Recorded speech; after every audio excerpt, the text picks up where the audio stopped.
containing... Oh, yeah, I guess. Wait, you guys ready to start? I should probably check that. Yeah. Let's go. Alrighty. In that case, we'll resume inside of the volcanic chamber containing a now inert creation forge. You have all received your swanky magic items. And, your choices now lie ahead of you. False. I look over the edge. How far down is the magma chamber? About 80 feet. You can see the pool down there. No, she says our choices are ahead of us. I said, no, there's also one other choice we have. We could go down. How far down is it? 80 feet. I could survive that. Yeah, so could I. Isn't it a magma pool, though? Well, yeah, I mean, we wouldn't survive it for very long, but we would survive the initial impact. Yeah, and probably I'd last a couple of rounds in magma if I could get out of it. I mean, if I go into rage... What's above us in this chamber? Like, is this like a volcano and there's like a funnel upward? But what is it? Mages? Magic? What is it? What are we fighting? There isn't really a funnel. It just kind of creates this dome. I see.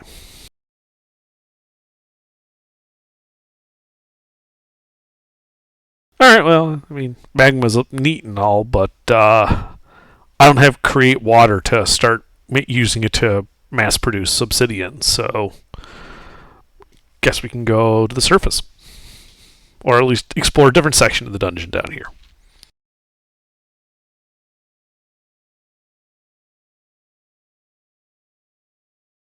Unless you guys have got something you want to try doing in here.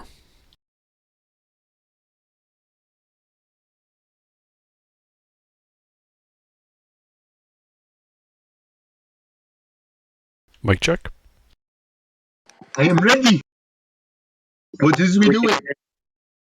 It's just, I don't think there's anything left for us here. Alright, we head out of the magma chamber.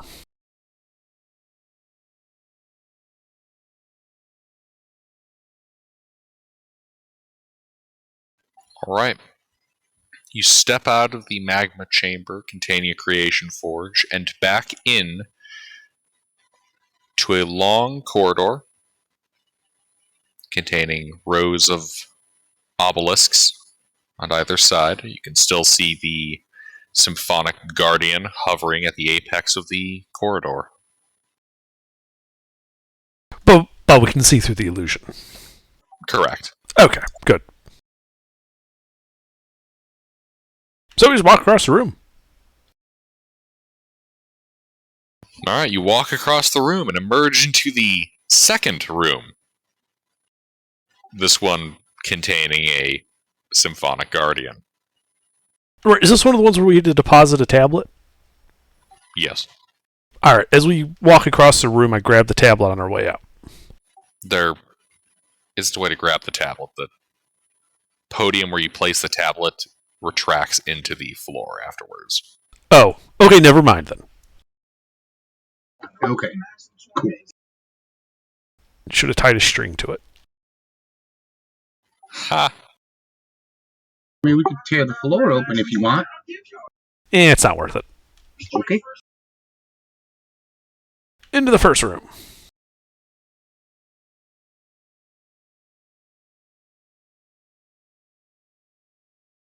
Indeed, you enter the first room, also containing a now inert symphonic guardian.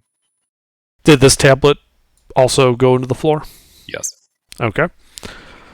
I mean, I guess as we're approaching the doors out of here, we left them open. So what does it look like is going on outside?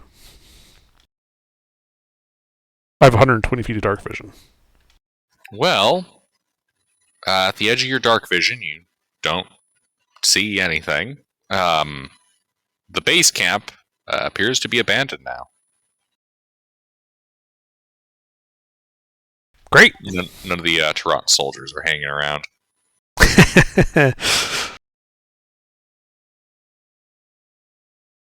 Alrighty. Is there anything else down here, like any other ways besides the symphony?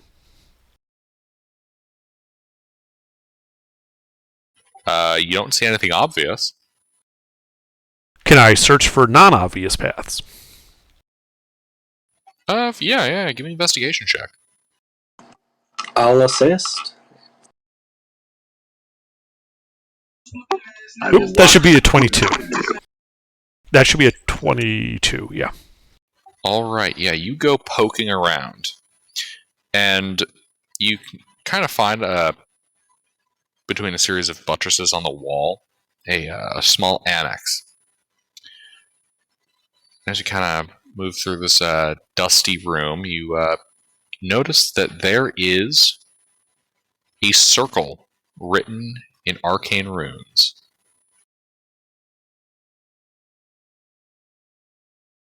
Hey, Artie, there's some like magical horse shit on the floor here. You might want to check it out.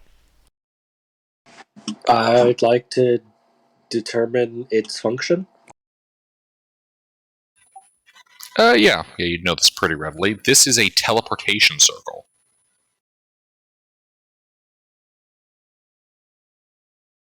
It'll teleport us somewhere. Do you think that the people that were here used it? Probably. I have... can I write down the sigil sequence for this circle? Yes.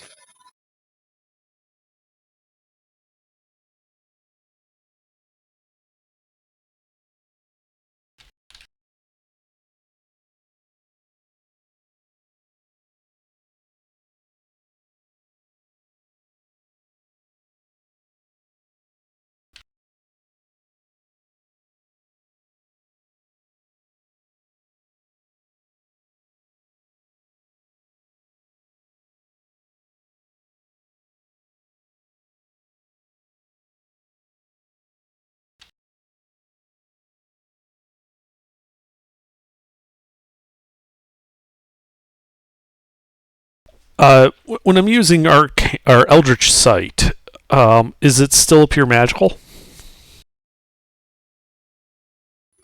Yes. Alright. I do say that. Hey, that circle does still appear to be active.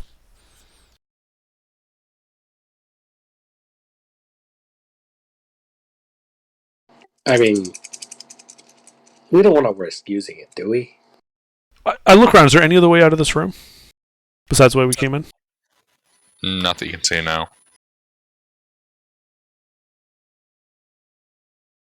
And I look at Artie, I look at the circle, and I'm like, what's the worst that could happen? And I step into it.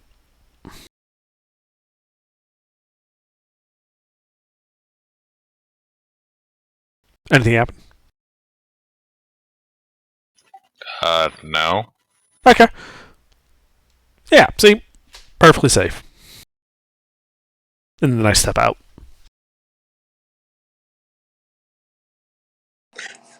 Be funny if it's like the stepping out that activates it, you just step out on the other portal. Mm-hmm. Oh, that's brilliant.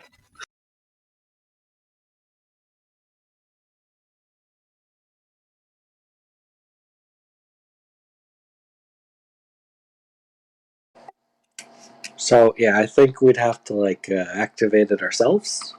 Yeah, we could use it as a target destination if we ever need to infiltrate Hymnum from below, I suppose.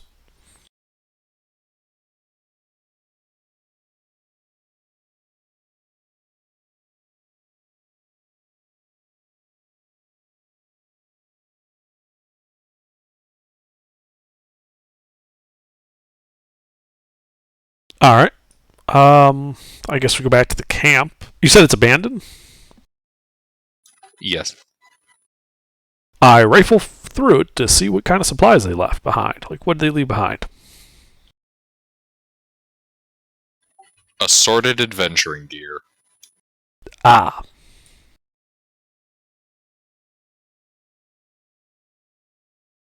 Like, when I say they were pulling out, I meant they're like classic America in the Middle East, just leaving everything behind. Hey, can I find a magnifying glass here? Yes, yeah, in the Scribe Adept tent, you were able to find a magnifying glass. Cool.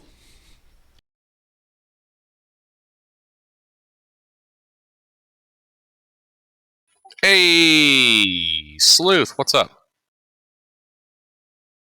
I've got a headache. Boy, howdy, do I know how that feels.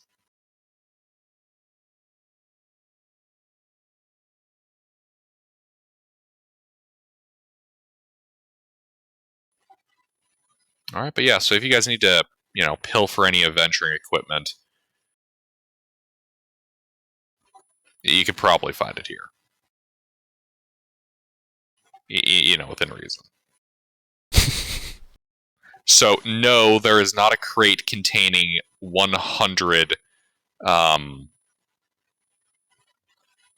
not a magnifying glass. What's the, captains have it, it telescopes a little bit, and they look through it. A telescope? Eyeglass? Spyglass, thank you. I know it's a type of telescope, but yeah, spyglass. So no, there's not like a box of 100 spyglasses, each worth 1,000 gold down here. 1,000 spyglasses each worth 1,000 gold? No. But how many sets of fishing tackle are there down here? Like I said, within reason. I know, I was joking. How many sets of plate armor?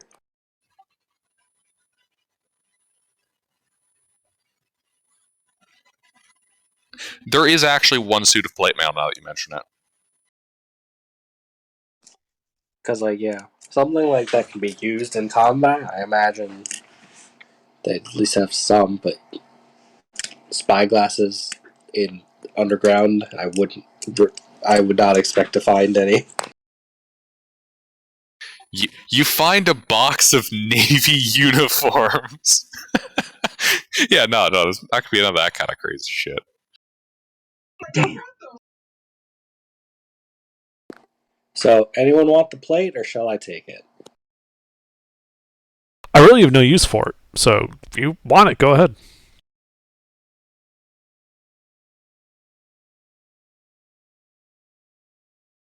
It doesn't increase my AC at the moment, but I can now make it magical. When your AC is so stupid high, fucking plate doesn't work.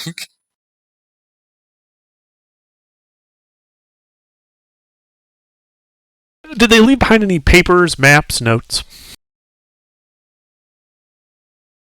Yeah. You go scoping through the command tent where the scribe adepts were working.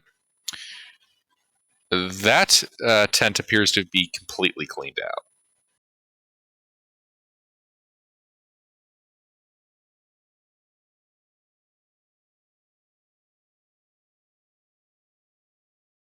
So they were smart enough to take all the classified shit with them. Any musket balls? Yes. You do find a crate containing 50 shots. 50? 50. Awesome.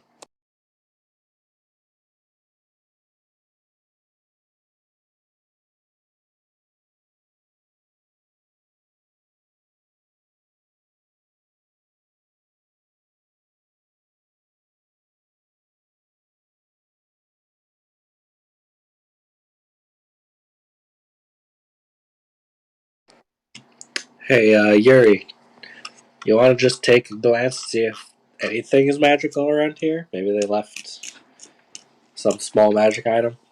Sure. Oh, I activate my Eldritch Sight and take a look around to see if anything magical is in here.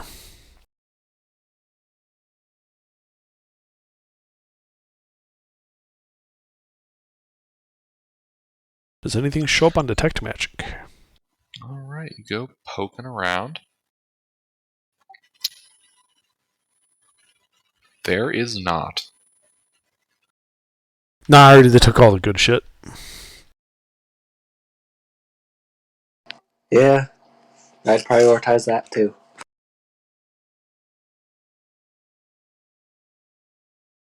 They took all the staplers and copy paper, but they left the valuable magic items. I mean, they left a suit of plate mail. Yeah, it's almost like they were understaffed.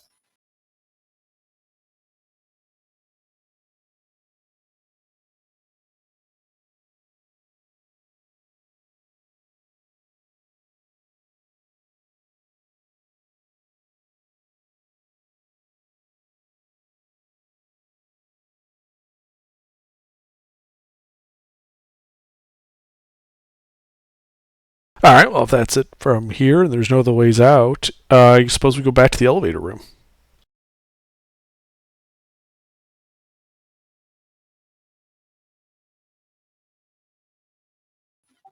Alright, you venture back down this colossal chamber, and back to the mage lift. You can see the basin. Currently, no elevator present. You can see held in a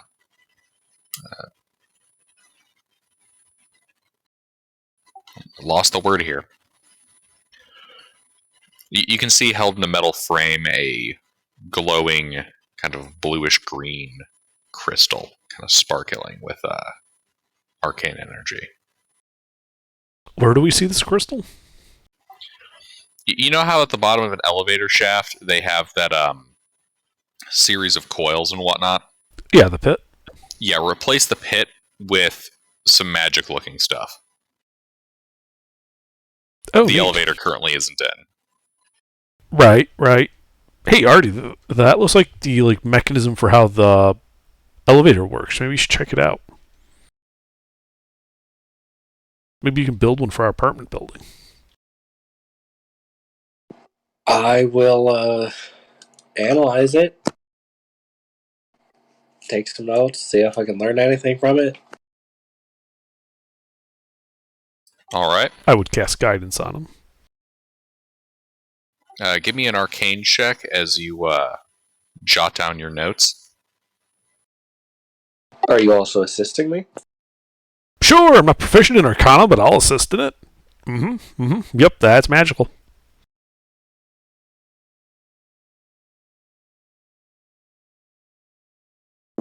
I take it proficient, it doesn't count. Yeah, pretty much. Yeah, I'm not proficient either. I'm a smart barbarian. Alright, yeah, you thoroughly jot down your notes. This doesn't tell you any of how it actually functions. Well, I should rephrase that. You think you have a good idea of how it is meant to function? What's not clear is how to reproduce it.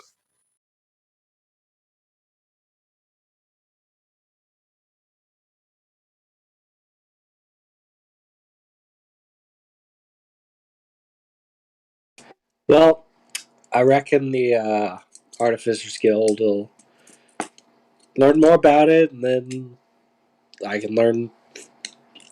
They have Something. one of these. Oh.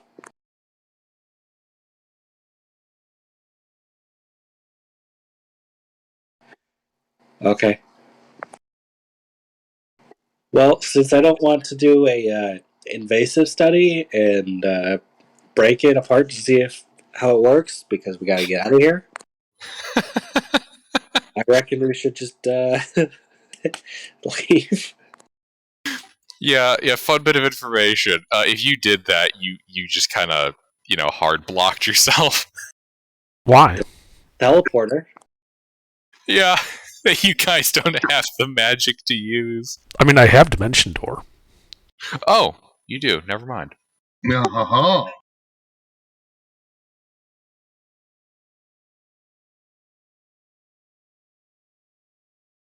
Alrighty.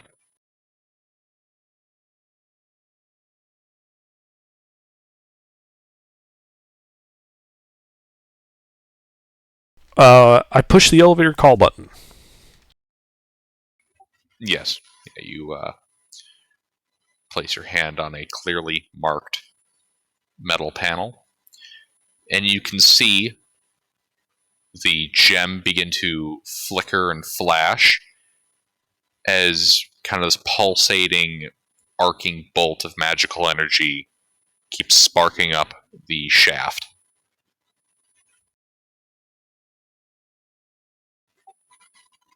I really hope it's supposed to do that. After about 10 minutes, you can see that the elevator is descending slowly. Man, this thing goes up way up. It's not that it's really that far up, it's just that it moves that slowly.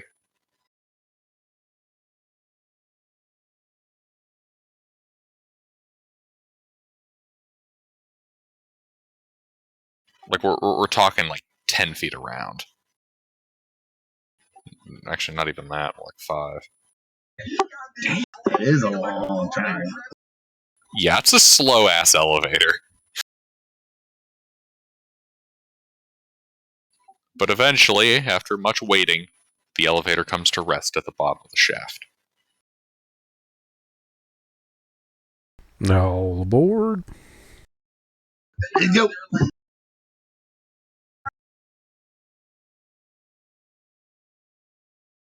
Alright. Let's hop back on the elevator as it begins to ascend. As music faintly begins to play.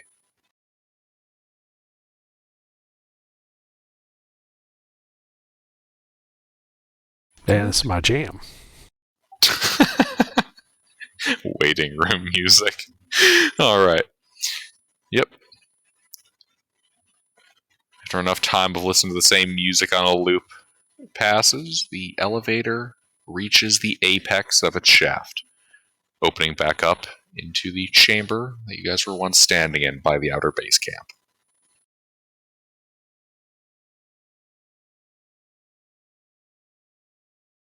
Neat.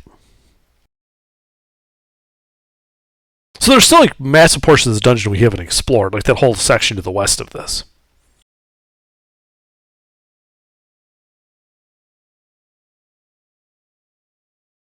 Do you guys want to check that out?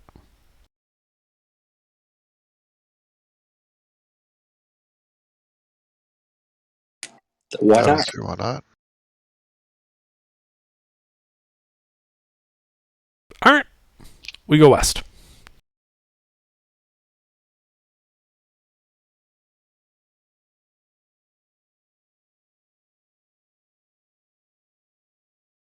Alright. 1 second. Yeah. The DM did a silly and forgot to have the map opening GIMP. We can make it up on our own. We don't need a map.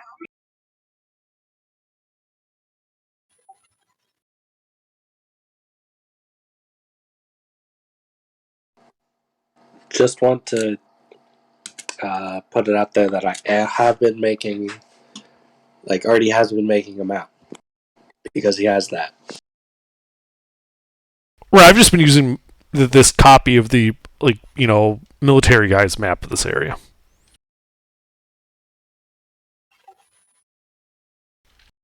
No, this one. Oh good, you still have it. Alright, so where on that are you headed? West. From the big circle in the center, there's like that wide hallway that goes to the west, and then it goes south into this big pillared room. Mm-hmm. I'm thinking that looks interesting.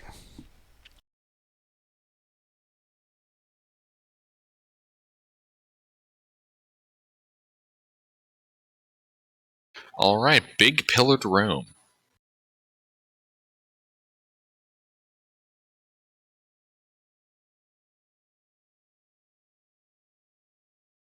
Yeah, you guys walk down the corridor. You can see this closed metal door right here to the south. I check it for traps.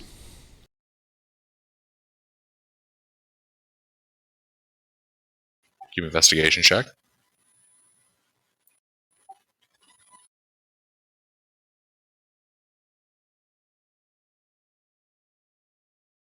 You detect no traps. I open the door.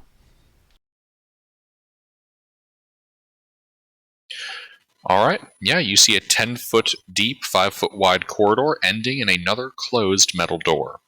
I move to that door and check that door for traps.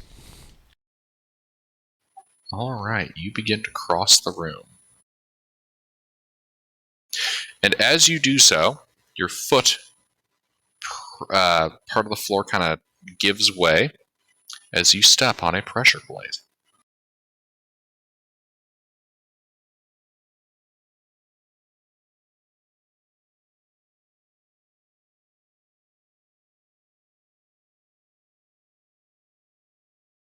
$19 and a $19. Yep. Alrighty. Would you prefer I roll separately or together? Doesn't matter. Alright. As you get hit by a pair of darts. Ow!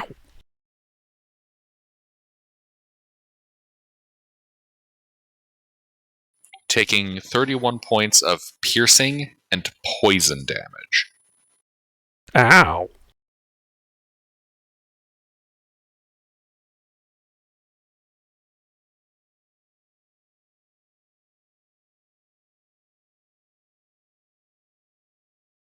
Where'd the darts come from?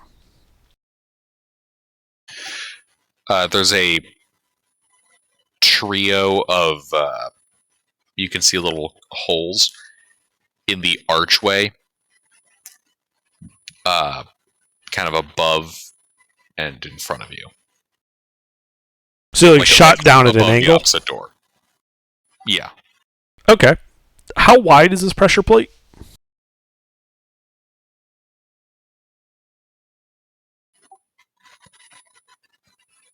About 8 by 8 inches. Okay. Do I see? I stop, and look around. Do I see any more of these pressure plates on the floor here? Give me an investigation check.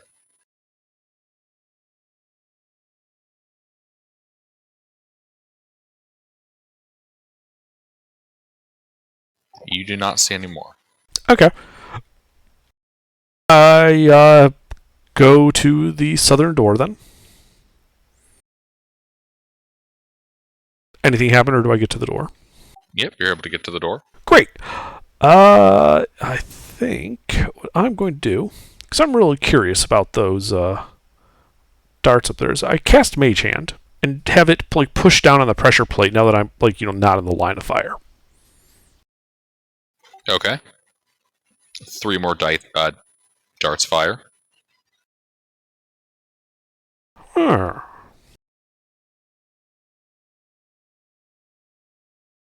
Hey, Artie, do you know Mage Hand? No. No, I don't. Okay. Well, first, I'm going to cast Prestidigitation, and I can make a color appear on up to 1 cubic foot of non-living material for 1 hour, so I'm going to color that pressure plate a bright red, so anybody walking into this hallway after me will know that there's something there.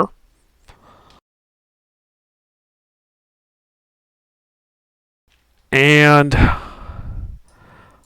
high up from me are those dart holes? How tall are you? I am 2 foot 8 inches. About 5 feet. Okay. So I have this little bag of sand, right? Mm-hmm. So I'd like to stick this on. Oh, I know. I've got the rope of entanglement. So I'd like to use rope of entanglement to kind of grab the sand and just kind of hold it in front of this one of the dart holes. Okay. And then I'd like to use Mage Hand to push on the button again, so that like a dart shoots into this bag of sand, dissipating the energy without damaging the dart. Ah, I see what you're doing. Okay. Yeah, you're able to do so. Dart fires, embedding itself in the sand. Okay. I then have the rope bring the sand pouch back down, and I'd like to examine this dart. Is this dart magical?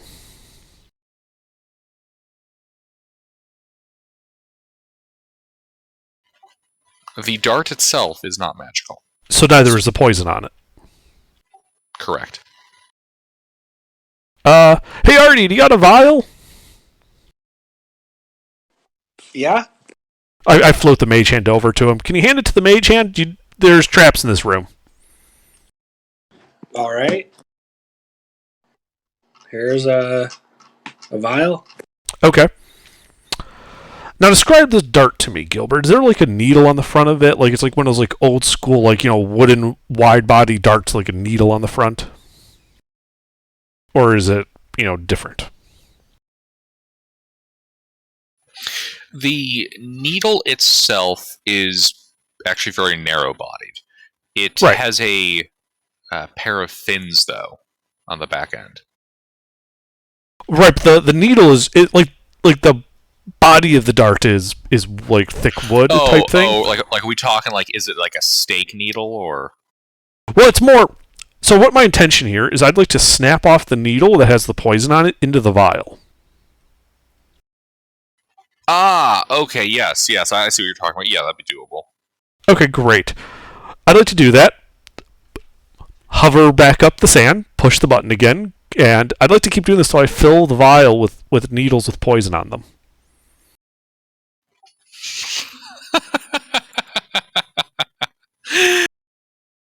All right. Yeah, you're able to collect. Okay, let's see. So it expended the initial round. You caught 1, 2 minutes. So give me a second here. Yeah, now you gotta calculate the magazine capacity of this dart trap. Okay, let's see.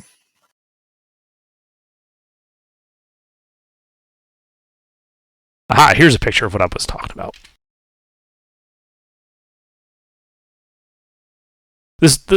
Fuck, 18 megabytes? Jesus. Cancel that. Alright, so you're able to collect 3, 6, 9, 12, including the one that you got during your experimental phase, you collect 13 darts. Cool. Is that Oh, yes, that's like almost exactly what I was picturing. Right. Now, when you say I collect 13, is that because that's all that fits in the vial of the needles, or is the dart trap out? It has expended its magazine capacity. Okay. And that's when the minigun comes down.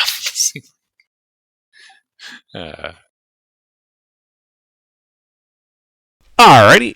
Okay, there's no minigun. Great. Yeah, I have Mage Hand just push on the button like a dozen more times just to make sure that it's not just like, a blank that's trying to fake us out.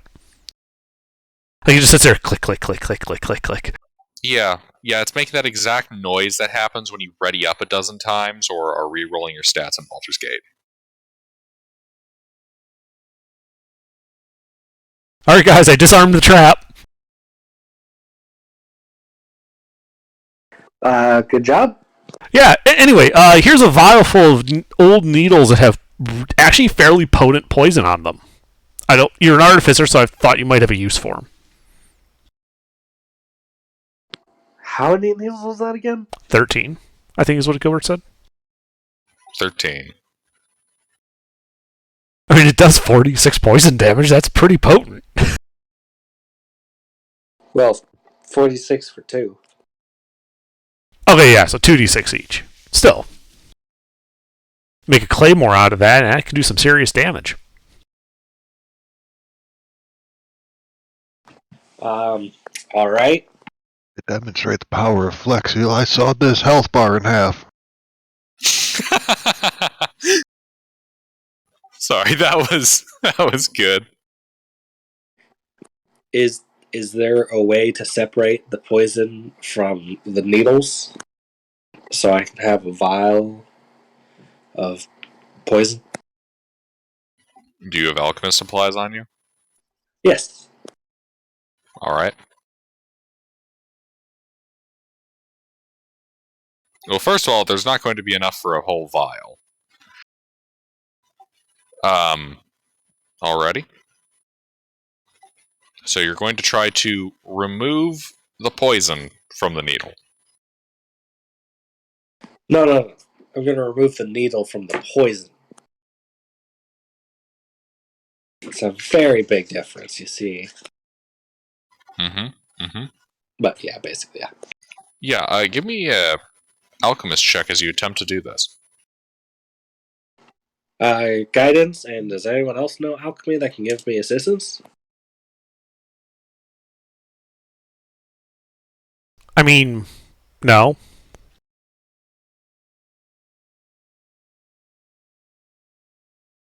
I've got herbalism, not alchemy.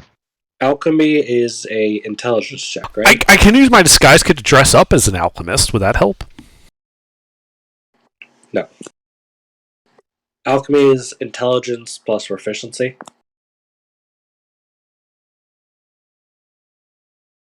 Right? Yes.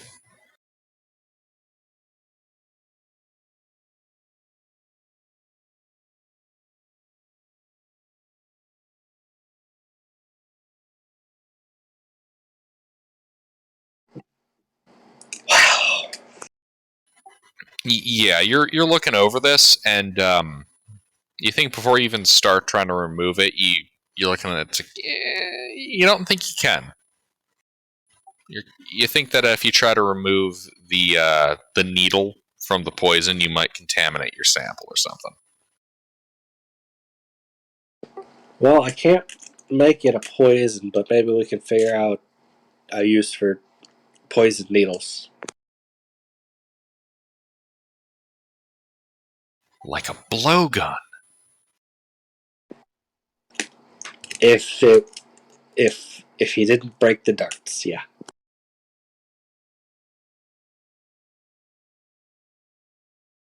Because I can't imagine a needle flying through a blowgun that well.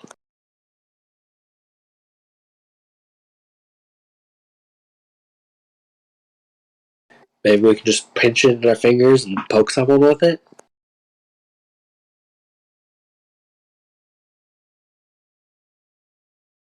I don't know. That sounds like, artificer type crap.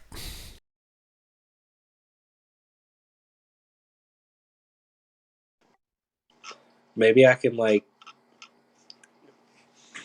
put them in, put them in a ball, shoot it out of my musket, and then it'll be like a shotgun blast of 13 poisonous needles. Use it to make a canister shot. Can I make a poisonous canister shot? I don't know. Can you? Is that another alchemist try? That one's going to require me to look at the list of stuff. 1 second. I got tinker's tools, smith tools, or alchemist supplies. Okay, I'm going to say that's going to require tinkerers and alchemist. Alright, so that's 2 separate rolls? Yeah.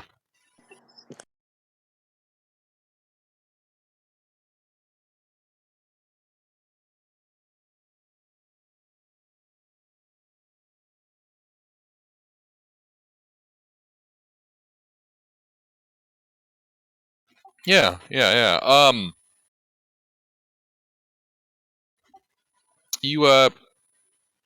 You concoct something.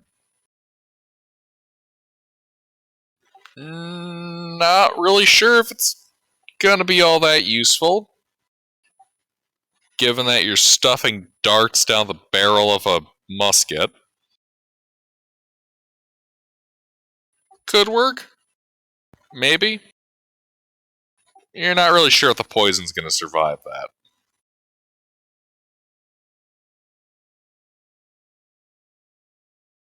Well, I mean, there's 13 doses of poison in there.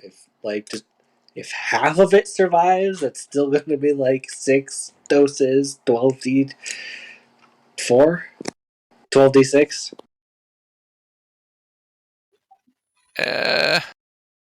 Yeah, you think so. There might be a pretty solid chance of critical failure on your musket.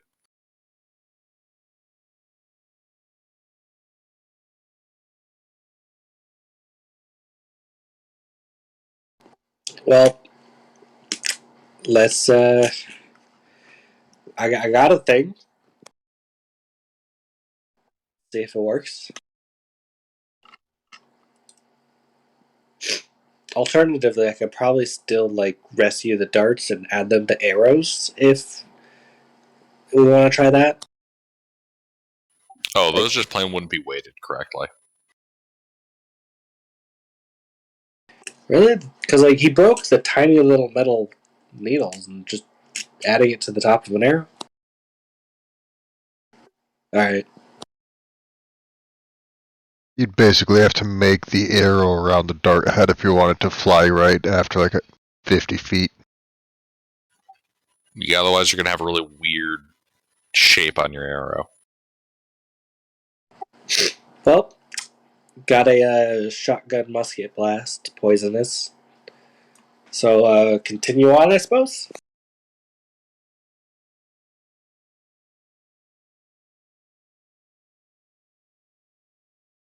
Alright, I check this door for traps. Already?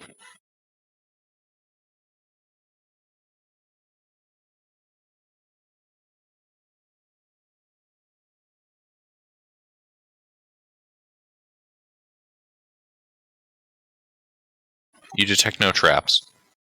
I open the door. Alright, yeah, you open the door, revealing a 25-foot wide hallway, the center of which is lined with columns, the walls of which are lined with, what are those called? Like, when you have that kind of cover in a hallway. Like Alcoves? support struts. Yeah, I guess, just alcoves. Filled with shallow alcoves on the walls. You can see that there is a staircase down the hallway to your left. And beyond that,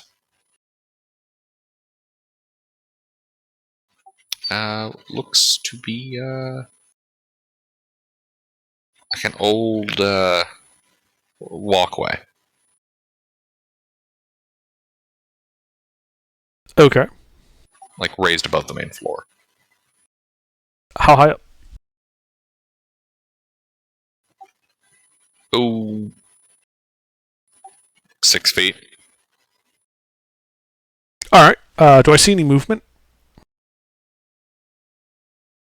You do not. Eldritch Sight, do I see any magic? You do not. Alright, I go over to the raised walkway and start climbing up onto it. Alrighty. Hey guys, looks clear. Interesting walkway, though.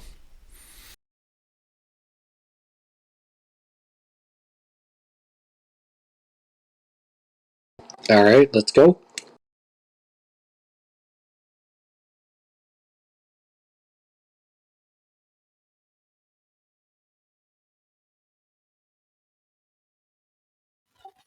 Yeah, you guys climb up onto that raised platform. There's a door right here to your left.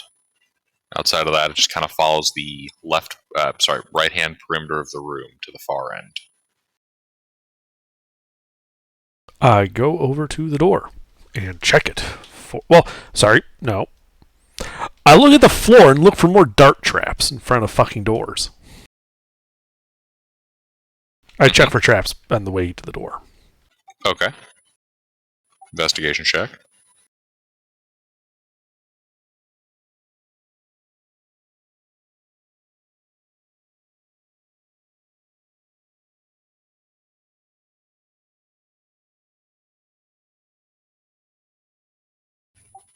You detect no traps. Alright, so I go up to the door and I check that for traps.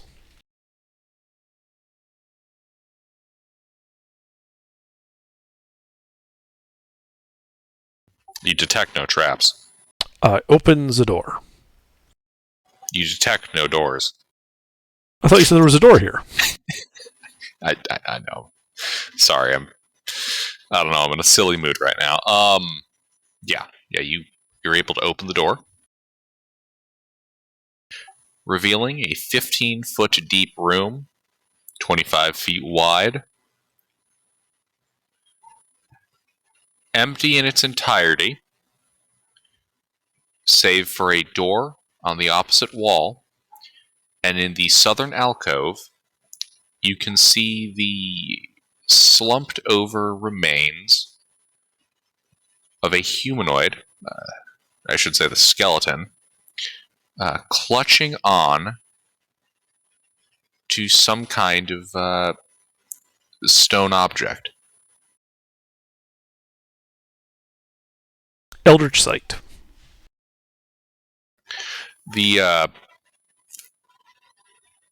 This stone object is radiating magic. Any school?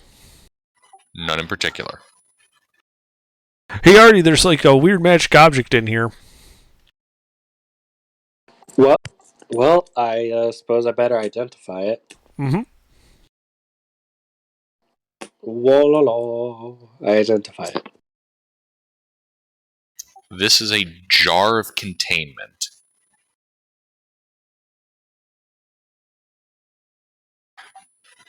From what you can gather, this shaped piece of stone pottery appears to be capable of containing either objects or creatures that it's used upon. You also know that it is full. There is one creature inside of it. Well, guys, there's a creature being contained in this thing. What kind of creature? I don't know.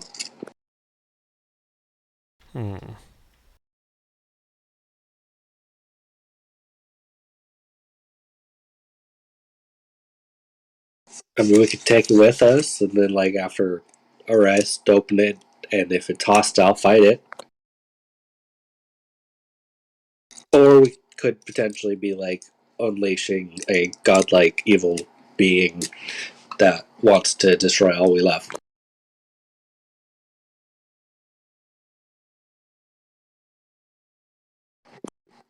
Or maybe it's a good person, and this person holding the jar was evil. I don't know.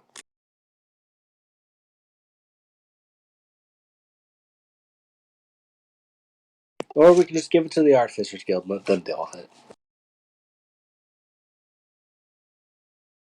That sounds like a terrible idea. I mean, if you can't tell what's inside of it with Identify, I would say we should probably let it out. And, if it's a person, it's probably a good thing. If it's not a person, well, we did just let it out, so it might put us in a decent position to negotiate.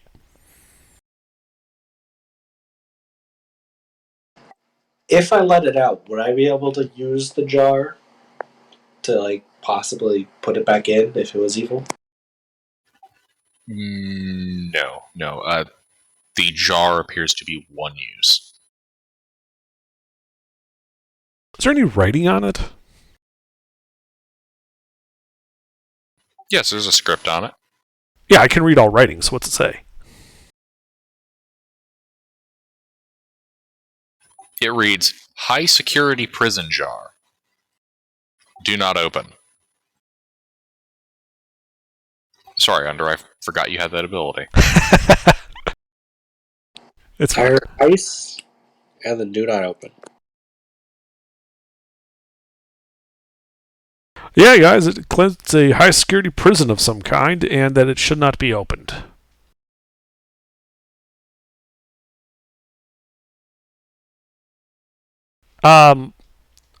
Is this script like that ancient script, like the same people that made the orchestra? Or is this just like, more modern stuff?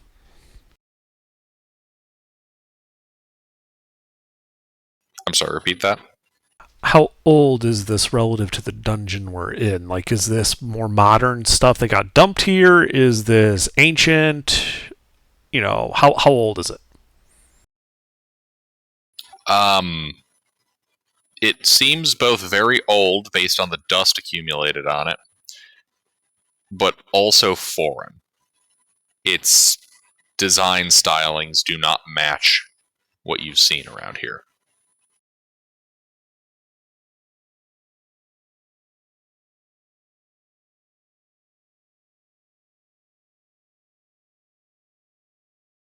I don't like it, guys.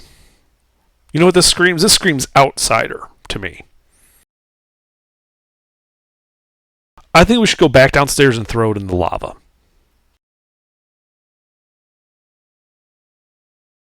What if that releases it and it's like... And then it's getting released in a magma chamber full of lava. And it's like immortal, and this was the only way they could imprison it. I mean, or, since it's a magic item, it would just survive being in magma, and now, this prison is in the bottom of a magma chamber, and good luck ever getting it back out. It's true. You would need something like fire elemental to. You'd also have to know it's there. It's true. I'm thinking we should either throw it in the magma chamber or we should head to the ocean and throw it in the ocean. Yeah. Like I don't like this. This chamber have flowing magma, flowing like how magma flows underground. More bubbling, but I mean, down underneath are there currents to keep it circulating. How would you know? I mean, I'm talking about geologically on this planet. Yeah, that's. Would this canyon be deep enough that they might? What I know that the magma have no way of knowing. I don't think that was something we discovered by the medieval era. Oh, okay. Okay. Could I make an inside check to see that the lava would make sure that's a good place to put this thing? There is no check for that. Okay. You have to base it off of your own belief. I agree. We should throw it in the lava pit.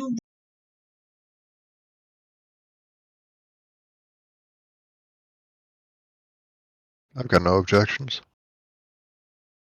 There's a couple smaller rooms to the east of here that we should check out, but then there's like a hallway and we can just go right back and go down the elevator. Also, how late into the adventuring day is it? It's getting kind of late. Because another thing is we just shove it into the astral plane. Same way we did with the bomb. I like that idea better than the magma because it gets it out of this plane entirely.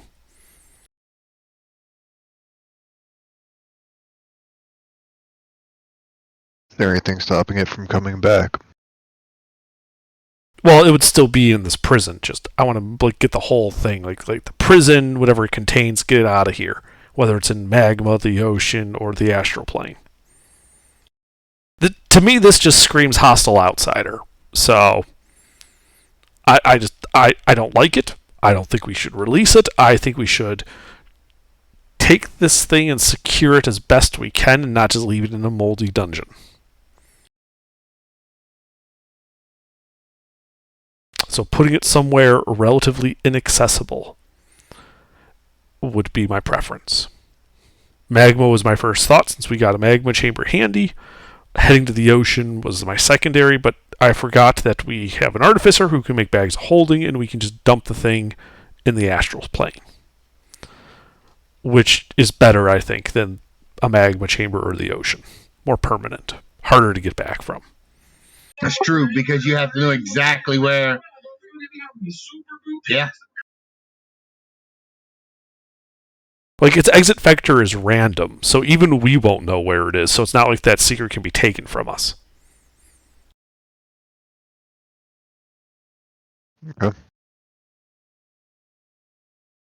Well, let's check out these other rooms so we don't get ambushed. And then, yeah, I think we should, like, hole up in that dead-end room to the far east.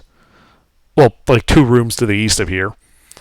And take a long rest and get the bag of holding. Prepare for another... eventually we're going to be visited by some outsider from the astral plane. We're going to get fined for just illegal dumping.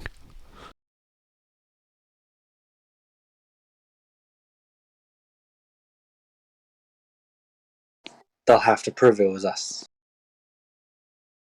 Who else would be crazy enough to do this shit? There are a lot of other adventurers. I mean, Don't have to prove anything. They're not from around here. They don't care about our laws.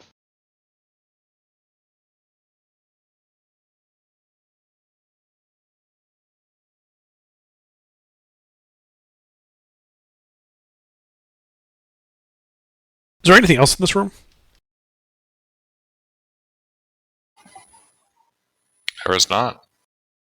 Alright, so are we all agreed, though, that we should, the next long rest we take, have Artie make a bag of holding and we dispose of this thing permanently? Yeah.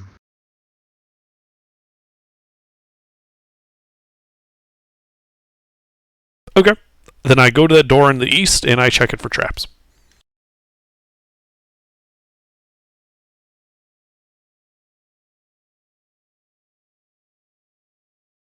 Alright. There are no traps. I open the door. You open the door. The door is open, revealing a short 5-foot staircase, opening up into a rather ancient and decayed-looking living chamber.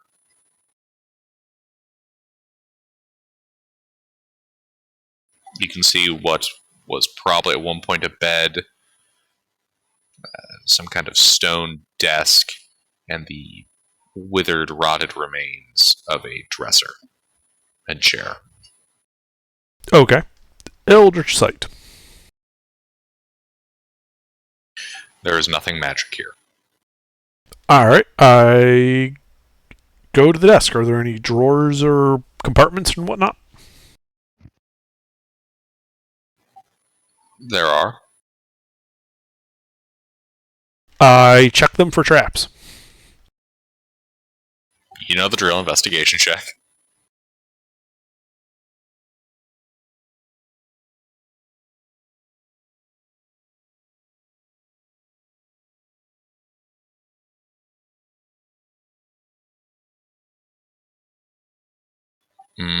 You find no traps. I begin pilfering the desk. Indeed. There is long, rotted paper as you touch, just disintegrates. Doesn't appear to much else of value in there.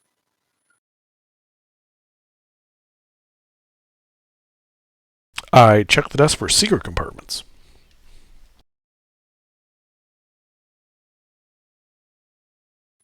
You find no secret compartments. Nuts.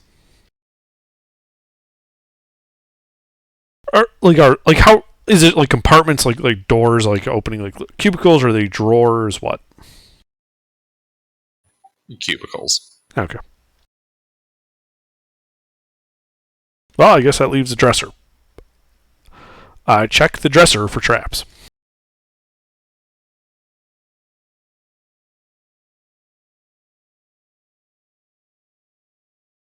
You find none. I open the dresser and look at the contents.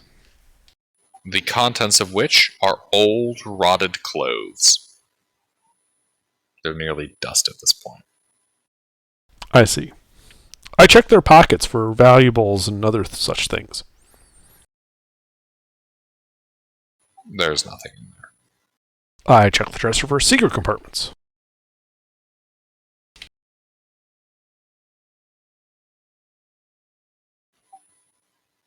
You find no compartments. Well, nuts. It's literally just an old, moldy bedroom. Very well. Go to the door to the east and check it for traps. All right.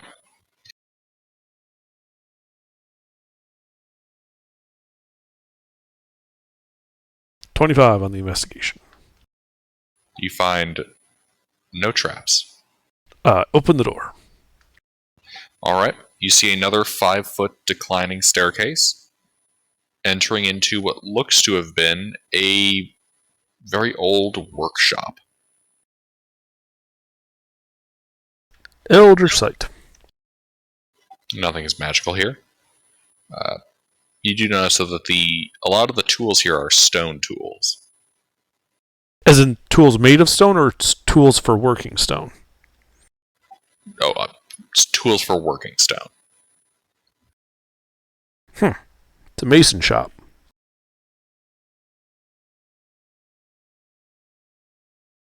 Is there any... Besides the tools, is there like a workbench or anything in here? There is. It's a simple single platform table. Does it have like drawers and stuff? It does not. Check the desk for secret compartments.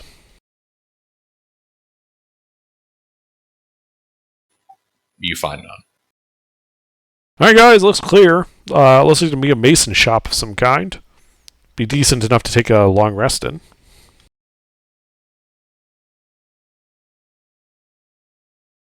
Okay.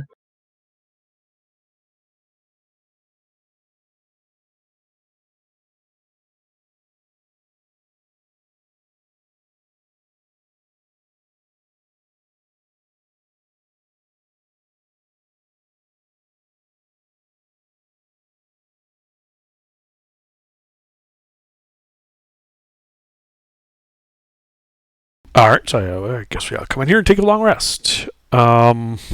Watch order, though. Alpha, you're up on all watches, aren't you? Yes, I am. Alright, good enough for me. I go to sleep.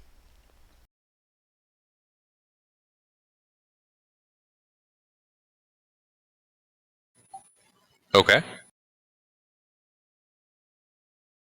You guys setting a watch? Yeah, Alpha. Artie and I will sit up on watch because we don't sleep. All right. I also haven't really used my familiar today, so he can stay up.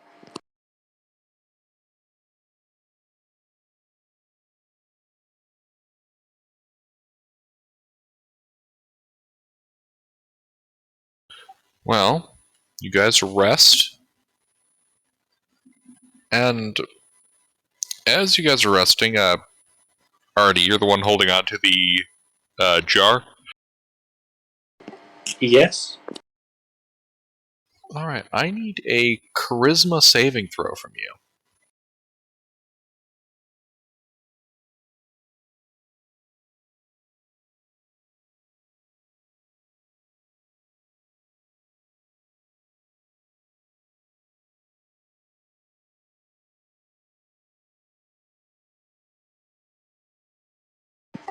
Well, yikes.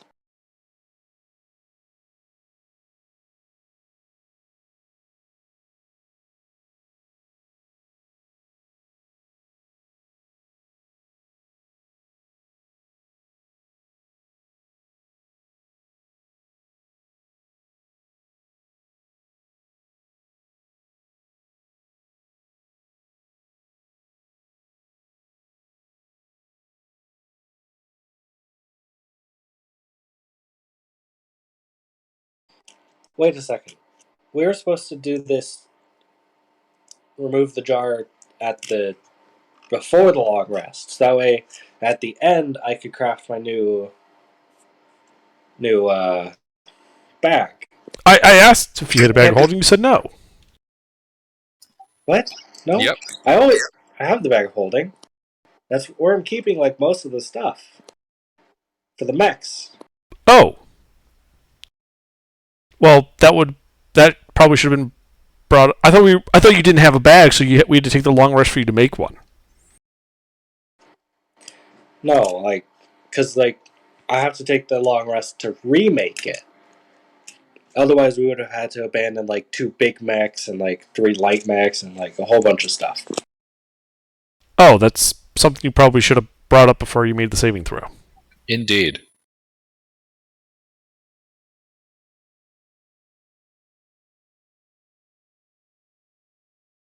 With this whole thing, this whole time I was saying we take a long rest and then you use your new bag of holding to blow it up. I didn't realize you already had one. Oh well. Well, shit.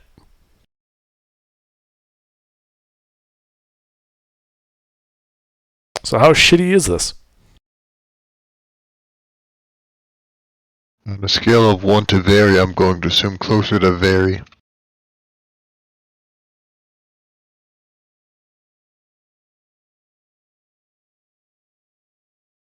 Well, he can only make one bag of holding, and he's got all that stuff in the thing. So, or how does it work? So what I thought the plan was, like, we were gonna start the like long rest, like right before the long rest, take all the stuff out of the bag of holding, put the jar in it, and then like disrupt it to send it to the astral plane. Then at the end of the long rest, I remake the bag of holding, put all the stuff back. Oh, Well, yeah. If I'd known you'd had the bag now, yeah, that would have been. I would have agreed yeah, to that that's plan. what we would have done. But we didn't know you already had the bag. So now we have to either hold on to the item or lose all this stuff. Well, no, we could just sit around for a day. Well, I mean, it's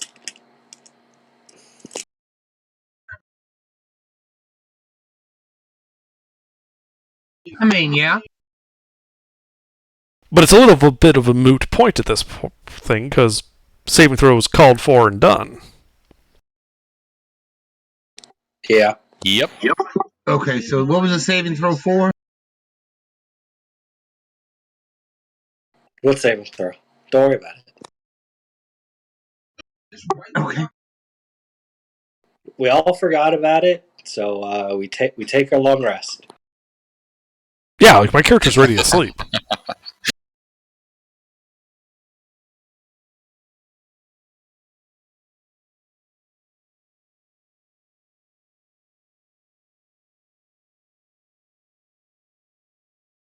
All right.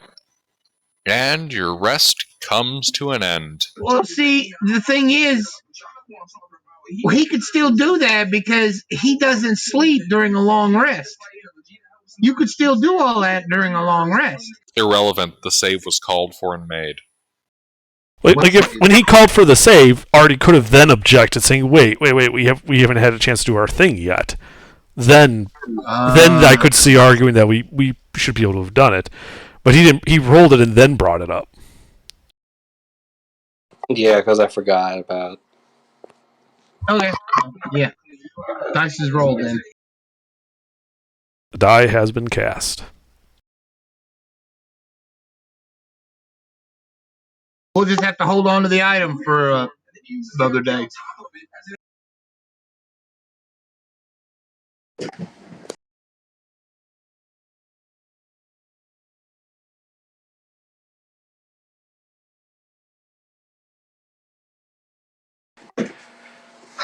So, when we wake up, Artie will say, I took care of the jar last night while you were all asleep. So, and I also think we Wait, got really? like enough stuff. Yeah, I just threw it in there, disrupted it, and I just fixed my bag of holding this morning. Huh? But yeah, Neat. we have so much stuff. I think we should bring it to the Artificers Guild now. Just one moment, just to clarify something. So, Gilbert, was our long rest otherwise successful at this point? Then? Oh, yeah. Okay. Otherwise successful. It was a nice, quiet time in a musty, dank underground structure.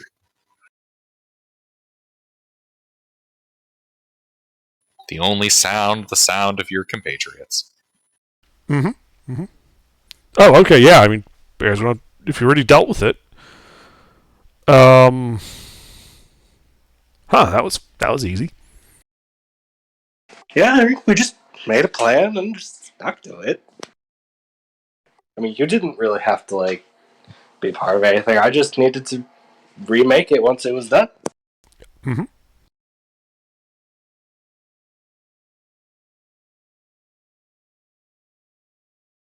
Yeah, it's a good thing that you and Alpha were able to stay up all night then on watch.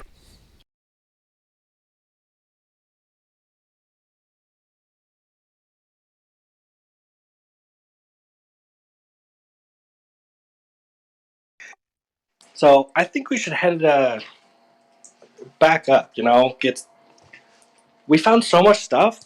We can probably buy some good magic items. Come back down here and get more stuff.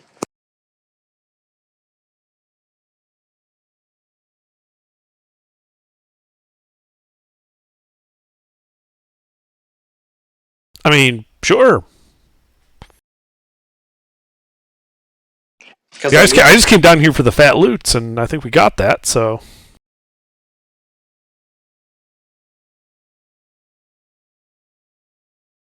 We got some sweet swag.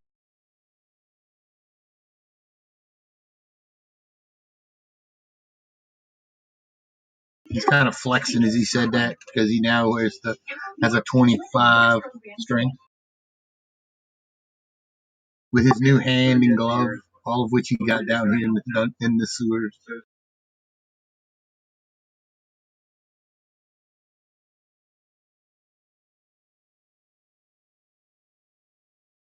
Alright, let's see. Map says fastest way to get out of here is we go back to that living chamber, go south through the dorm, then east.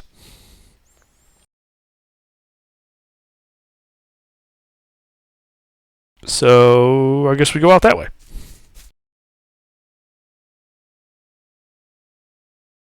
Alright, sounds good.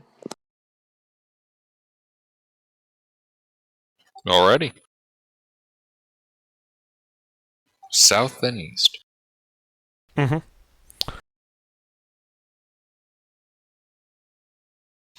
Alright, yeah, you guys enter that corridor and begin walking along. Reaching a grate, crossing over a corridor that you guys recognize, and leading to that T-way intersection just down the hall is that strange arcane device you guys encountered. Huh? What grate? Were you guys not walking to the big circle room to the east? We are walking to the big circle room to the east. Oh, okay, so you see how there's that dotted line there? Yeah, of it passing underneath that big corridor. Yep. Sorry, wrong description. Yep. That, yeah, there's a grate above you, not below you. There we go. Ah, okay. As you walk up those stairs towards the big circle room in the east. Mm-hmm. If I recall, that was the room where we fought the monster with the lever box. Mm-hmm.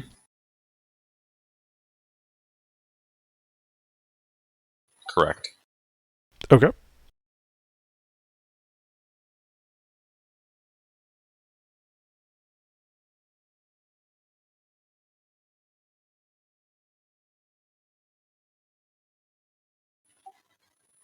Yeah, so you guys are there. Alright, if I recall, we came into this room from the north, and then having come down a shaft. Up a shaft. We came up a shaft to here? Yes. You see that square hole? Yep. You guys came up that. Oh, okay.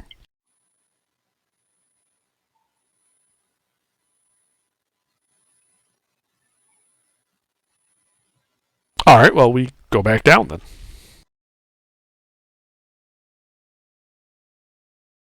Alright, you guys head back down the shaft, emerging into that Warforged construction storage room. After about a 60-foot descent. If I recall, we go out of this and like down a hallway, and we're like in like the main sewer thing that we can just like walk out of here in. Well, the construction site takes you to a shaft, which you then climb up, which then takes you to a series of tunnels, which then take you to the geothermal caves.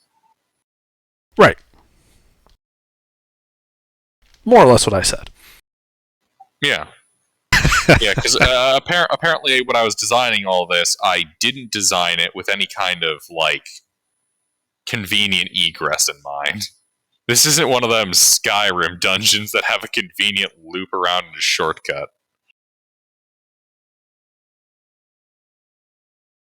Well, we basically backtrack and walk out. Alright, yeah. You guys start backtracking back to the underground shafts. Do me a favor, give me a survival check as you attempt to navigate those.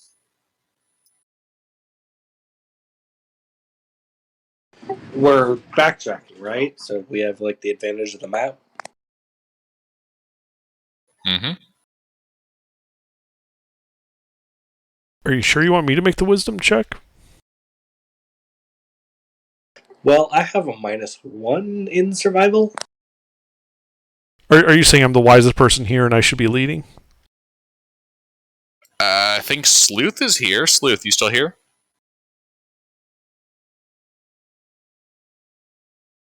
Cousin, are you with us? Shit. He did. Well, I guess he won't be in the sequel. All right. I am here. How wise are you? Okay. Barbarian Warforged. All right, then I'll make the survival check. I have 10 wisdom. Giving myself guidance for it. That's not bad. Mm-hmm. We're very survivable. Alright, yeah. Yeah, you're able to lead them back out into the geothermal caverns. All the way back into the caves that kind of connect to. Well, you guys basically back out in that original cave system that kind of is below the sewers. Right, and if I recall, we came into this from the east. We like wrapped around and down some Zvart cavey type shit.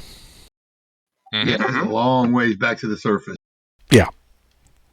We are way underground. Yes, we could go like off to the west to that drop down where we fought the thing with the bricks. That like pit with all the bricks in it. Mm-hmm. And then I believe that takes us back up into the sewers. Well, that is technically correct. You guys are here near the. Well, first of all, you guys gonna go swimming again? Swimming. The only way to get to that island of bricks was to swim. No, I was just describing the room. If I recall, we repelled into that room from above. Yes. Right, so we want to go up, not out. I'm just going to climb. That's what I mean. We're just climbing up. Alright, yeah. Yeah, so you guys hop back into the river full of alchemical fluids and start swimming into the chamber where that pile of bricks was, with the rope that you guys used to get in here. Yes. Mm-hmm. No, it's not what I would do. I got Mage Hand. I'm going to bring the rope to me. It's on the opposite side of the chamber, unless you guys are taking the long way around. Did we swim? How long is the chamber? Yeah, but I don't want to swim now. How far away is it? 1 second, I got to tab over to the image. So I don't recall that room being all that big.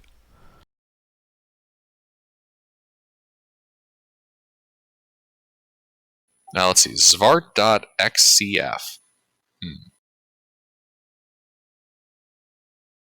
1 second.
Alright, so on that image, the red X is where you guys emerge from the geothermal layer into this layer. Z indicates the Zvart main encampment. U represents the up. Like, that's where the rope is. Oh, Each of okay. those squares is 5 feet. Got it. Okay. Yeah, I guess we're wading through the alchemical shit then. For some reason, I thought that was like only like a 20 by 30 room and the rope was in the center. Whatever. Bad memory. All good. I mean, there was some swinging on the ropes. Alrighty. Yeah, so you guys start wading through the waters again. What's your guys' marching order? Artie will be in front and center. Cool. Cool. I mean, I guess I'll be behind him and then Cousin, then Alpha.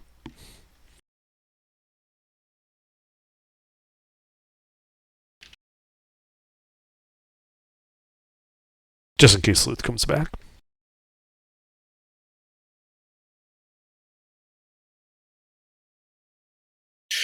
Alright, Artie, what's your PP? Passive perception. 9. Yeah! 9! Yeah! Yeah! Also, Artie is glowing. Or at least his fist is. Yep. Why is your fist glowing? Because it's dark, and I have a radiant weapon. Well, Oh, as you guys okay. are swimming... Unless the party, like, would have said, like, hey, keep it dark. No, I mean, the reason we stuck Alpha in the back was because we're going back up to the surface, so most of the danger shit's going to be behind us. Alright, yeah. So you guys are swimming and wading through the water. When the water explodes in front of you, Armerson, you guys are surprised. Roll a niche. You see a large crustacean-like creature erupt. It has several iron spikes coming out of its carapace, where its head and brain would be. Oh, hey, it's that retarded crab that we were fucking with.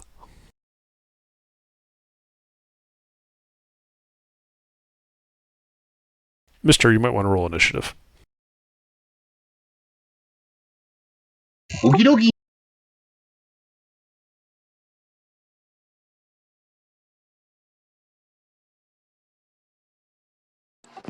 So it did end up healing, huh? Guess so.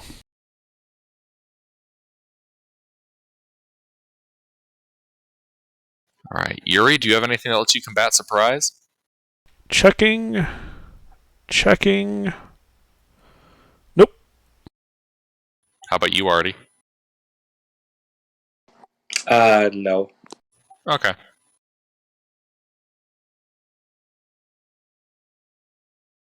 But is it surprised by us? Nope. Unless I'm crazy, surprise usually confers advantage, right? No, it doesn't. Okay, I was just crazy. All surprise means is you are unable to take actions or you're essentially incapacitated. Right.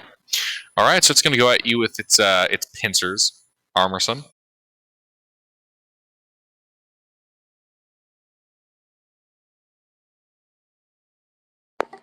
Two hits. All right. That's a big number. Mm-hmm. Oh, wait. After the first hit, it needs to make a Constitution saving throw against being blinded. Does that require your reaction? Oh, yeah. Because you don't have that till you pass your surprise and initiative. Oh. Like I have a reaction, but you don't if you're surprised. Because it's tuck the crab turn first. Mm-hmm.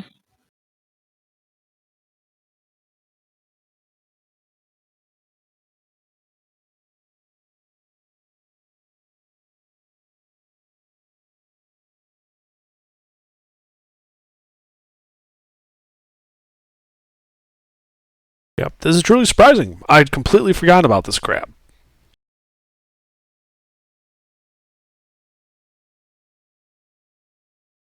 All right, you take 44 points of bludgeoning damage as its massive pincers begin to squeeze you. Oh my You are god. currently grappled. And it's going to start grabbing onto your face with its tentacles. Oh my god. I need a Constitution saving throw from you. Oh lord, it's violating you. What the hell?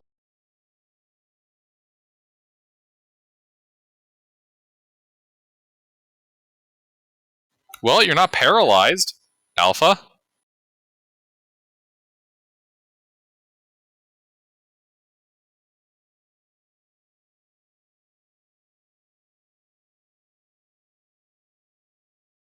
Alpha, your move. Oh, wait, no, you're surprised. What the fuck am I talking about? Yuri, your move. Wait, All right. I'm not. Oh, are you not surprised, Alpha? No, I don't have anything to stop surprise. My rage won't even do it. Alrighty. Well, you know what? I forgot about this crab. And now that I remember it, I don't want to see it anymore. So I'm going to cast a banishment on it, and it needs to make a charisma saving throw.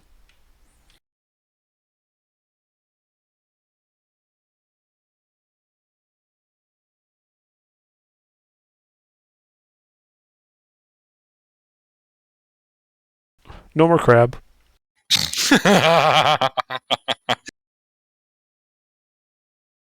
All right. Armorson, you fall back into the water. Sploosh. Yeah, I like help him stand back up. Is he unconscious or? What happened? What happened? I used magic to make I used magic to put the crab somewhere else for about a minute. We can't kill it, so I was just going to leave, and when it comes back, it'll just be really confused about what happened. And you know we can't kill it. Why? Because that's what we did last time, and that's why all the spikes were sticking out of its head, because it just regenerates infinitely. Oh, that's right. Yeah, I forgot about that. Yeah, let's go. All right. We all dash to the rope. We got a minute. It's like 40 feet away. I just walk. Oh. I thought it was farther. Start climbing up. Yeah. Dash up the rope? Mm-hmm.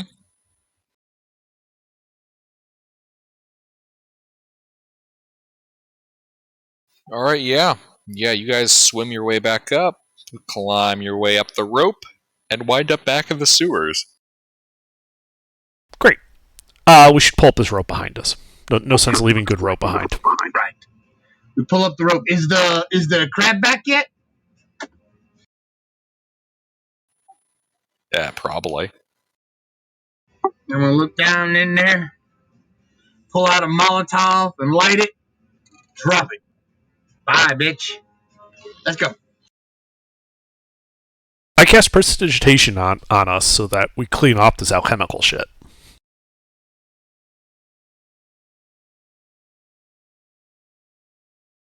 And then, yeah, let's go. All right. You guys start making your way back through the sewer system, emerging into the streets of Hymnum.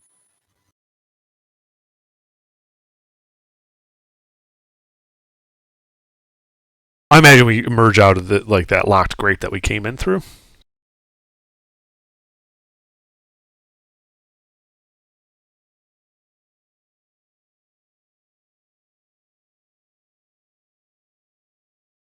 Hello? Yes, sorry, what? So we come out of that locked grate that we came into the sewers through? Mm-hmm. Are the guards there?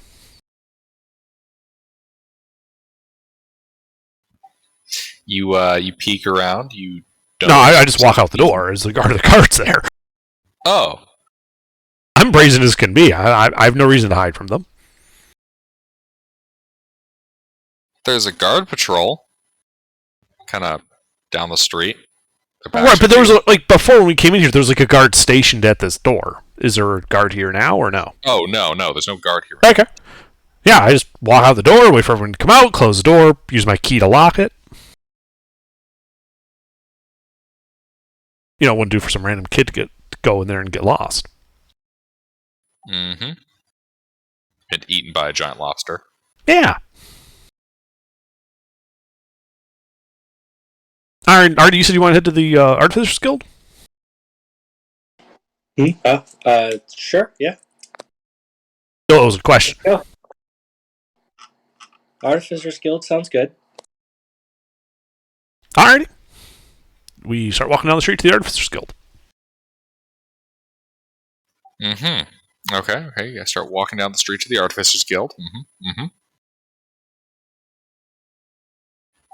It's a quiet day in Hymnum. The sun is shining. You say that as if that's unusual. Is it normally not this quiet?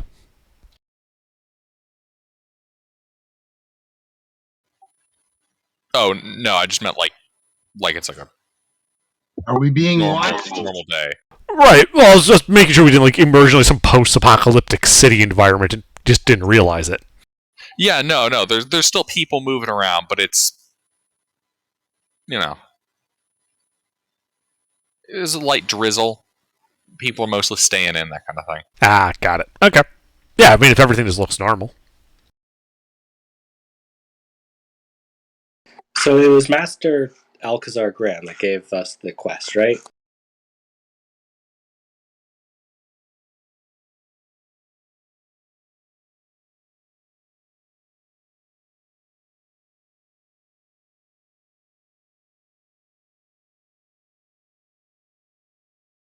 Yes.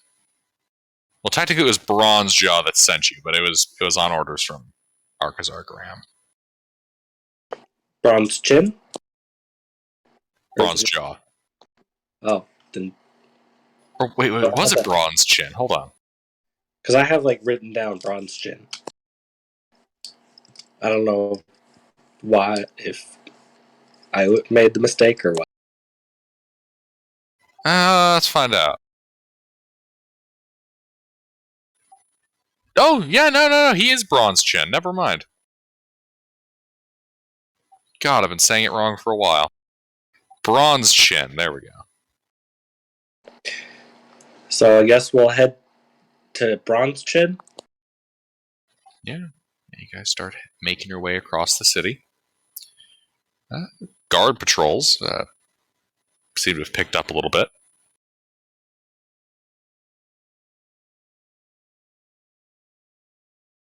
And as you guys reach the Artificers Guild, you guys can see a bit of a difference to its facade. Namely, there are, looks like, a platoon of soldiers guarding the front door. Terratan soldiers. Should we go into the back? I mean, we got a decent relationship with the soldiers. We can probably just ask them what's up. As long as we're not trying to force our way through and they're just asking for information, usually they're just going to tell us can't go in because of X. Aren't we, a couple of us, wait, I need to get out of here. What? Why? I'm wanted, remember? I attacked I'm the only one in the party that's still, except maybe Artie, that Oh, I will remember from attacking him. I know me. I have no memory of this event. Yeah, but you weren't here for that. So I'm gonna go and I'm gonna leave the party and go to the pub. Let them go to the Artificers Guild without me. All right, yeah. I mean, that's probably actually pretty normal for you. You don't care about this, wizardy, artificing shit. What about is he carrying any of the stuff for the Artificers Guild that we were going to bring in? I don't think so. It's not on his character sheet, which means he left it down there if he was. Yeah, it's not on my character sheet. So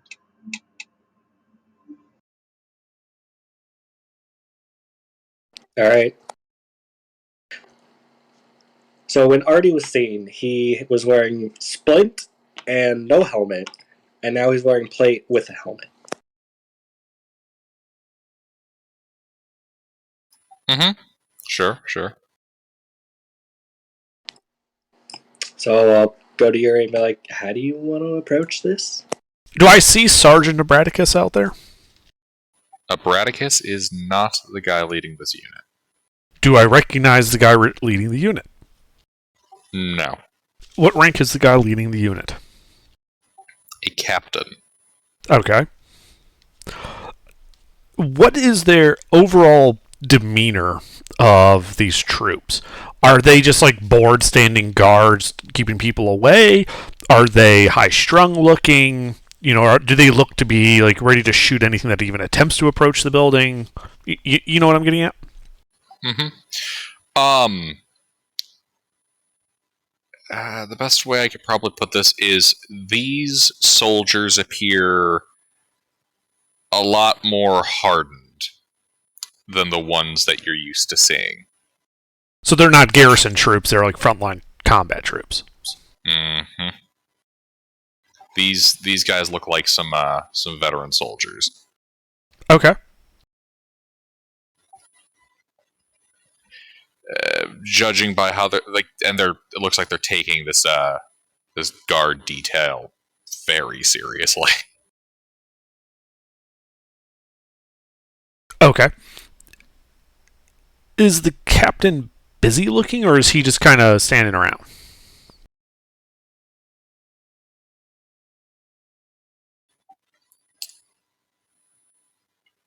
He's just kind of standing around. Okay. I just like to approach openly, making like approaching from a direction so that they can obviously see me from a distance away, so that it's obvious I'm not attempting to sneak up on them. I mean, you'd really have to try to sneak up on them. It's a big old, open promenade area. Yeah, but I didn't know. If they're like next to buildings with corners or something, I don't just want to pop out of a corner next to them and go, "Hey, guys." Oh, yeah. No. Okay, so you just walk right across the promenade. Right. See, if they see me approaching, they, at least then they're not surprised and react in an unfortunate manner. The idea is to not spook them. So yeah, I'll just plainly walk up to the captain. Does he say anything as I approach? In an unfortunate manner. As you reach the foot of the stairs leading up to the Artificers Guild main door, the captain holds out a hand, indicating for you to stop. The Artificing Guild is closed for the time being. What's your business here? Oh, we're I'm a detective here in town, doing some independent work for them. They asked us to look into some, artificery type stuff. I kind of indicate Artie, who's probably next to me. He's actually a member of the guild. I was just along to assist. We were just coming back to discuss our findings. Is there a problem here? Is there something we can help with? You guys look pretty heavily kit out for, quite frankly, garrison work. There is. We'll need you to come with us inside. Sure. Lead on, my good man. Uh-oh. So it sounds like Yuri's going in. Cousin? Armerson? What are you guys doing? Well, Cousin runs. I guess I'm following Gary. Trust in Yuri. I just... Sleuth, are you back? I had to restart my computer. I hope this works now. Oh, hey, we shit. can hear you. Have you been trying to talk to us this whole time? I haven't heard anything this whole time, and I tried fucking with all of Discord's audio settings after I went to the bathroom, and it decided to not work anymore. Oh, okay. Okay, so here's the rundown. Here's the rundown. The party made it back to the surface. So they're walking up to the Artificers Guild, except for Alpha, because Alpha is having cold convict feet. And the guards, looking at Yuri and Armerson, have just instructed them to enter the building. After informing them that it was closed, and they revealed who they were. These are some rather well kit out looking guards. Don't worry, guys. If they lock you up, I'm coming.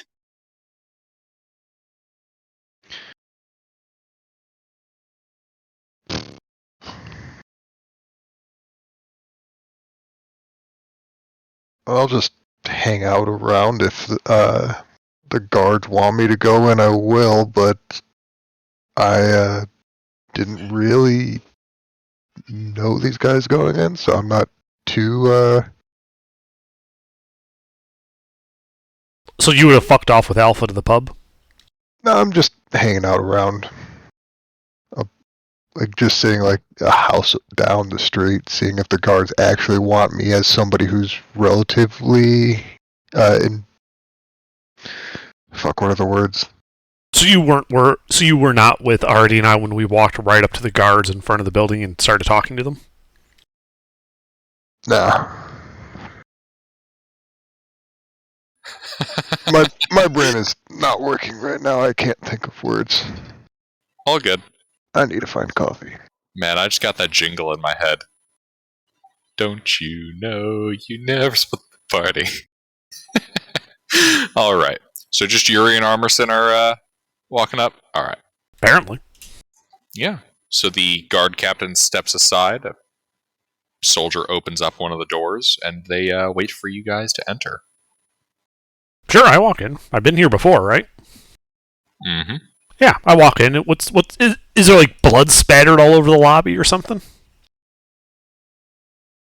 Tentacles and shit pouring through? That's all been cleaned up. No, there's no blood stains everywhere. Are there Artificer employees or just soldiers? There just appear to be the soldiers here on the outside. You don't see any artificers currently. That being said, you are just in the vestibule. Yeah, I mean, I walk in because there's like a waiting room on the other side, right? Like a lobby. Mm-hmm. Yeah, I just walk through into the lobby. Like this is, like I've been here before because I have been. Alrighty. Artie will also go in. All right. Yeah. As you guys kind of step in, the guard captain and two of the soldiers walk in as well, closing the door behind them.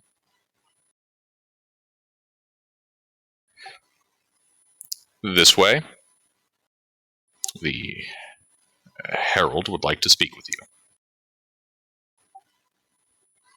The who? The herald. You've met him. And the captain is going to lead the way. I keep following. Stand behind you. What under? Yeah, I'm following him. Armerson? Well, in too deep to back out now. Nonsense. All right. Yeah.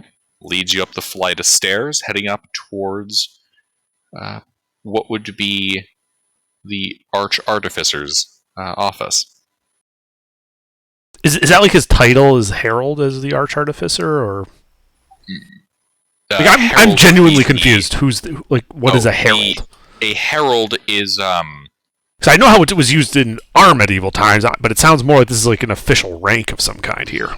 Yes, a herald of Taratus would be one of its emperor's. I guess you could use the word diplomats. Okay.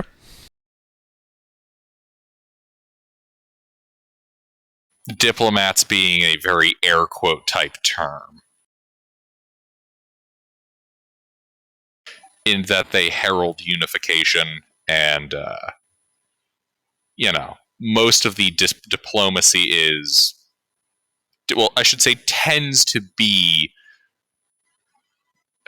ones of accepting other people's surrender. Okay. All right.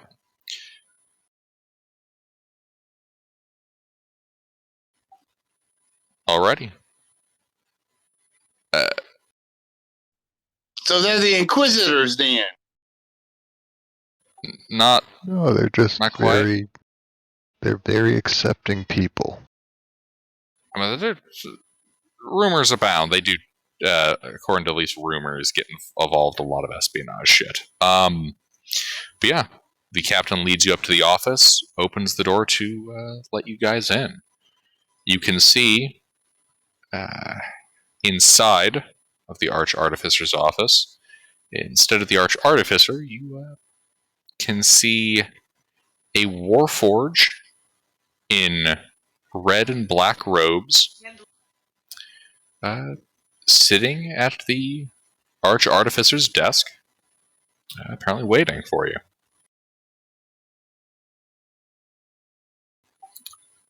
Please, come in. Sure, Mr. Sorry, I never got your name. The captain just called you Harold.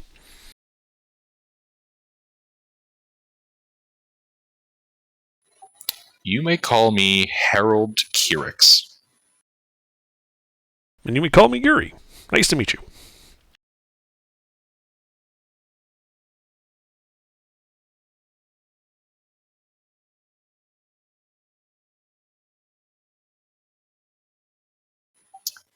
He's going to look over at Armerson. Arthur? My name is Arthur. Nice to meet you. Oh, we've met before.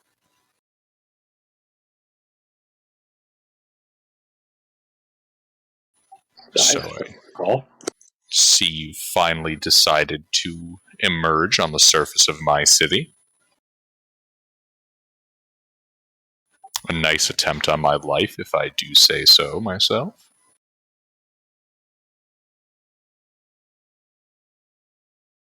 Now, Wait, why were you killing your own guys?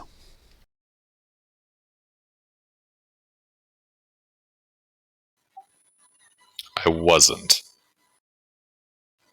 Normally. So, just to be clear, you weren't one of these like random rogue warforged down in the sewers that we destroyed when they were trying to like take out a couple of your FOBs? No. Oh, okay, that's good.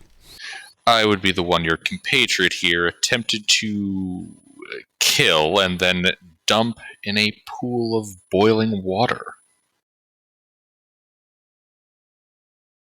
Wait, this is the guy? I turned to Artisan like, this is the guy that you did that to?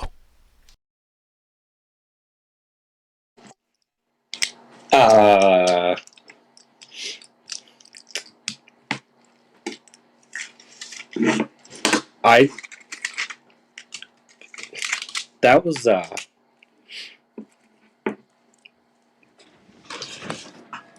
I was under a lot of stress, and my party member attacked you, and, well, I thought you were going to kill us all. Well, that's this. So this is the guy with the WMD, right? That we had to dispose of. Well, we were going to dispose of it, and then we got interrupted. No, we disposed of it. I remember. Well, We put it into a bag of holding and sent it to the astral plane to get it out of here. yeah, but that was after this happened. Well, yeah, but I was under the impression you guys knew that it was a WMD, and that's why this whole misunderstanding happened. Because you thought he was trying to blow up the city or something.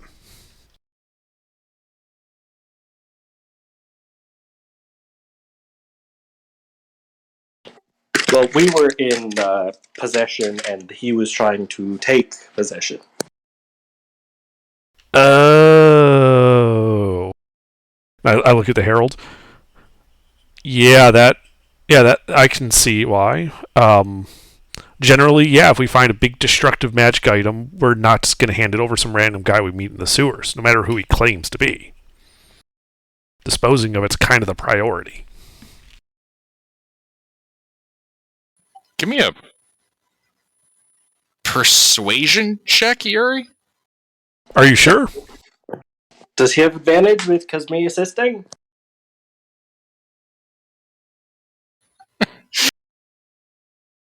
Sure. Also, add a flash of genius with that, so +4. Okay. 26.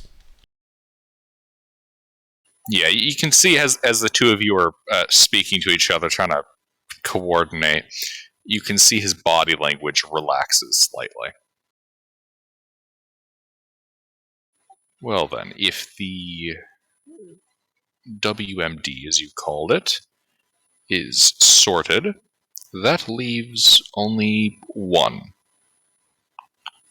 A bit of agenda on the docket for today. Namely, your assault against a Taratan official. Now, are you aware of the punishment for such a crime? It's just a fine, isn't it? He leans forward a bit. No, it is not just a fine.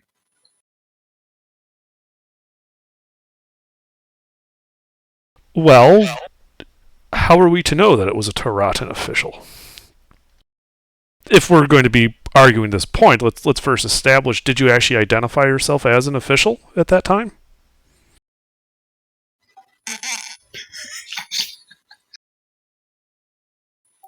He makes a gesture towards the symbol on his robes. I cast prestidigitation and create an identical symbol. And I point out the uselessness of such symbols in terms of bona fides when we're in a potential... If there was, say, a rebel group that was attempting to steal a WMD, impersonating the officials in charge would be the way I would do it. So, did you establish in any way your official capacity? We were also in a place where Warforged were rogue and attacking people left, right, and center, including your own soldiers. So again, this kind of muddies the water as to whether or not you really identified yourself. Yuri, I am well aware of what was in those caves. The Warforged were not the section you're referring to, merely a Zvart infestation. And I don't need to identify myself. Now,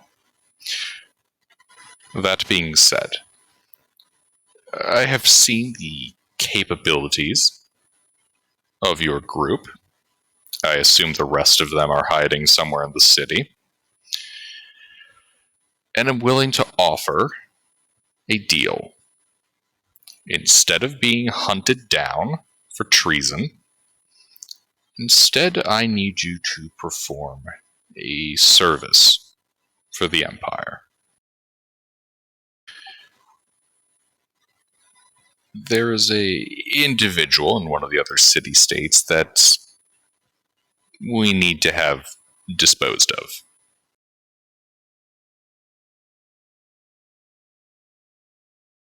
Okay.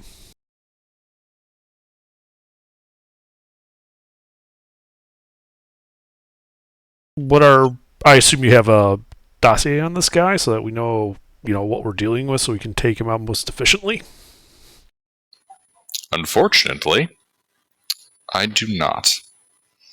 We merely know the name, or alias, I should say, that this individual operates under. Imagine if it's Alpha. Out of character, of course.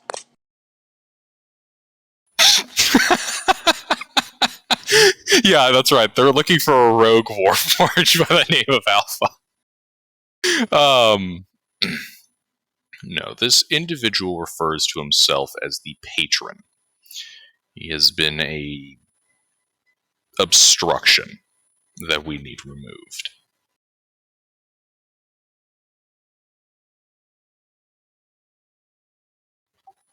Eliminate this patron, and you can consider the charges against you moot. Okay. Fair enough. So other than his name, is this does he have an organization behind him? Is he head of something? It changes our approach if we're going up just against an individual hiding out somewhere in a city versus, say, a criminal syndicate.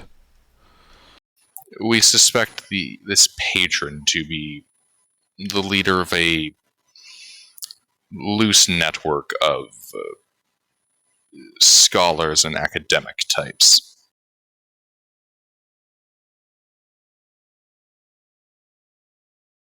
I see.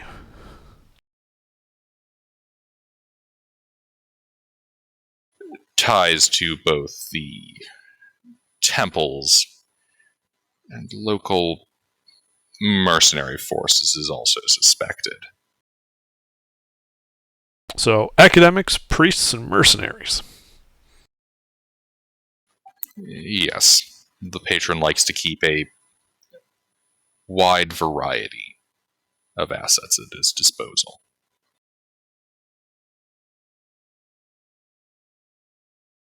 Okay. How will we know that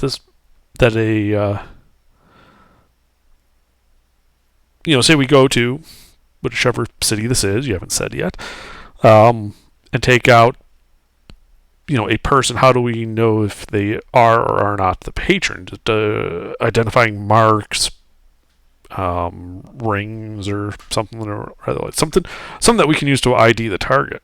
You got that? Unfortunately, we do not. You'll have to do that segment of the legwork yourself. Have you managed to capture any lower level guys from his org? None that live. Do you sell their equipment? Generic off-the-market equipment. No specialized daggers for these guys, huh? They're smarter than that. No, they're not some deranged cult of Typhon. Are you sure? Because academics, priests, mercenaries, it sounds like a cult.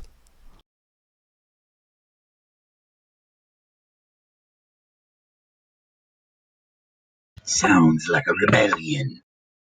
Find those rebel scouts. So, okay.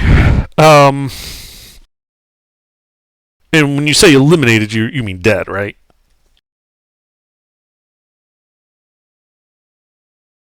Dead would be preferable, if you somehow managed to find a way to cast them adrift in the plains. That would, I suppose, also count. Okay.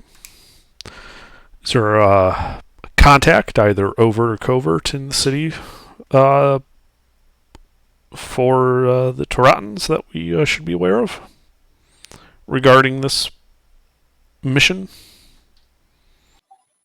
None. The reason I'm coming to you on this is that you're not Taratan.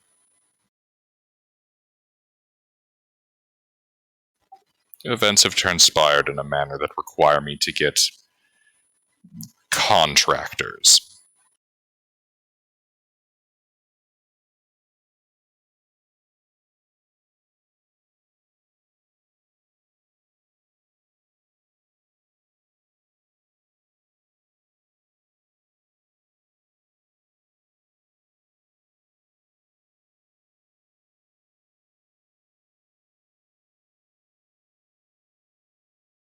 Well, then I guess we better get started.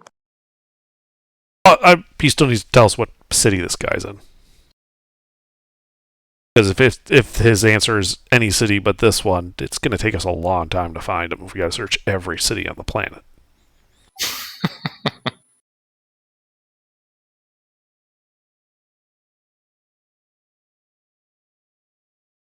The best information I can provide you with is that he'd be downriver of here, in the port city of Corialum.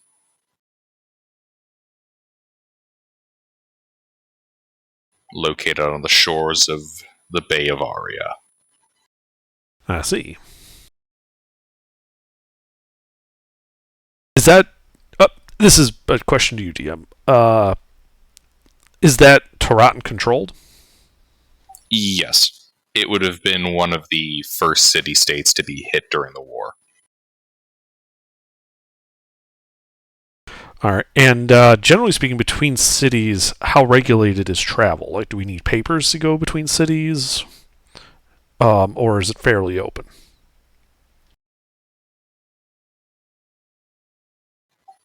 Papers have been required since the Taratans took over. Okay. Well, then I would be addressing the council. Okay. Well, we will need to probably spend the night here in Hymnum before we head out, just to rest and resupply, given our adventures down below. I assume you've arranged the passes we need to for our group to travel to this Corellium? He kind of waves his hand. You can see a mage hand carry over a trio of scroll cases. Your papers are in here. Or scroll tubes, I should say. Okay. Oh, hey, Captain, I have an idea. I pull out the tubes, give me an idea. I pull out one of the 2 tubes of scroll sending I have. I set it down on the desk in front of him. I hold up the other one. I said, these are a mated pair of tubes of scroll sending. If you get more information on the patron or need to update us on something else, you can use this to send us information and vice versa. He reaches forward, kind of places a hand on it. You can see he casts a spell. Excellent. We'll be in touch then, as he pockets the tube. The captain will see you out. Alrighty.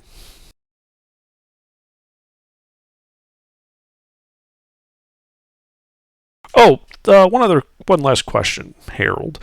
I kind of gesture around to the Artificers Guild. They're not all dead, are they? Because I think Artie still had some business he wanted to do with them.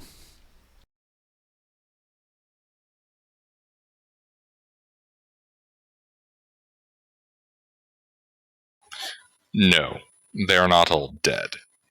We required the site for the day. Fair enough.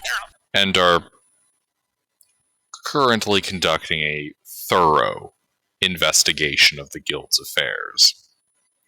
We wouldn't want any more of their acolytes to become lost in the tunnels beneath the city again.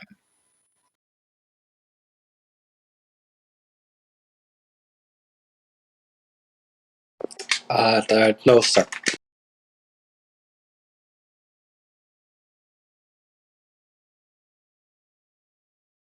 Well then, you can be on your way.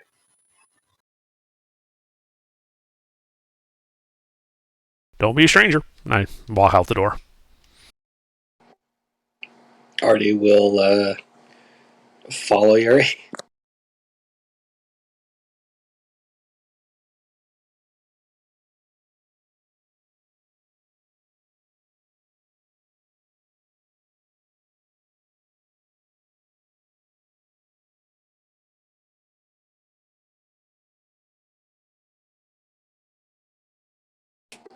So I guess we meet back up with Alpha and then We go to the pub.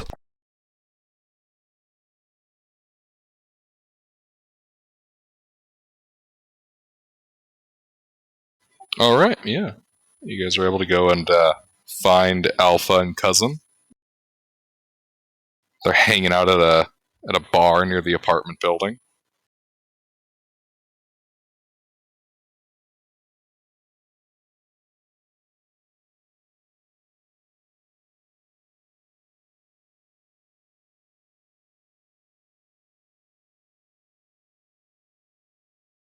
Alright, yeah, just walk over to Alpha and Cousin. Hey guys. A Warforged can get drunk, right?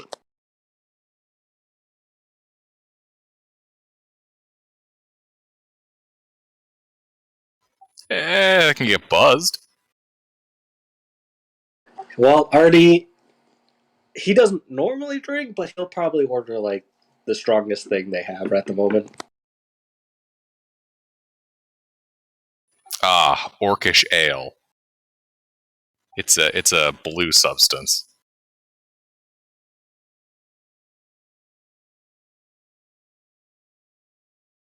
He just downs it.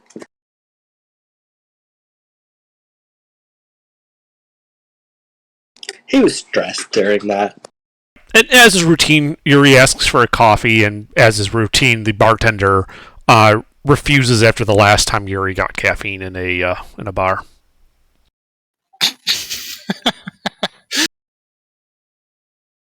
Alpha, Cousin, you guys still alive? Yeah. Oh no, the Taran's got him. Alpha actually would have had all that set up. He would have had a table and everything with drinks for y'all when y'all get here. Nice. All right.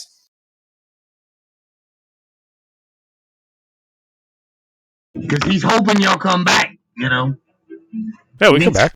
He thinks he screwed up and got y'all arrested for it. Nah, we're not arrested.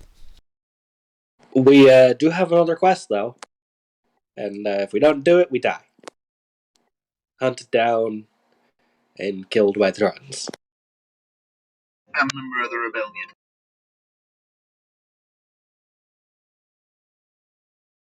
Yeah, they want us to head downriver to a city called Corellium. And apparently they've got an issue that they can't touch for political reasons that they want us to make go away.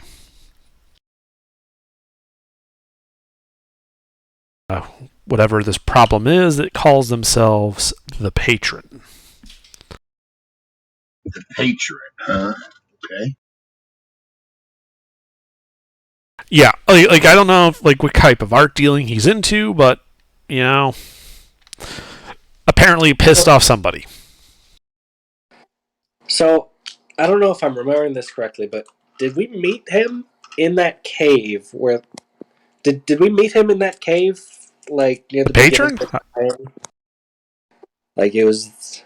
We killed a bunch of people thinking they were bad guys, and then later learned that, like, they were just guards. And we had this cave filled with, like... Look, we need to stop. We gotta address something. We gotta address something. I wasn't there, so Alpha can't tell you this personally. But, damn, bro, you just gave everything up. As soon as the guy asks you a question, like, yeah, we went down there, we did this, we did that, we did that.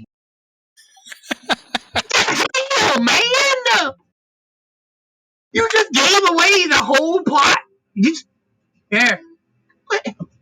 Yeah, we saw. He was like, why'd y'all try to kill me? We sorry about that. My bad. I was having a bad day. What?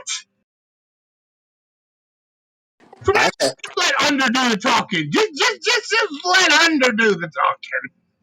If you're with Yuri, just let Yuri talk. It's just like, that's why Alpha never says nothing, because I'm afraid I'm going to fuck something up. So I let Yuri do all the talking. I thought that Already played his part perfectly. I thought we were going to go for, like, it wasn't us, it was the doppelgangers thing. That wasn't going to work.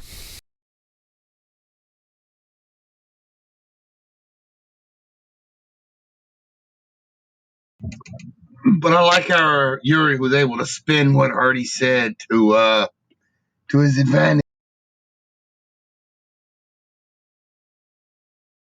Doesn't need to identify himself. Ah!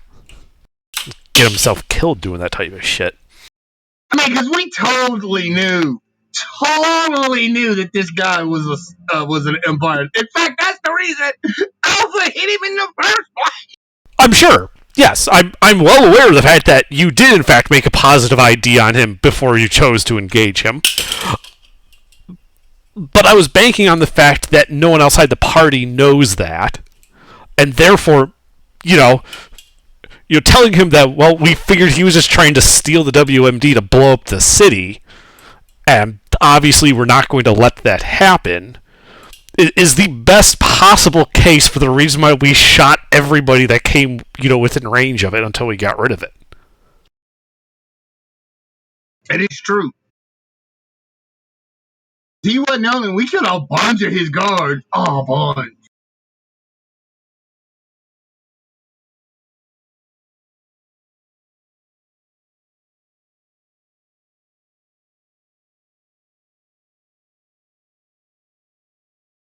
Anyway, but Alpha knows none of that. I'm just saying as a player. Well, Yuri would have felt legit. He would have been like, yeah, I was able to basically argue that I was just mistaken identity because we were trying to deal with a fucking magical bomb, and we weren't willing to let just anybody take it. And they seemed cool with that because we were trying to get rid of the damn thing. Alpha waves to the bartender to try to get you a cup of coffee. See, that's why I like you. That's that right there. Right there. I doubt the bartender knows me because I come in here all the time and get refused a cup of coffee. So there's no way in hell he's sticking a cup of coffee in here. Likely because the last time he did, I almost summoned something from hell in here. Why stop at almost? Didn't have enough coffee. I needed a second cup. Well, that's why Alpha's trying to get you to have a cup, because that sounds like a hell of a fun time.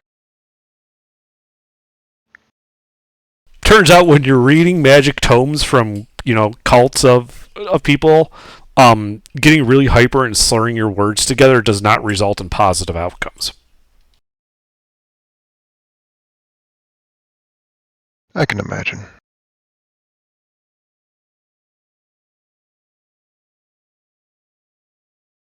Oh yeah, also we left one of the tubes of scroll sending, with the Herald, so we can actually communicate with the government this time. So we won't be completely out in the cold.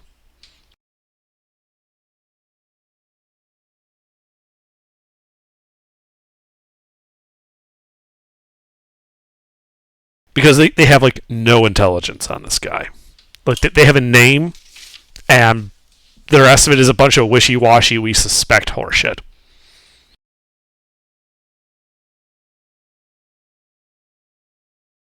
Oh, right. That brings back to my question I asked. In that, we went outside the city, a long time ago, searching for kidnapped victims, and we found this cave with the magical battery. Was that the patron who was investigating that in that cave? How did he introduce himself? He might have introduced himself as the patron. I'm going back through my notes. Let's see. Nope, this is too far back. So it's talking about East Haven.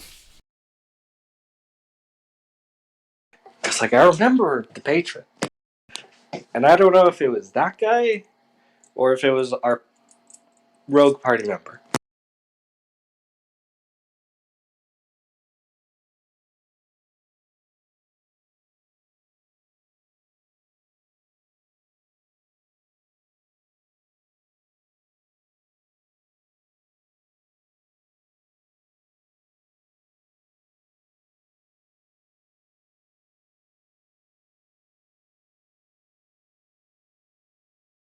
Wait, and what about East Haven?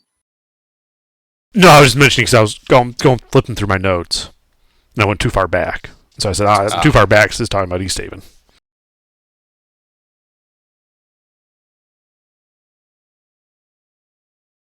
I don't think he gave us a name because all I have down here is Magical Battery Researcher. Because I remember hearing that before. Because the two people who we saved and met back in the Inner Forge, they did a job for it, didn't they? Like, they knew of the patron? No, they were guys that were being chased by the squid monster. Yeah, but they were out there because the patron like brought them out to help him with his research. Really? I don't remember exactly. Well, I mean, they're probably still in the city. We'll only just go find and talk to them.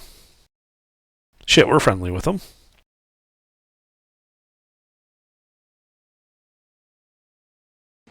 Yeah, we know where they're staying, right? No, we don't.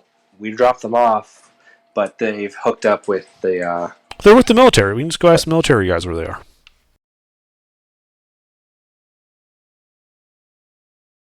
All right, but I don't know if we should mention the patron since. No, we're just trying to hook up with some. What we should tell them is that we met them when we were down below, and they were pulling out, and we held the line until they got out, and we just wanted to make sure that they got back safely because they're friends of ours. And to let them know that we got up safely too. Exactly. We're just trying to reconnect with our friends.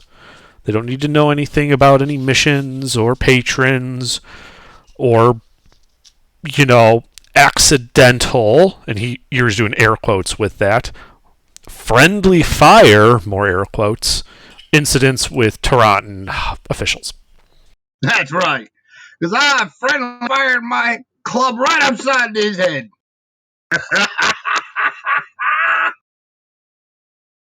He says this out loud in the bar.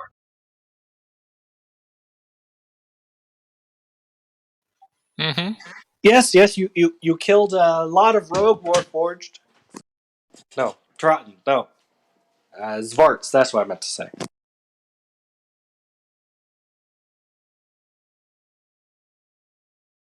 This is gonna go terribly. Anyway, let's go. So, if I recall, they were staying in our apartment, weren't they? In our apartment building? Before they hooked up with the military. Yeah, but they're probably still staying there. Yeah, they did actually rent an apartment together in your in your building. Yeah, so why don't we just go to their apartment and see if they're in?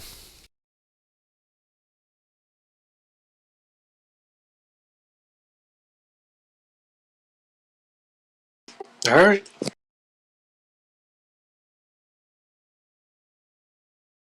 While we're walking, I'm just going to wild shape into a cat and jump on somebody's shoulder and just take a little nap there.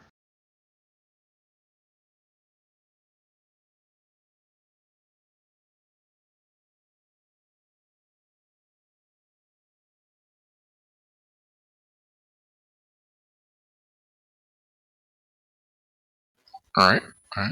So you guys head back to. So you guys are heading back to your apartment building to go try to find them. Yeah.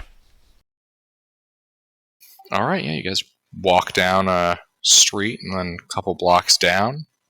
You guys make it back to your apartment building.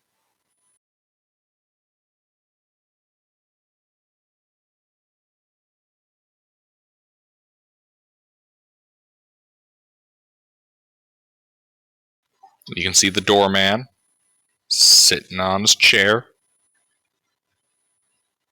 smoking his pipe. Grumbles in acknowledgement as you guys enter the central courtyard. Yep. Yeah, I wave at him. Hello to him. Oh, I stop and I ask him, hey, are Mineralis and Columbius, those two guys we rescued, are they back in yet? They came back a couple hours ago. I hadn't seen them leave. They still be here. Great. Thanks.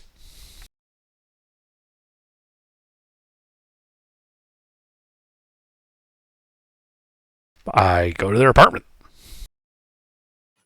Yep. Yeah, you walk up a flight of stairs. I'm sorry. They're on the main floor. They're on the main floor. Yep, you just kind of walk across the courtyard. Mm-hmm. I knock on the door. There is no response.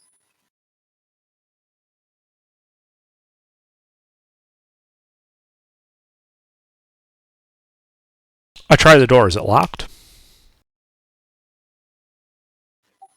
It is.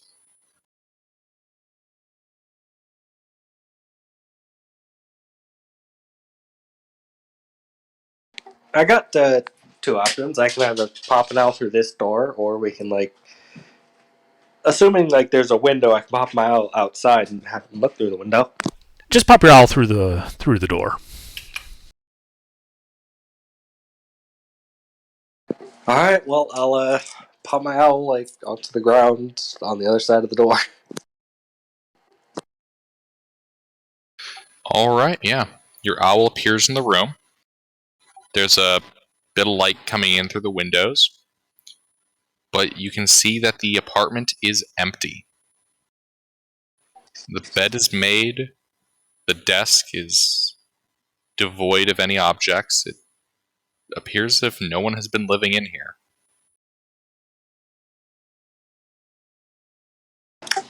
Did we get the right apartment? Because it's kind of empty in there. I use Eldritch Sight. Is there anything magical about this door?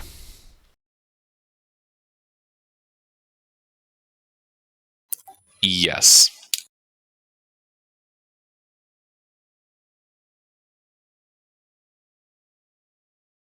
There is. 1 second. Abjuration magic on the door. Well, I guess it's my turn. I identify the door.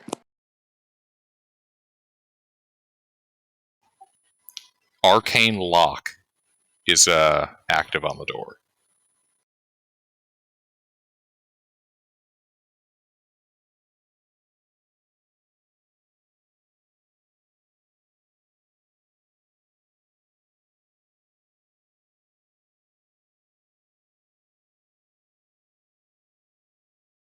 Right.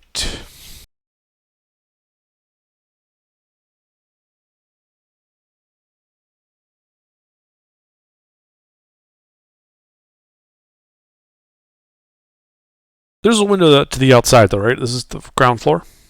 Mm-hmm. How secluded is that window?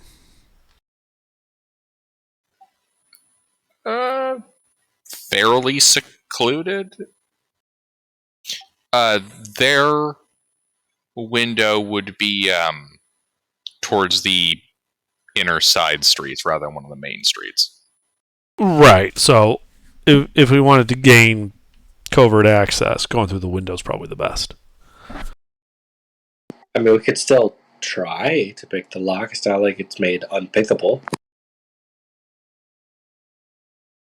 Just harder.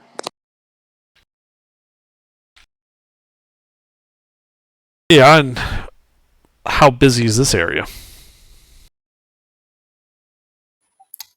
It's the central courtyard of your apartment building. The doorman hangs out around here. Oh, I thought we were inside. So, never mind then. The way these apartment buildings work is... It's like one of those drive-up motels. Yeah, kind of. It's a big square structure with a central courtyard in the middle, and all the houses lined the inner perimeter with exterior windows to the outside of the building's perimeter.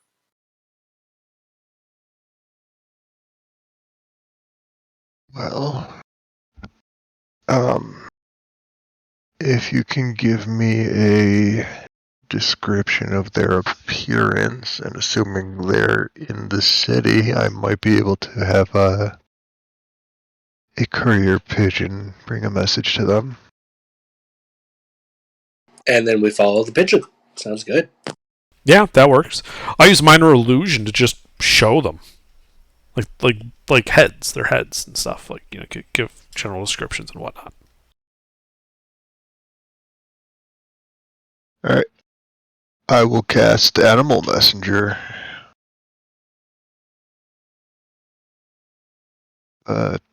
Tiny beast you can see within range. Oh, I need a beast I can see, so I can create. No, that becomes a fae. Is there a bird that I can just pick out of the sky for this? Yeah. There's a couple of pigeons that are currently shitting on your roof. Great.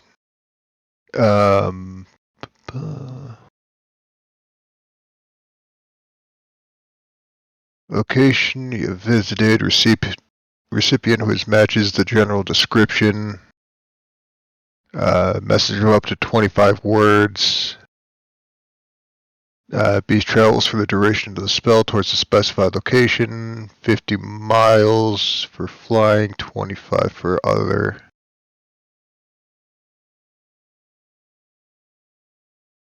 What should we tell them?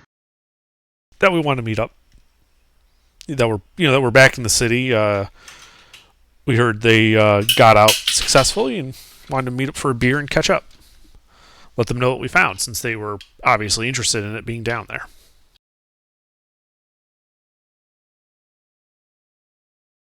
I don't know these people, and I don't think they're going to know my voice. Should I use one of your names, or... I mean, yeah, name drop me if you need to. Alright. I'll have the bird search the city for these two, and say that Yuri made it back to town and wanted to meet up with you at whatever pub is near the apartment. Our usual pub. Yeah, usual pub. The and Winchester. then send the bird on its way. I'll have my owl follow it, so if we lose track of it, I'll know where the owl is, so we know where they are.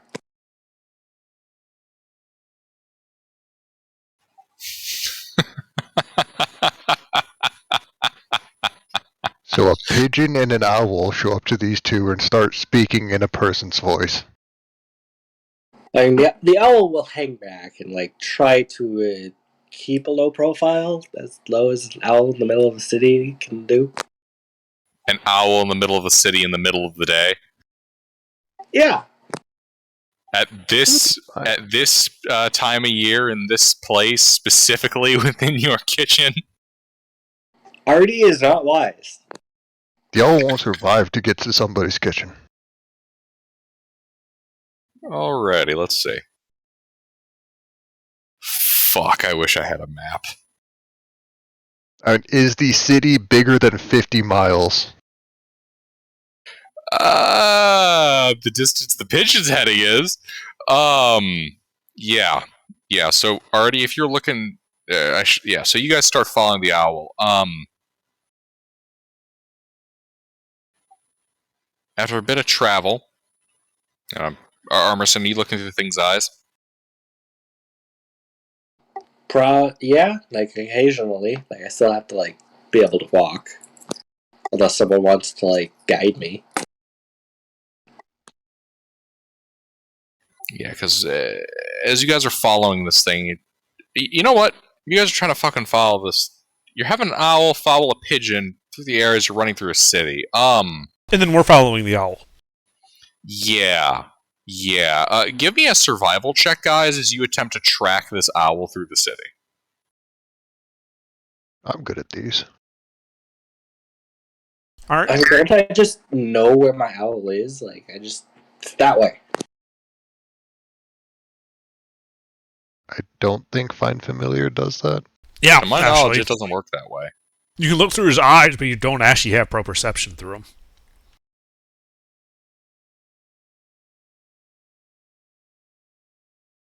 So does it say normal survival roll? Mm-hmm. I'll give you guidance.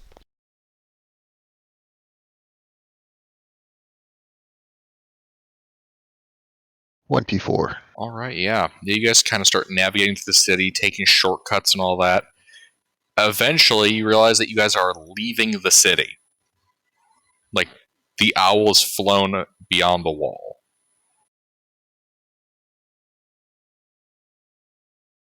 Heading towards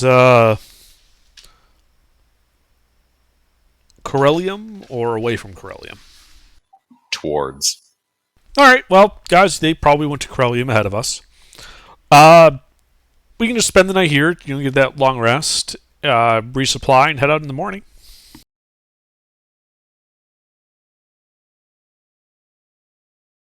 Works. Sounds like a plan to me.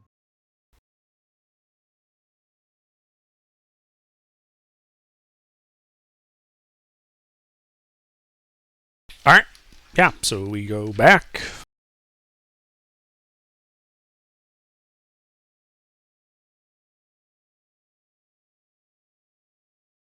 This also gives people who have loot in their inventory a chance to go sell it.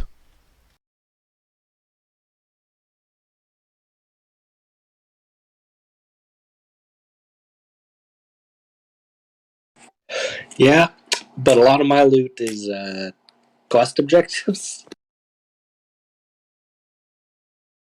Is what? Like the mechs. Oh, Well, okay, well, that's all in a bag of holding, right? His inventory is full of quest items he can't drop out of his inventory. Well, what I meant though is, it's in a bag of holding. We can always, when we resolve the side quest and we get back here, then you'll be able to turn them all into the not the Adventurers Guild, the Artificers Guild. yeah. Also, they said that they were there for like the day, right? So Yeah, we maybe can tomorrow you turn can turn them in. Yeah, we can check before we head out.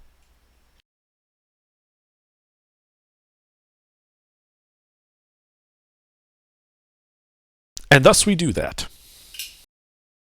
Indeed, you guys hang out in the city for a little bit. Basically have a full day to buy or sell shit. You take a rest, and your next day begins. Armerson, were you headed back to the Artificers Guild? I think we all are. Yes. We would be going as a party, because after that, we'd be leaving for Corellium. Unless someone's got an objection to this.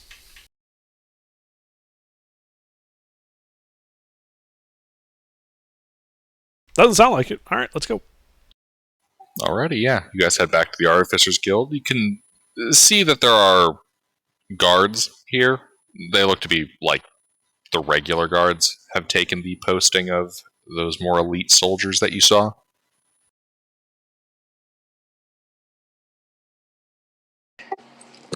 Yep, they're not expecting us this time. They'll never know what hit them. I'm kidding. Just came in today instead of yesterday. Right, yeah. Because they were totally going to wait there for just one day for you to show up. Oh, so it's on plot time. Time doesn't pass for them unless we show up. No, he's saying he was holding your guild hostage for you to come back. Like, if you didn't come back, they were going to, permanently shut down your guild. Ah. Yeah, Kirix is a huge cunt. I don't know, he seemed alright to me. I mean, that seems like a perfectly reasonable reaction to what happened. Yeah, he was perfectly fine with it once he realized, that we weren't fucking terrorists.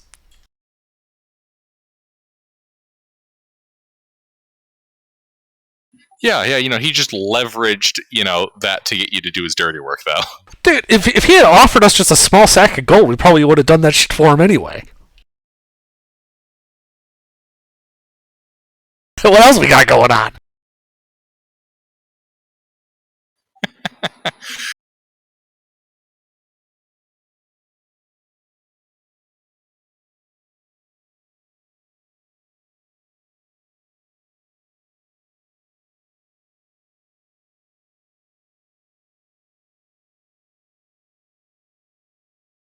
I do stop in though, and check to see if I got any mail at the letter place before we leave.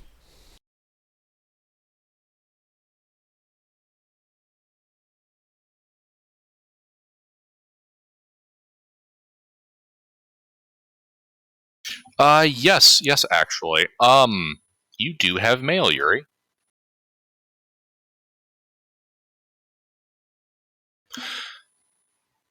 There's apparently been some strange monster sightings downriver, a little bit to the east. Well, I should say north and east of Corialum, kind of southeast of Hymnum. Less a direct hire, more of a...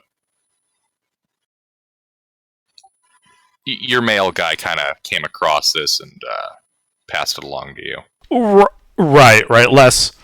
Hey, you need to go deal with this, and more like, hey, you usually go and like are interested in all this weird shit, right? So here you go. Precisely. Yeah, it talks about sightings of a they believe it's some kind of lycanthrope or pack of lycanthropes. It's unclear. All right, northeast of Corialum. Northeast, mostly north, slightly east. Got it. All right.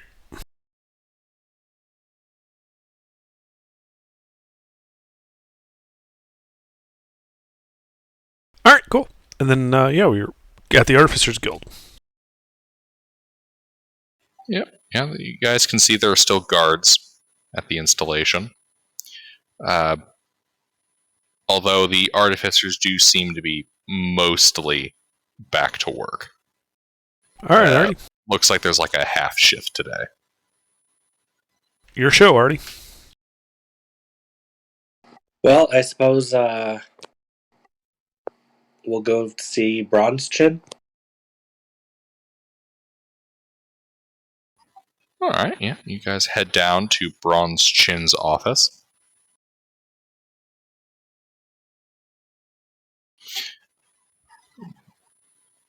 The door's open. You can see him. Looks like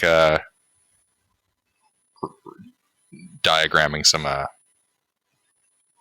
scrolls by the looks of it. One of his arms is in a sling.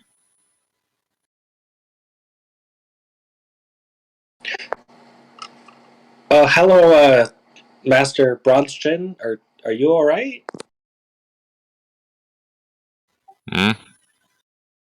Yeah, I'm fine. Well, we're back, and we got some stuff.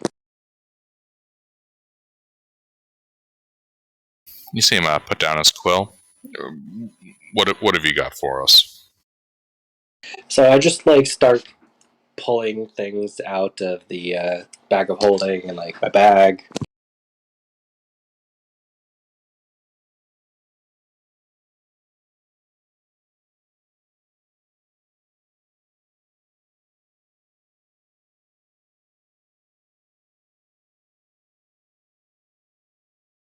So Scrivener Squid was the one that was alive when we put it. Scrivener Squid was the one that was alive when we put it into the bag of holding. So I guess now that we're looking, is it alive or dead?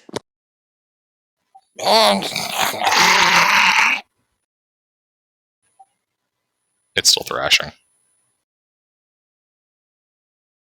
I figure a vivisection is would reveal more information than just autopsy. That is one resilient fucker. It's been in that pack for, what, 3 days? Something like that, yeah.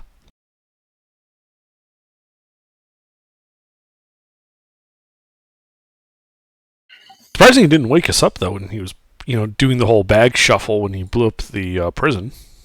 Damn, I must have been out of it. Yeah, just didn't wake up at all.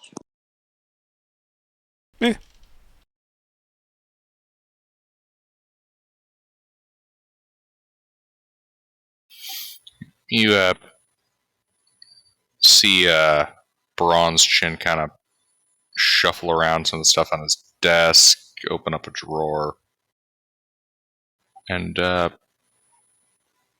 pull out a bag.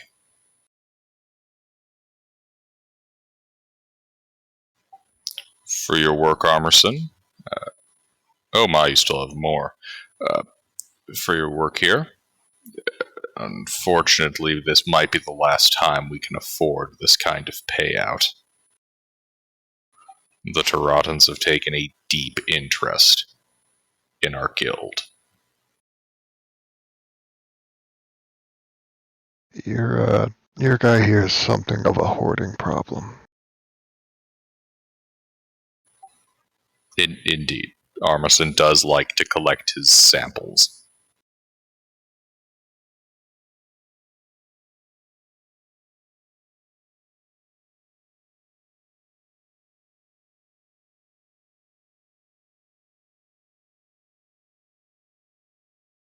Alright, and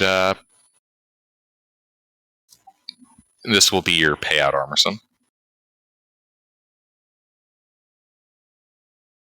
A whole bunch of hyphens on a piece of paper. Nice.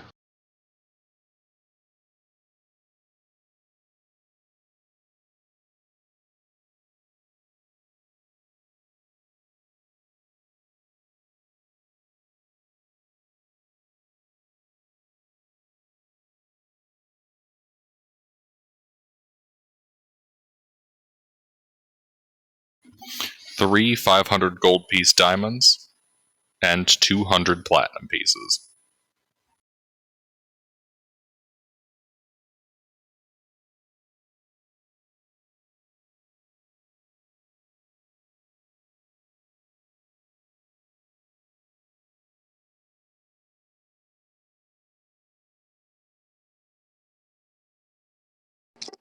Thank you, sir.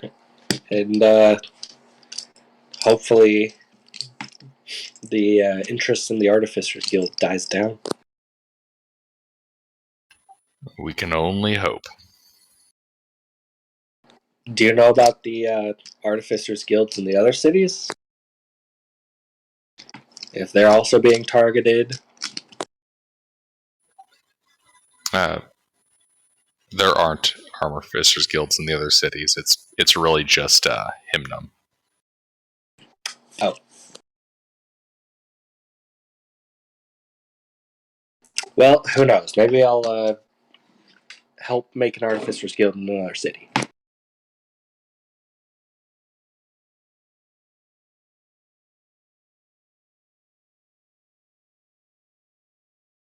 The type of field work you are doing, or at least have been doing since I joined you, is not very conducive to making new guilds. I won't stop you from trying, but I don't think it's going to work as well as you're hoping for it to. Maybe it'll be a retirement plan. When I wanted to learn.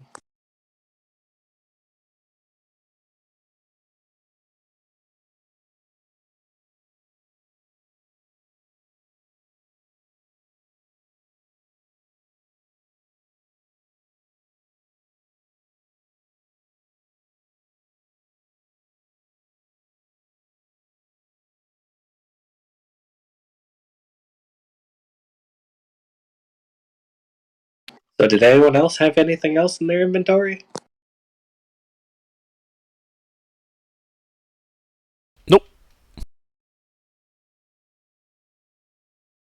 All right.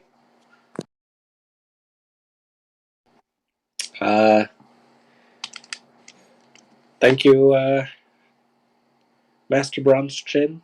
And then I'll just start heading out.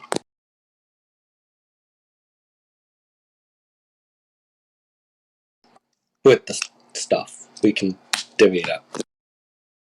Mm-hmm. Yeah, we can divvy it up, once we leave the city.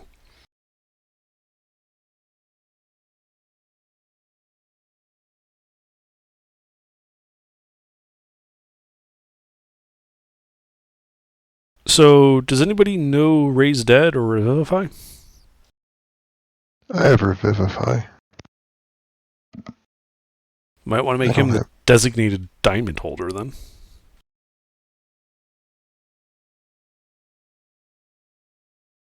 So I don't think any of us are going to get Revivify or Raise Dead.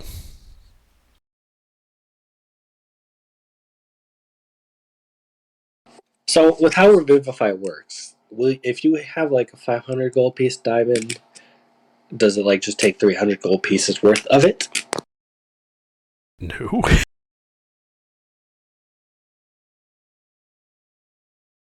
Nope.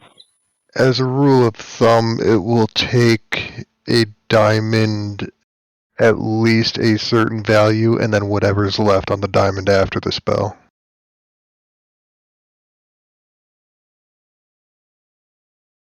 I mean, ultimately, that's going to be up to Gilbert.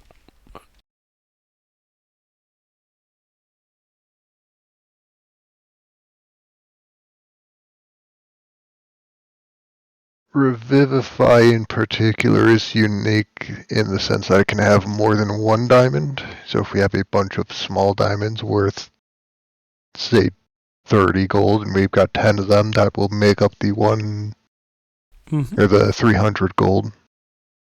As far as I know, that's the only resurrection spell that does that, though.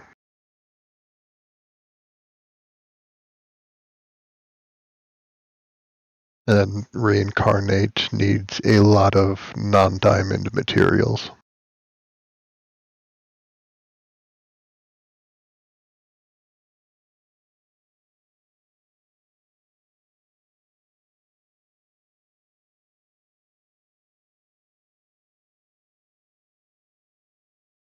Alright, so what, we each get 50 platinum pieces then?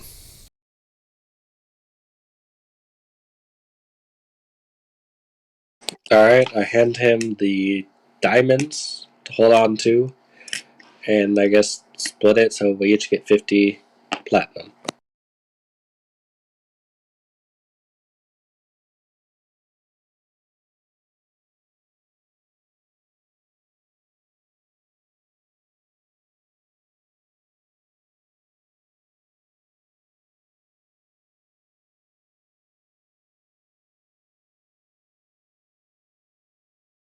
Alrighty. And then we walk to, well, I do tell the parties we're leaving, like, hey, I was informed that northeast of Corellium, there's been some monster sightings that have been unusual, specifically possible lycanthropes. Do you guys want to go check it out before we hit the city?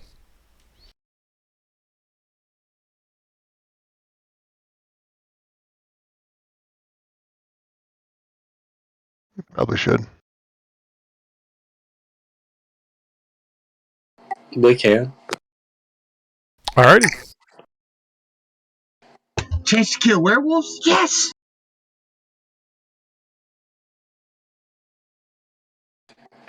So I'm just looking at the magic items we can buy, since you just said buying a magic item is the thing.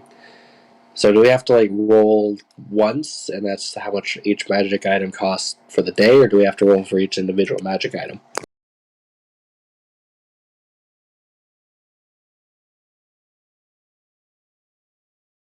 I'm sorry, please repeat.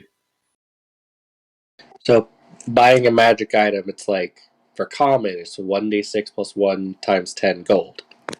Do we have to roll for each individual magic item, or is it like roll once and that's the price for every common magic item for the day? For each one that you're looking for.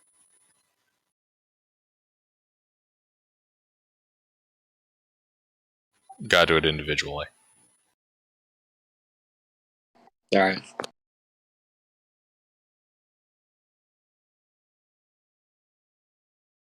Just watch me count how many common magic items there are and roll for each. Just buy all the cheap ones.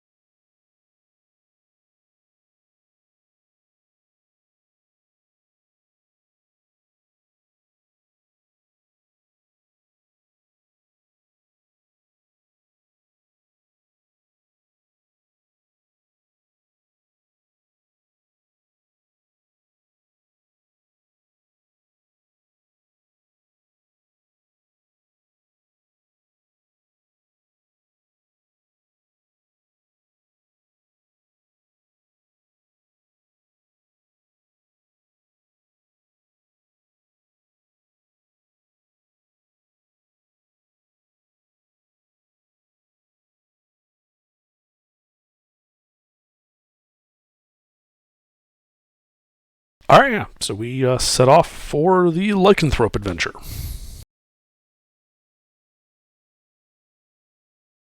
Alrighty.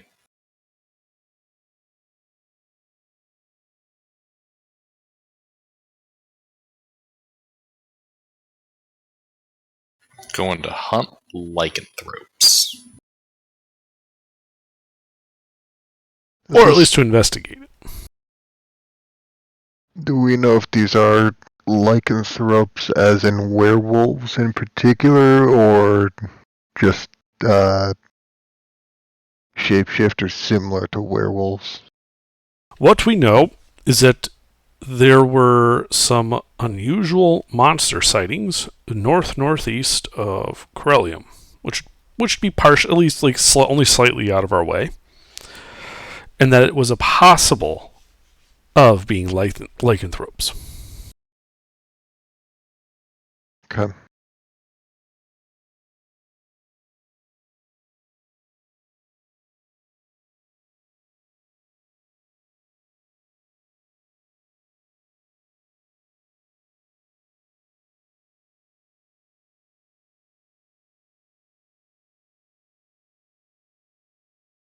And I guess another question to add to that, does everybody have some kind of magic or magic weapon to fight with if they need it?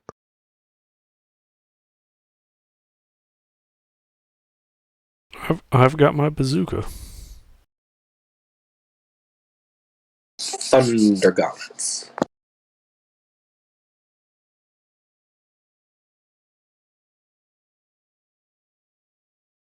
I think all of us have a means of doing some amount of magic damage. Sounds like we're set then. I have multiple ways of magic damage to chain them.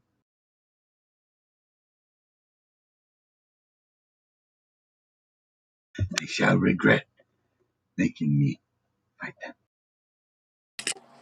Oh, also, question. Is there a way to buy spells, like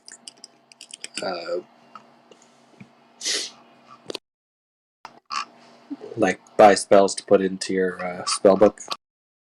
Yeah, it would work the same way that you would purchase a spell scroll. Alright. Each of those spell scrolls has a rarity, same function. Alright. Thanks. I'll just be looking at this while we play.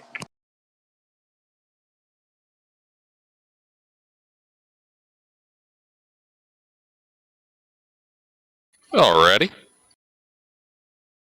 So, you guys are heading out there. Correct? No one's staying back, doing something else, needs more days. All good?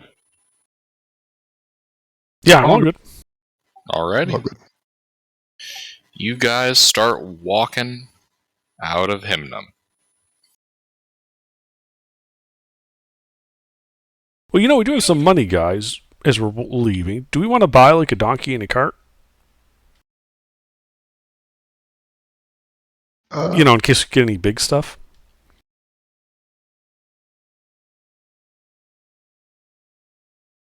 I can fill in for a warhorse for 6 hours at a time with a nap in between.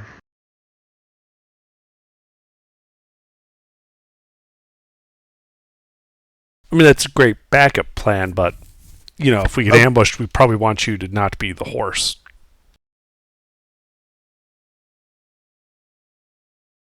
Yeah, we might as well. It's not like we're gonna have to abandon it or anything.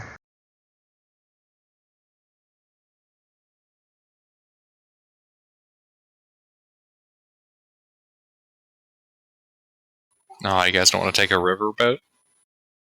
There's a riverboat? I mean, there's a river that you'd have to follow for a while.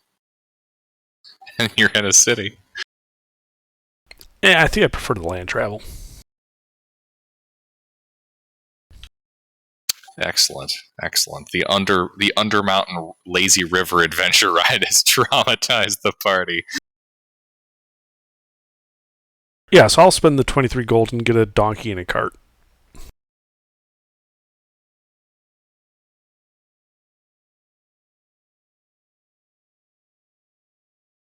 Yeah, but I can travel alongside the party in the river as a reef shark.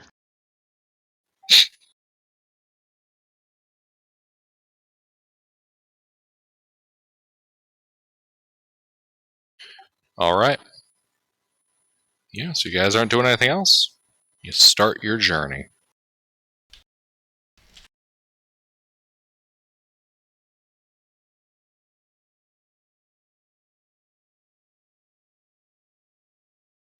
Alrighty. Yeah, so you begin travel on your first day, making it towards the edge of the valley, kind of where the river begins to split off from Lake Hymnal.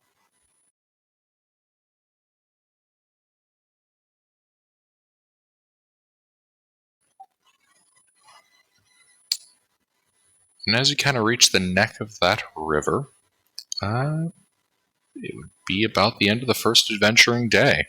Time to make camp here, unless you guys are going to try to push past and continue the length of the River of Song. We weren't given a deadline, so I don't see any reason to rush or push ahead just yet.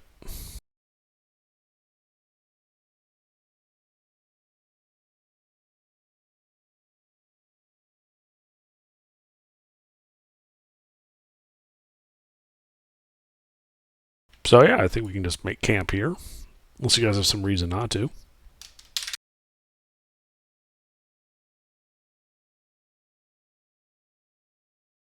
Not in particular. Alrighty. Are Alpha and Artie staying up on watch the whole time again? Yep. Then I sleep.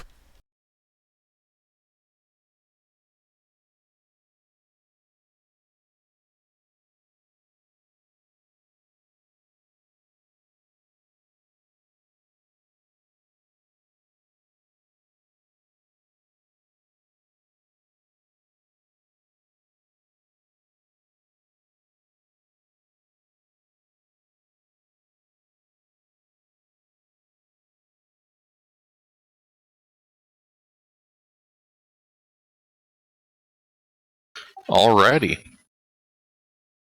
Yeah, first night begins going by. Those of you on watch, you guys can hear almost like a kind of song coming out of the river. You can see a number of fish as they kind of leap out of the water amid this almost musical pitch as they continue to swim about, leaping out of the water to try to grab small bugs that are flying overhead. Frogs are croaking. The bugs are buzzing. But the night goes by quite smoothly. And through a break in the clouds, you can see the moon itself is approaching, well, one of the moons, is approaching its full phase.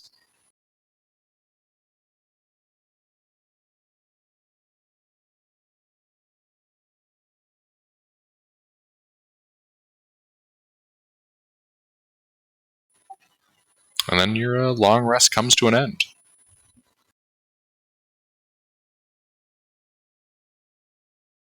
Beginning the second day of travel.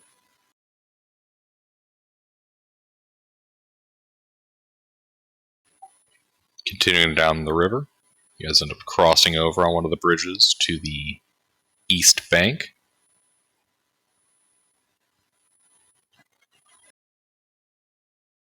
And do me a favor, guys, and one of you roll me a D100.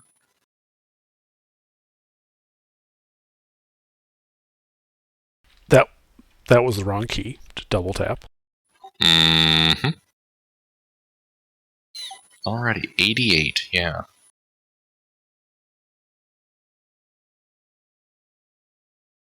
Yeah, so you guys are traveling down the road in the East Bank when you guys can see up ahead about 300 feet is a tree that has fallen over, blocking a section of the road. Well, I should say blocking the road.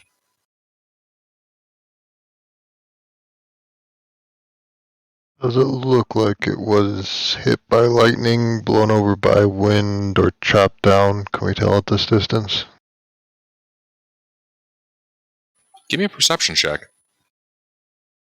Does there happen to be this really convenient escarpment with bushes to either side of the road as you approach this obstacle? One moment, Hunter.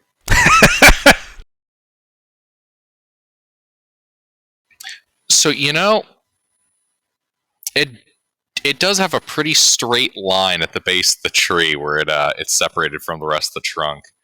And Yuri?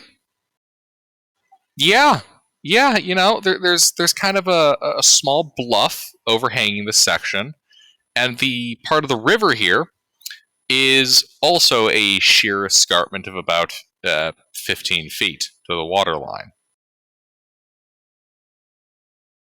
Almost as if this were a, you know, inconvenience. Yeah, Not an ambush. Indeed. So while pulling out my bazooka, I'm saying very loudly, "Oh, look at that! The tree has fallen across the road. Oh, I guess we'll have to stop and move it out of the way. And you know, because it will take all of us, there's no way we would be able to look out for anything approaching from any other direction."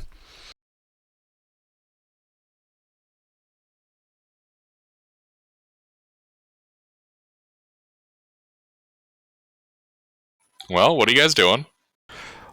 Well, I give them like a beat, and they say, "All right, step out of the bushes, or I'm going to blow your fucking head off."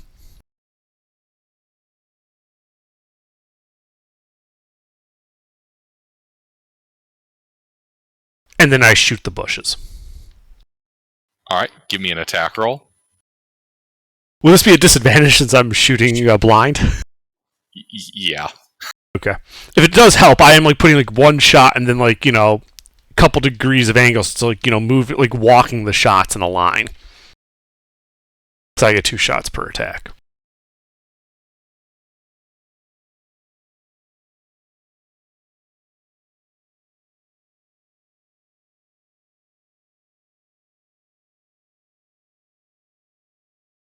Whoa! Okay, that was a bit much.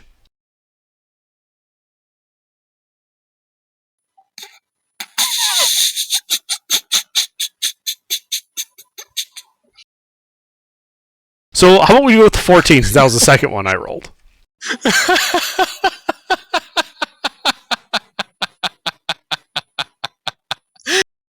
What the fuck even was that, Under? Well, when I said it was a bazooka, it was really a fully automatic 20mm grenade launcher, and that escarpment isn't so sharp anymore.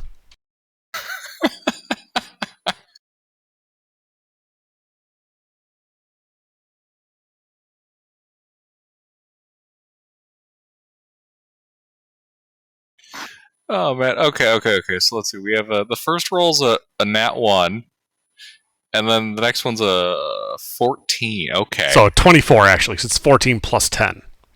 My attack mod is plus 10. All right. So the first shot obliterates a bush, revealing a this kind of hulking gray-green skinned humanoid with big old tusks, an orc, holding a heavy crossbow. The second one blasts the bush next to it. Roll damage.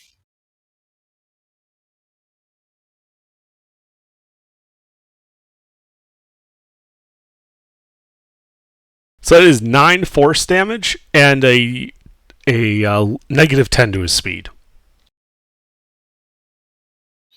Alrighty. Yeah. Well, their ambush is blown. Roll initiative, guys.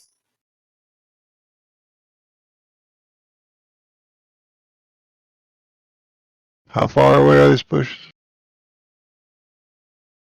We would have, like, when we saw this, like, we would have stopped, so we're probably a fair distance away, like, what, 40, 50 feet?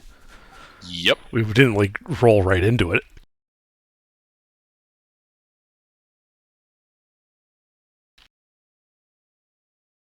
Hey, mister, there are orcs about. There be orcs in them hills.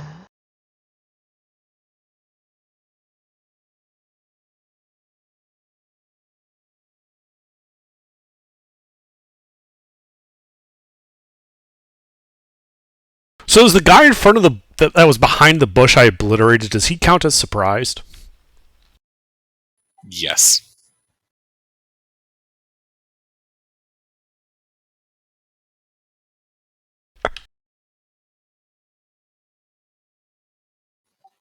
Alpha. I'm gonna look at the one that just popped up out of the bush. Oh, he didn't pop out. His bush was obliterated. I'm gonna yell, "Surprise!" And then I'm gonna bonus action rage, and then step in and start swinging. He's, like, because the angle, like, 50, 60 feet away. I'll go 55.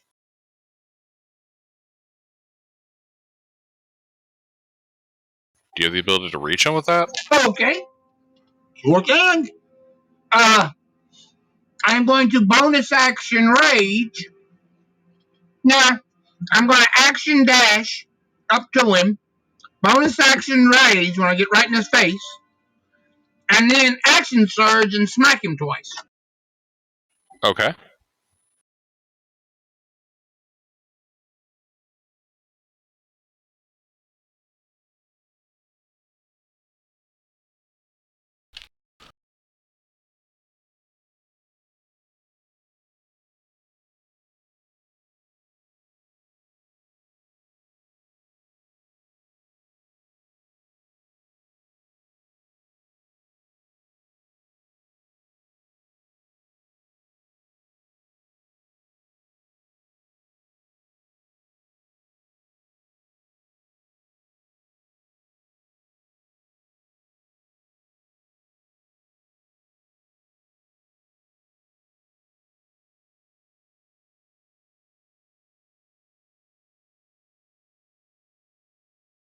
Did I hit? Well, let's see here. A 25 and a 19. Yeah, those both hit this orc. Okay.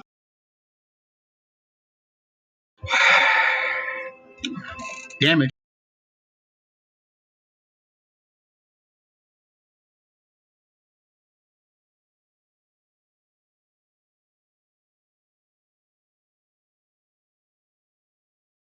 $25 points of magical blunt damage as I smack him twice.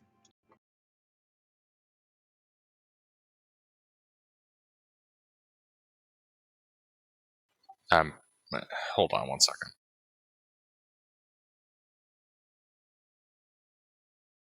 Okay, please repeat that. 25 points of magical blunt damage. Alrighty. DM1. Well, let's see. One of this gaggle fuck is surprised. The rest of this gaggle fuck, though, yeah. So that escarpment that these two guys are overlooking. Yeah, you guys see the dirt begin to move and fall apart as a quartet of orcs, comes off that wall. They apparently hid themselves in the dirt and are going to charge in your guys' direction.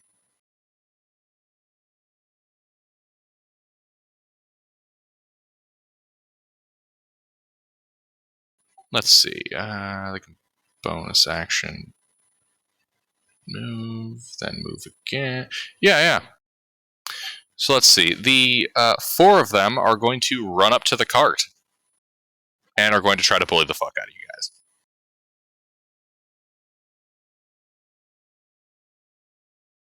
Let's see. We're going to have 2 grapples on Armerson, a grapple on Cousin, and a grapple on Yuri as they attempt to pull you guys out of your cart.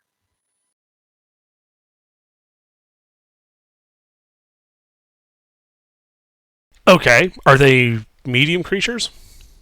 They are? I'm small, so they should have advantage on mine. Alright, we're going to go top down on this, so we'll start with Armerson.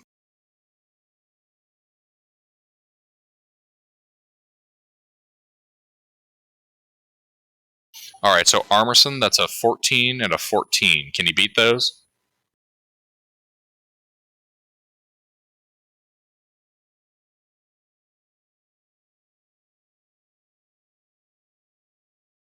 I will Right. use. I mean, it's just a grappled. Why not? Flash Genius on the 11 to make it a 15. Alright, yeah. Yeah, they fail to grapple you. Alright, now we have Cousin. One of them's going to try to grab you and pull you out of the cart.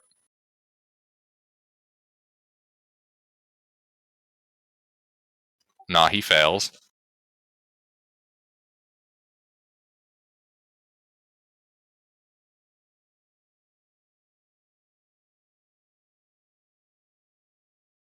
And Yuri.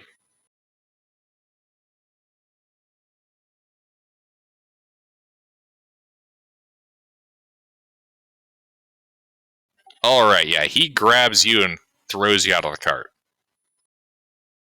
Okay. Actually, I just really... You know what I mean. He grabs you, just kind of holding you with one hand, because you're a little gnome. Uh-huh. With a bazooka. Alright. Indeed. And so he's going to take his axe, and he's going to try to hit you with it. Bold of him.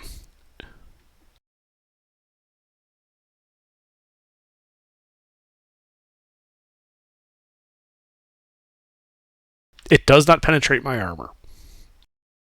The fuck do you even wear armor? Yes, I have wearing the Masterworks studded leather +1 stuff. Oh, sweet, that's right. I forgot you had that. Yeah, my AC is 16. Nice, yeah, no, he just kind of hits you ineffectively. And his buddies are each going to try to hit the rest of you guys. So, 2 attacks on Armerson, an attack on Cousin, and an attack, Cousin and Armerson.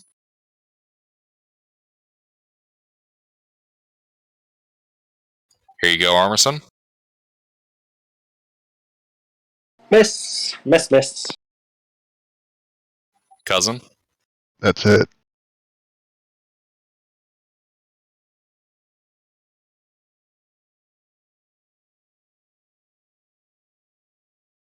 Seven points of slashing damage.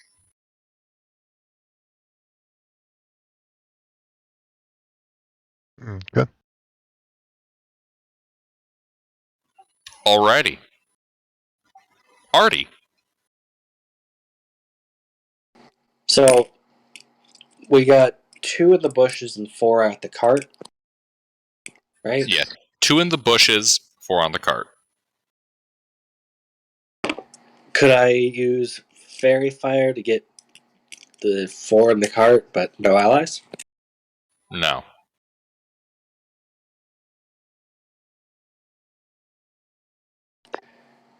Is there a leaderly type person? Not that you see. Well, then I guess I just gotta punch some people. Punch the person who came closer to grabbing me.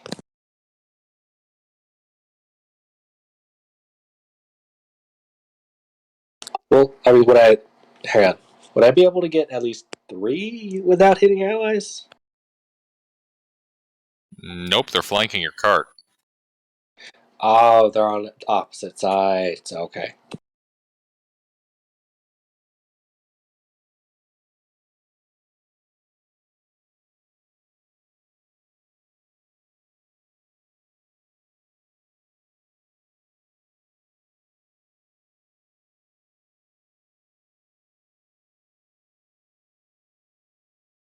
What are those? The punching? Alright, 1 hit.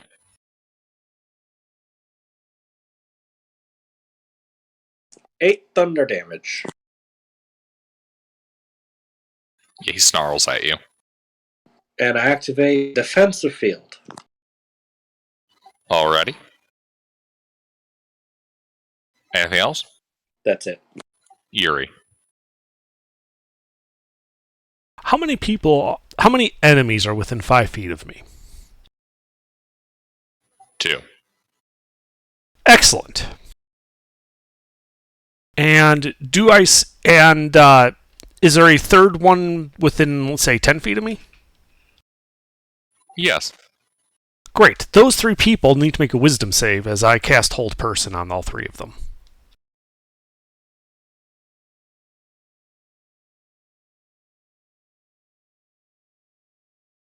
So the guy holding me, the guy next to me, and then the next closest guy.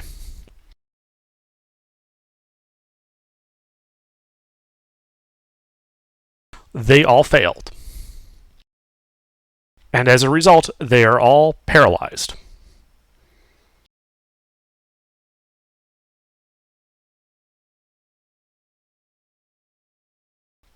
Paralyzed means they're incapacitated, which automatically breaks grapple. So I'm going to hop off the cart and just move 25 feet away from it, going in a direction to avoid opportunity attack, since, their flanking maneuver just turned into a mannequin attempt. Mm-hmm.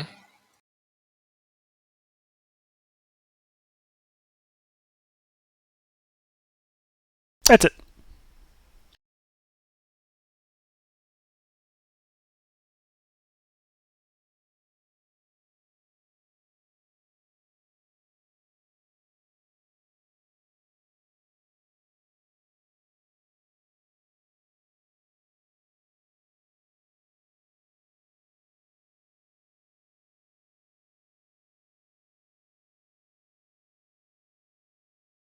Should be cousin after me. Yep. Cousin. Gilbert, are we in bright light right now or dim light? Bright light, the sun's out. It's actually a very nice looking day. It's a little bit unfortunate, but we'll go with this anyways. Is there anybody who looks bigger than the rest of these guys? Not that you can see, no. Alright. I'm going to cast... What's the spell called? Conjure Woodland Beings. And I'm going to put a mean lock behind the 2 that are grappling Artie. Well, they tried, but failed. Trying to. Same thing. Wait, you're gonna what them? I'm going to drop a mean lock with Conjure Woodland Beings to summon a CR2 Fey creature. A mean lock. It is a small Fey creature from which book? Volos. Volos, yeah. do you spell that? MEENLOCK. All one word.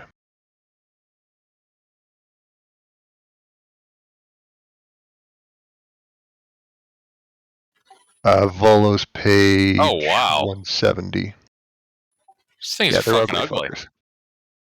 And size small. So they're just ugly gnomes, is what you're saying. I'll get you a picture. Here we go. Yeah. Ugly gnome-sized crabs.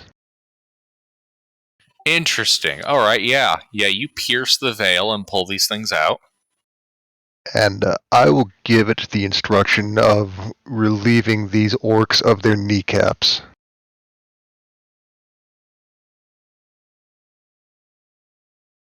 Do I have to use a bonus action for that? Oh god, it has telepathy. I can just imagine it yelling into those orcs, heads, like, your knees are mine!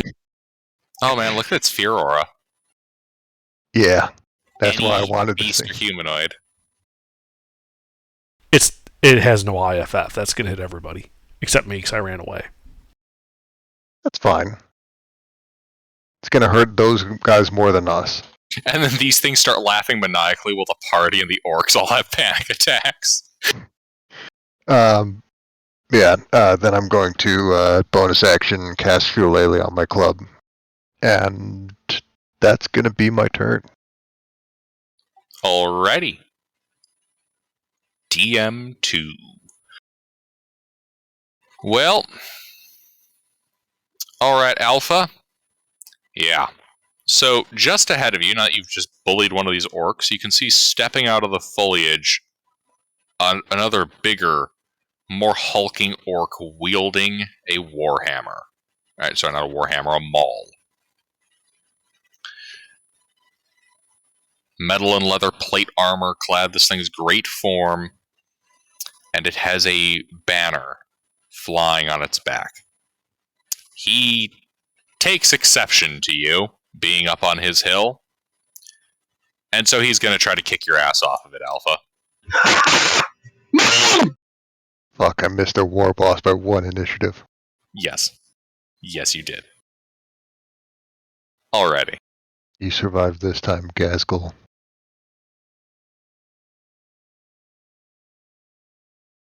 Here we go. Yeah, so he's gonna fucking golf swing this thing and attempt to uppercut you right off the mound.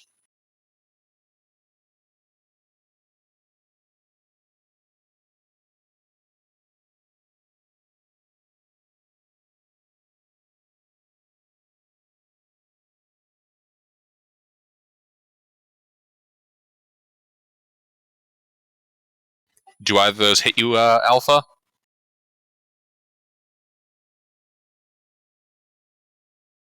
One of them does.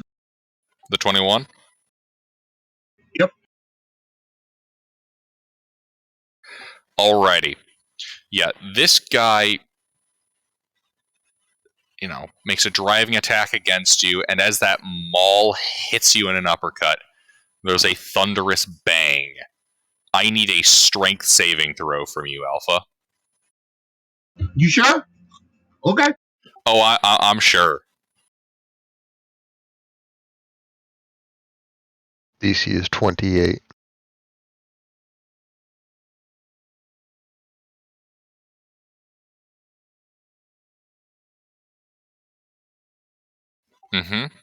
Okay, that passes.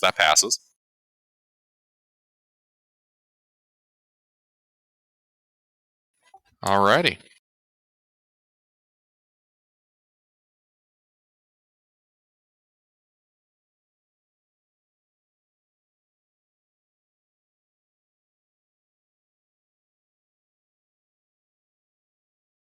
Alright, you take 24 points of bludgeoning and thunder damage. But you're not knocked off his hill.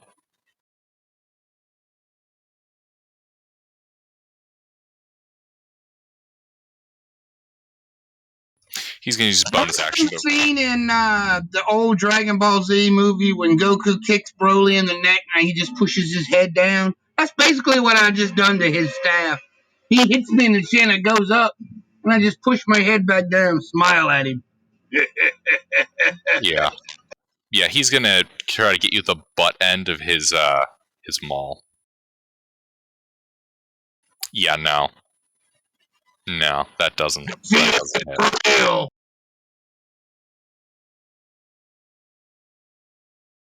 Alright, Alpha. First, I'm gonna beat up this little one that started shit, and then I'm gonna get to the big guy.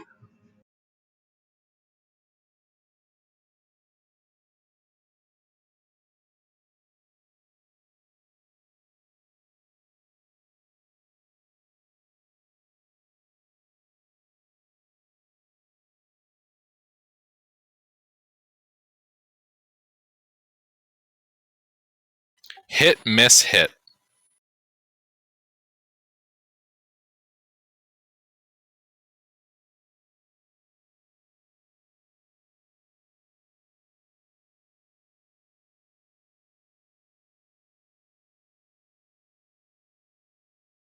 $30 points of magical blunt damage.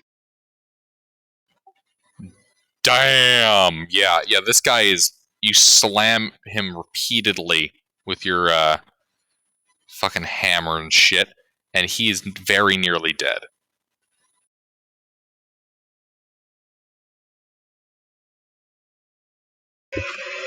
I am done. DM1.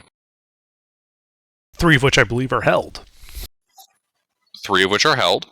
There are still 3 that are functional. So.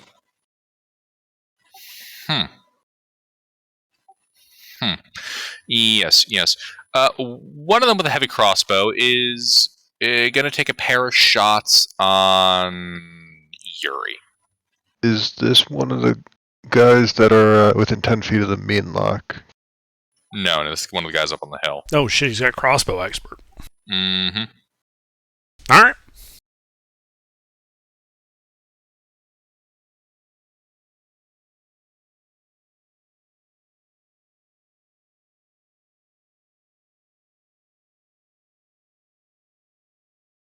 Only the first one hits.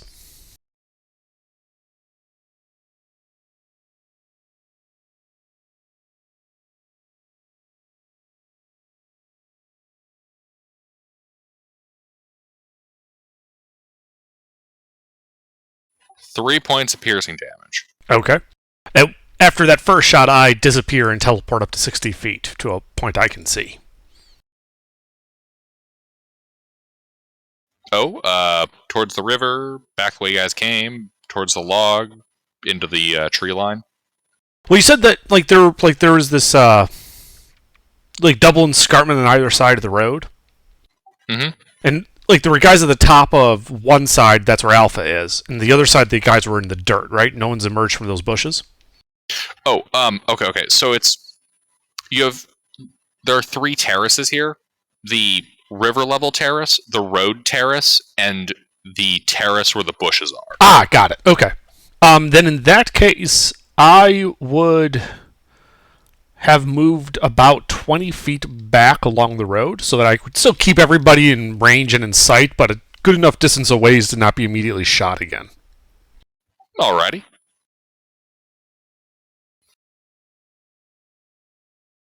And I need to make a concentration save.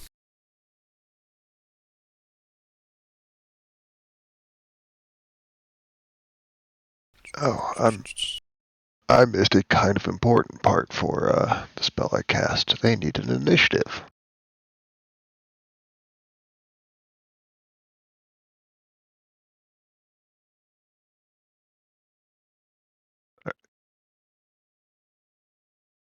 Alright, so I take my damage, I disappear. Those guys are still held. Alrighty. The guy in melee with Alpha. Gonna drop his heavy crossbow and pull out his battle axe. The one that I've been trying to kill? Yeah. Okay.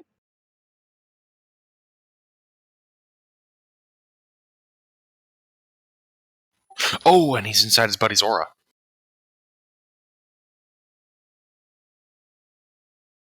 Yeah. Inspired by his pack leader, he's going to try to hack you with his axe. Okay. Ooh, crit. How does he get advantage? His pack master is within range. Oh, okay.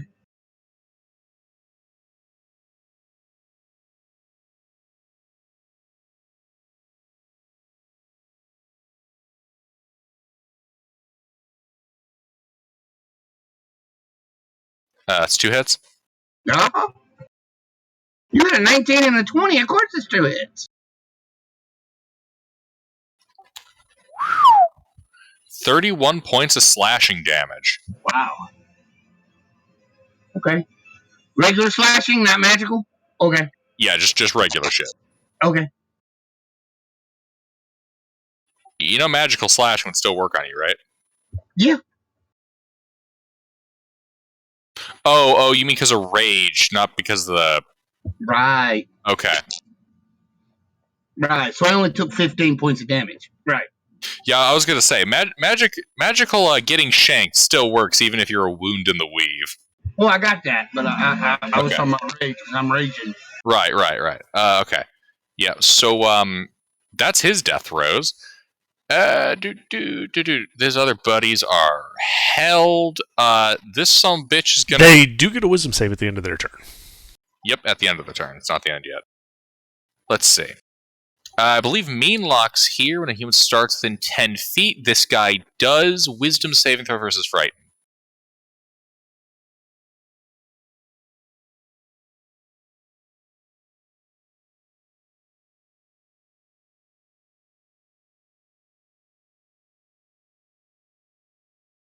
Yeah, no, this guy's scared of that Mean Lock. He's going to try to hit that with his big old great axe.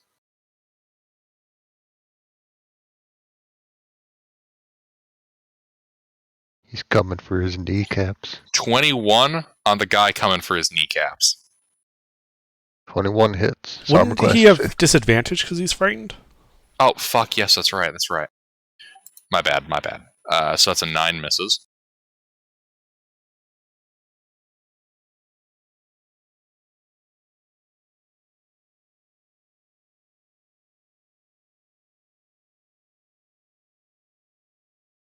$16. 16 hits.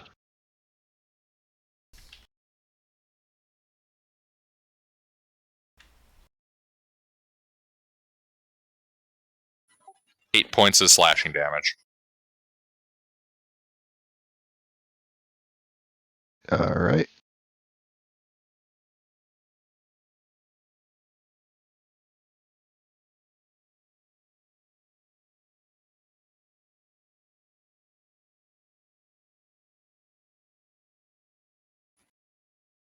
Alrighty, at the end of their turn. Yep.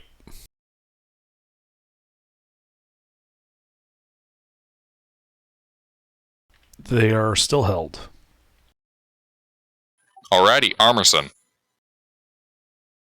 So, I heard that there was a big boss and that he was wearing metal. Yeah? Because I'm going to cast heat metal on him.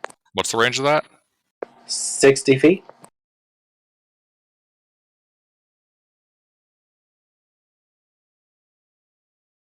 He is just barely within range. Yeah, because I mean, you said they were 55 feet away and Mm-hmm.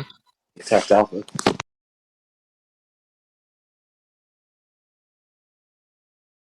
So he takes 7 damage. And he's quite hot. Mm-hmm.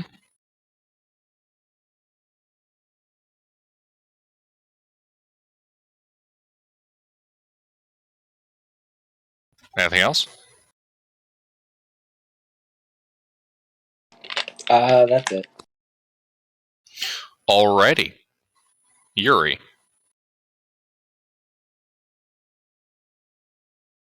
Well then, I'm going to move just a little bit towards the river to go down that escarpment just slightly, so that I can get like laying on the escarpment to get like 3/4 cover and still be able to shoot up at everybody. Mm-hmm. And three guys are held. I think the rest of the party's got the guys by the cart covered, so I'm going to take some shots at the big guy. All right.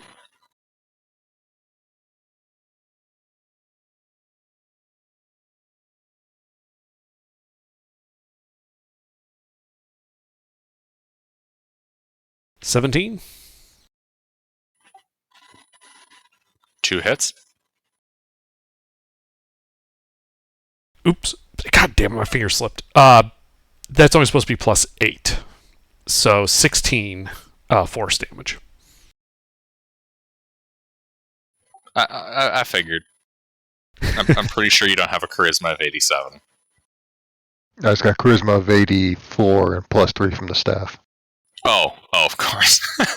The staff doesn't apply to damage. Mm. So attack rolls and saving throw DCs. And that will be it for me. Alrighty.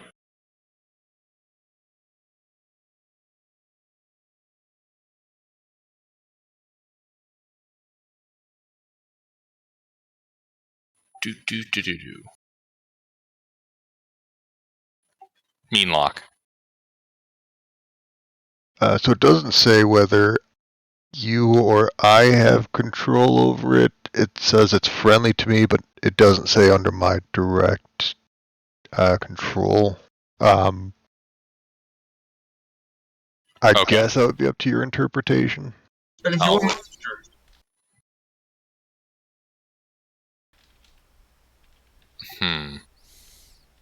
I'm not super familiar with these kind of summoning spells. How does that usually work? So, strictly rules is written. It is an NPC that is friendly to him, as the spell says, which means that it is under the DM's control, but the DM should be running it as if it's friendly. Practically speaking, and I'm speaking as a lazy DM, I just give it to the players to control, especially if they already have the stat block up. All right. Because it's just easier to deal with. Do you have the stat block You up? have to attack your own people, and you may All use right. Well, in that case, I will use my DM legendary action to give you control of it. All right. Is the mean lock within 60 feet of the big guy? Yeah. Bonus action shadow teleport, assuming it can find dim light within 30 feet of it. Yeah, there's some trees nearby. Shadow teleport to the trees and run over to the big guy. If it has an attack left by the time it gets there, it'll take it. Alright.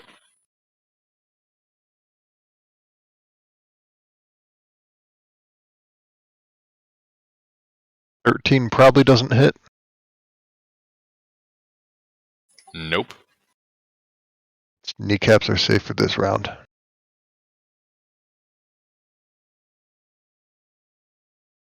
That's all the mean lock's got. Alrighty. Cousin. There is a guy in front of me, and he's held, if I'm not mistaken. Yep. I'm gonna bonk him. Right on the head with a shillelagh. That is...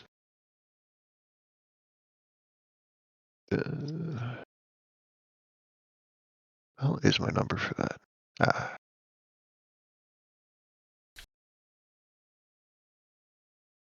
18 to hit.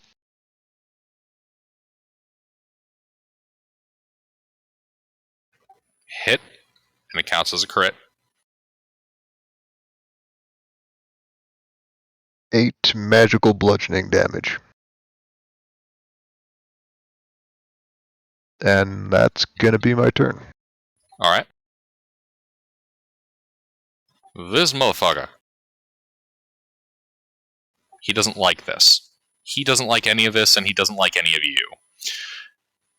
He is going to start spinning that war maul all over the place. I need deck saves from the Meanlock and from Alpha. Is this the big guy? Yeah. He is in the fear effect now. Ah, yes, the fear effect. Oh, yeah. What does that mean? What do we do? We are making dexterity saves right now. Pretty sure that he passed the fear effect. But, A little bit. Alpha, deck save, Meanlock, deck save. Alright, Meanlock passes for half, Alpha fails. Alpha fails badly. Alrighty. Just give me whatever damage it is, so I can kill this guy and beat him to stupid.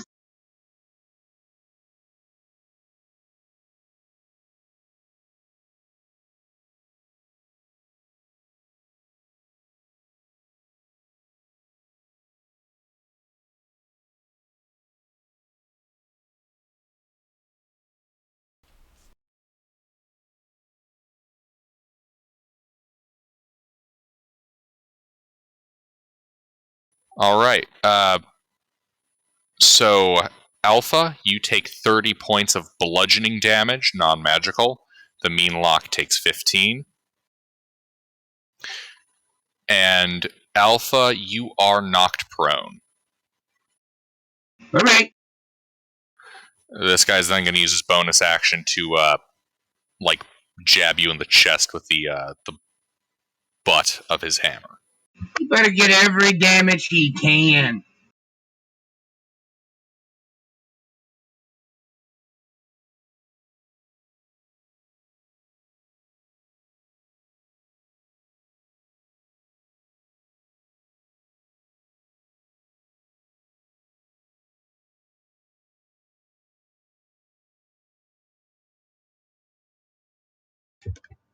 You gonna try to hit me again? Mm-hmm.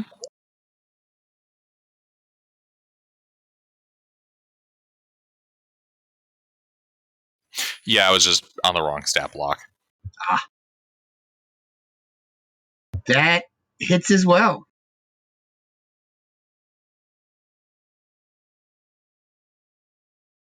$12 points of bludgeoning damage as he just kind of jabs your rib cage. Okay. I'm still smiling. I can tell. Alrighty. You know what? It's my turn. He's going to move 30 feet closer. Opportunity attack? Yep. This will provoke an opportunity attack from Alpha.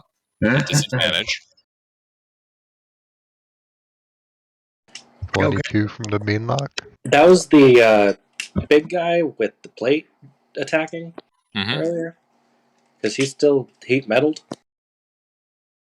Oh, yeah, heat metal. Yeah, that's right. Alpha, ignore that 12 points of bludgeoning you took from the blunt end. I forgot this guy's heat metalled. Yeah, and I kind of stopped listening after you said make a deck save, because it's like, oh, he must realize heat metal, and so he does that. Alright, yeah, that don't hit. Is the 22 hit? Yes.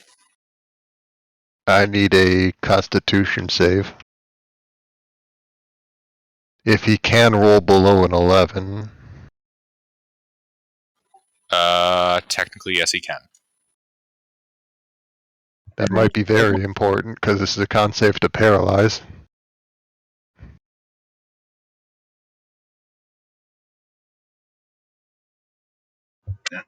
Yeah, he's fine. Just the 10 non-magic slashing damage then.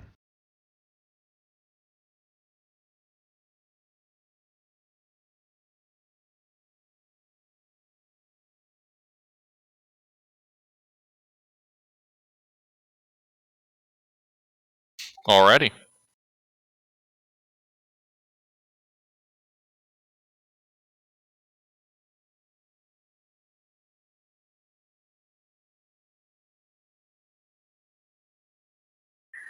Alpha.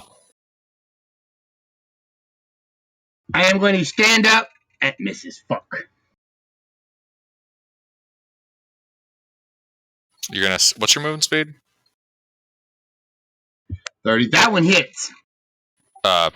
Your movement speed is 30 feet. Yeah. So I took 15 to stand up.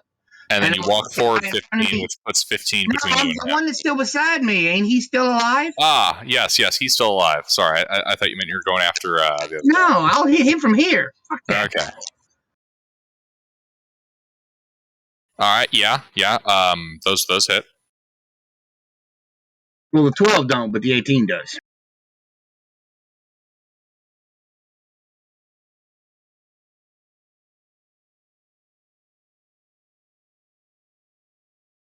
Fucking 10 points. Oh my god. Oh yeah, you kill this guy.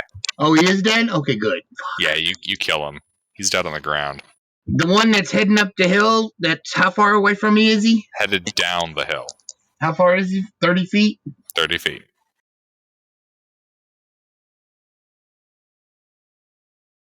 Alright, I'm gonna start. I'm gonna.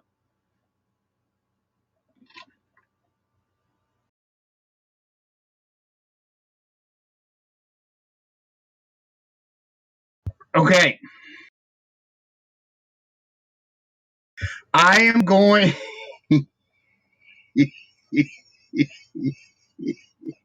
I'm going to fire my arm at him, and I'm gonna try to hit him with it.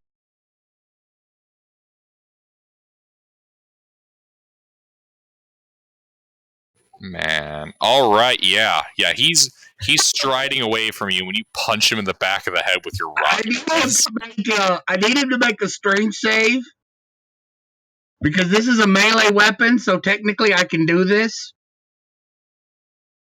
I'm doing a trip attack for Wait. Hold on. For what? being knocked prone. I'm using a Battle Master maneuver. Propulsion arm is a thrown weapon. Well, okay then. Wait, let me see if I can still. No, I can't use trip attack, but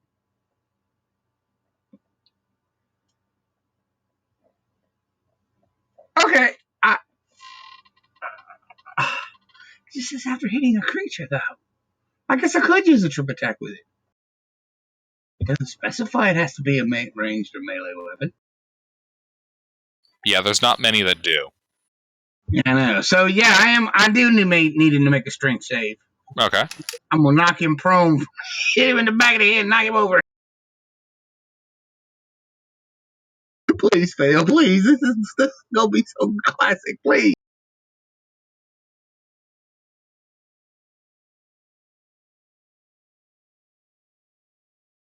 Damn. Wait, what is my save for strength? Not 22. No, it ain't but 18. Doesn't make sense how it's an 18. I have a 25 strength. Well. You have a 25 strength. Yes. How? Gauntlets of ogre strength. One of the 2 magic items we made. Yep. Okay, so I gotta roll damage for this roll, because, yeah. Gauntlets of ogre power? Fire giant strength. The girdle of fire giant strength. Ah, okay. A D8. Alright, so I hit him, so I gotta roll damage, and then my superiority die are a D.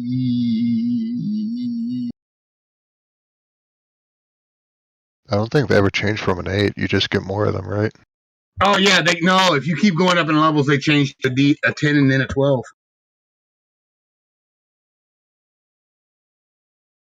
Hmm.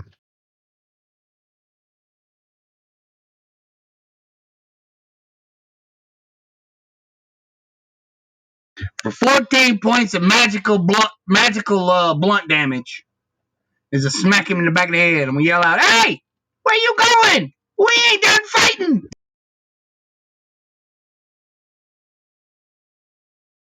Mm-hmm. Trying to be as scary as humanly possible, laughing the whole time, maniacally. All right.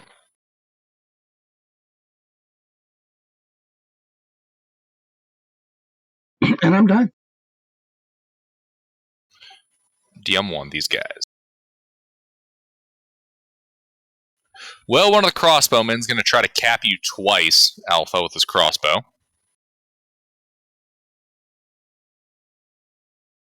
You know what? No, fuck that. He's going to cap the mean lock.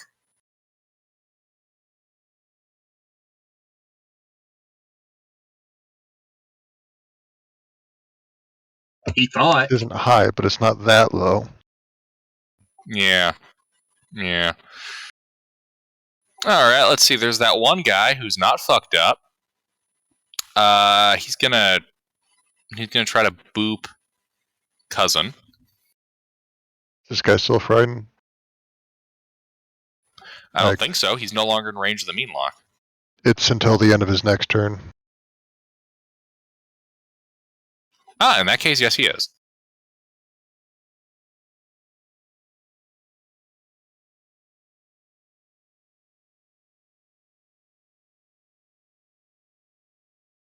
$17 hits, 13 misses.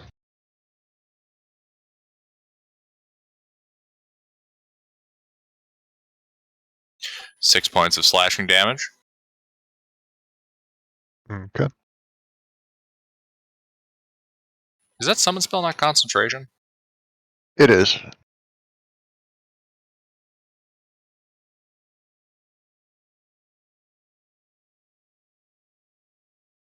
Alrighty, end of their turn. Now they make a wisdom save. Yep.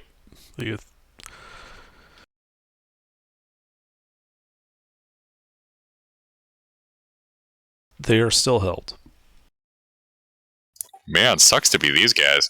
Oh, yeah. Yeah. Armerson? So, metal's still burning.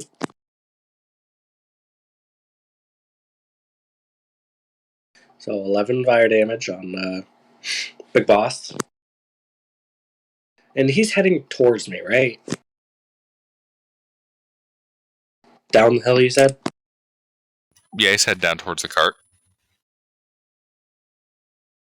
How far away is he? 30 feet. Well, I don't use this that often, but I'll just, use the Wand of Magic Missiles to just expend 6 charges, since I don't plan on using it again.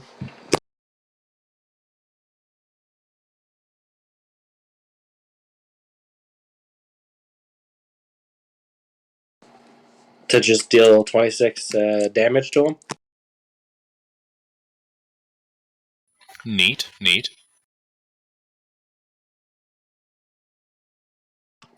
And I want to keep concentration, so I'll back up 20 feet. Mm-hmm. I don't want to be in this guy's range. Mm-hmm.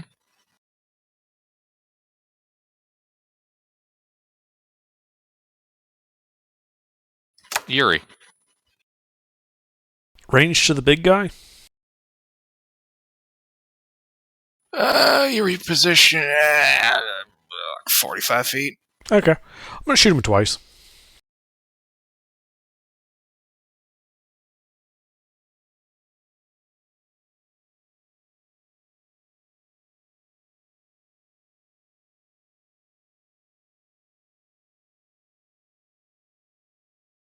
So he takes 6 points of force damage, minus 10 to his move speed. Alright, he's looking bloody. That's all I got.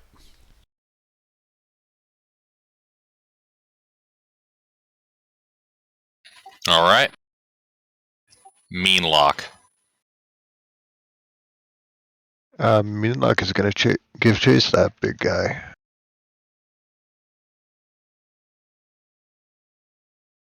I only moved 30 feet, right? Mm-hmm. I think Meanlock's got 30 feet. So it's going to chase him down and take a swing at him.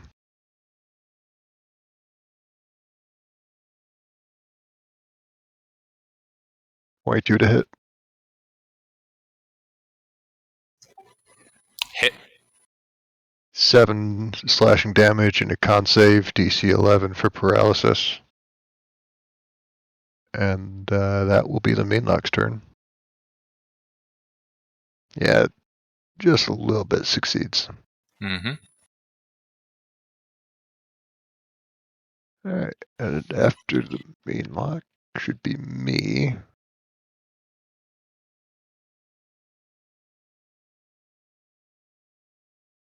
I don't have a whole lot that's super useful right now, surprisingly enough. How far is the big guy from the cart?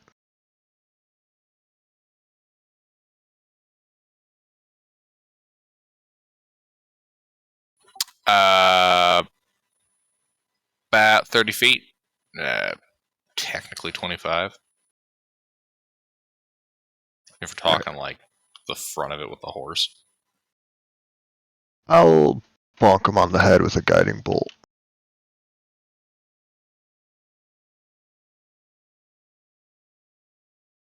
I'm gonna throw Cosmic Omen at that. 16 to hit.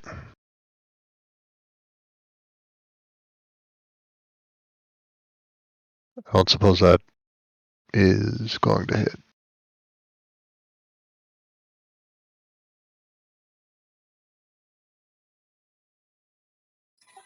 That does not hit. Alright, well, that's unfortunate. Bonus action. Nothing useful. That's gonna be my turn. Alrighty, this guy. Well, he's going to take a moment to survey the area. Take a look at all y'all little shitheads. Hey, Yuri, how did you describe what you were doing with that, ledge? Well, I just like stepped down a bit into the escarpment, so because you sounded pretty steep, right? Yeah. Right, so that he's kind of just like kneeling on it since it's so steep. But the point was to lower him down so that he effectively had 3/4 cover against the crossbow guys taking shots at him. Alrighty.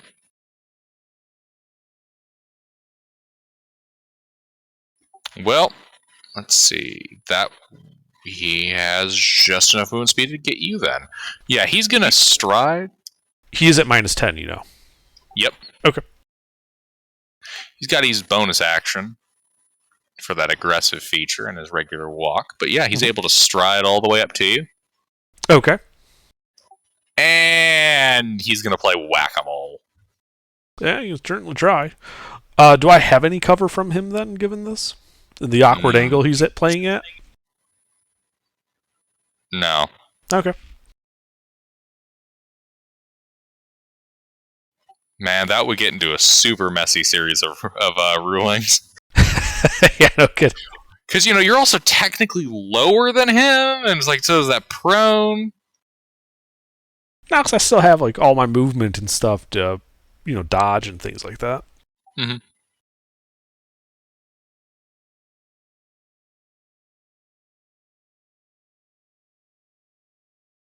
Actually, you know what? He's going to go for the big sweeping swing. Deck save. He wants to punt you out into the river.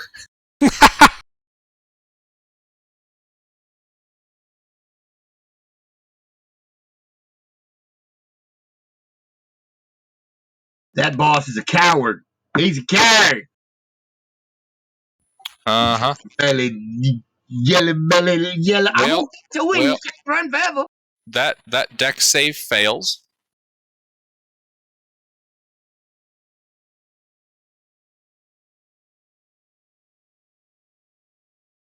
As you take 10 points of bludgeoning damage and are knocked prone into the river. Ploosh. The current carrying you about, like... Hey, at least those guys are still paralyzed. Let's see. How far would the river carry you? Depends on its speed. Yeah, I'm trying to run the math in my head. Typical river would probably send me, like, at the start of my turn, I would just, like, move, like, 20 feet down river or something. Yeah, we'll go with that. You're flush 20 feet downriver.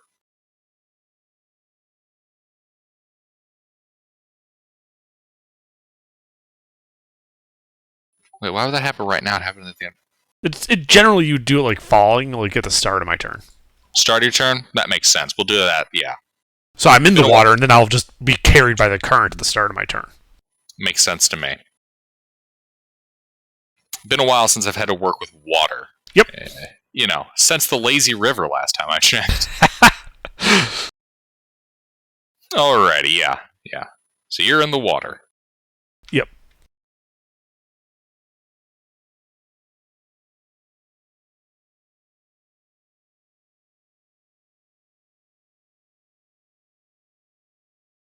Alpha. So how far is the boss from me? Let's see. Linearly, ignoring any kind of falls, he would be 40,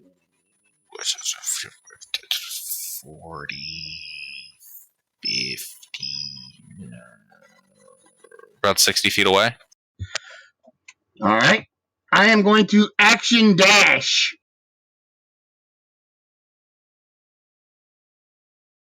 All the way. When I get to him, I'm going to say, hey, we still playing. And then I'm going to hit him.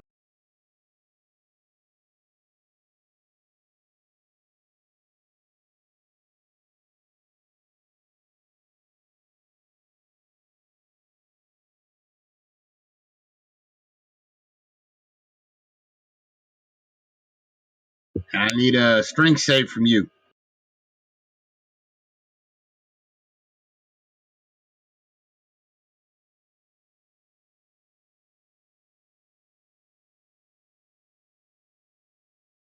You pass your strength save.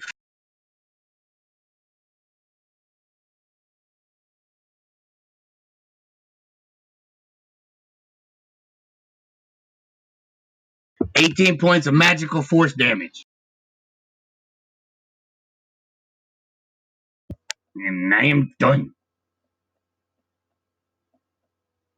Run away from me. Let me show you. All right. Run away from me.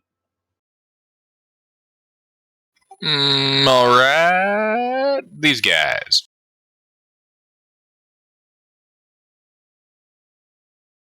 Well, this guy, not being molested by ain't nobody, gonna take his crossbow.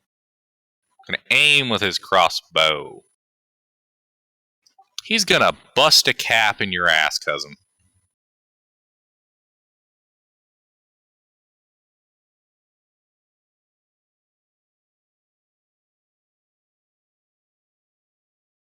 Not very well. Indeed, no caps nor asses were busted. Then that scared buddy. Dear God, how have you guys, not killed anybody yet? Alpha killed someone. He killed, one dude! Because instead of using my usual ammunition for doing massive damage, I decided to disable 3 of them right off the bat. I mean, oh yeah. Yeah, it's working. It was a smart move. I'm just like, dang, I'm used to you guys killing my mooks quicker. Yeah, they keep running away. I mean, we either kill them or disable them. They're disabled, so we're going after the boss. Well, yeah, this motherfucker, he can go chopping on cousin. 24 hits.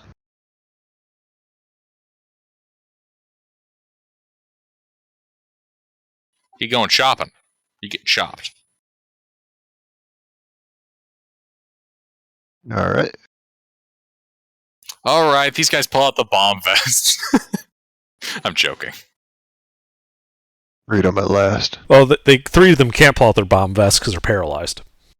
Ah, but they're daisy chained. Oh, they only need one guy to go off.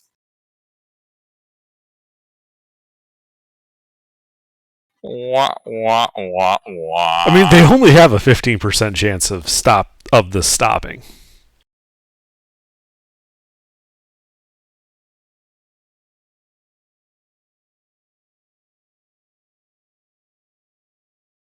Alrighty. Well, Artie Armerson. So how far is the big boss from me now?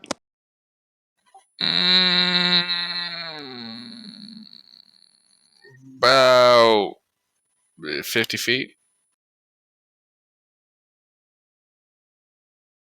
Alright, well, first things first, tape metal. For 6 fire damage. And then how far is the guy doing the crossbow thing?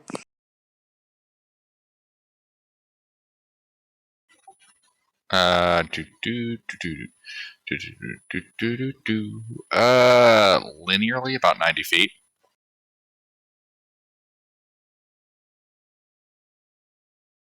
And then it's the boss, the crossbow. And is anyone else not paralyzed or dead?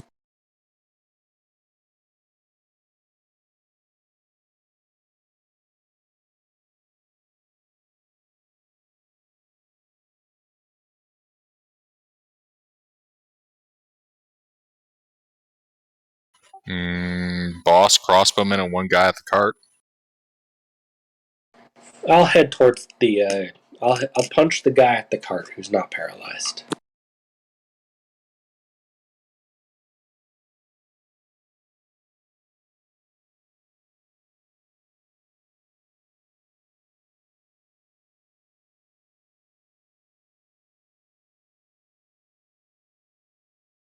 One hit.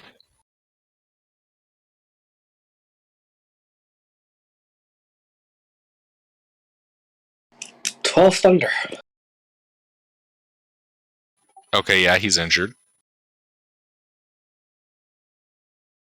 Like he's just sideways towards me, and I just punch him right in the ear. Ooh, that's gotta hurt.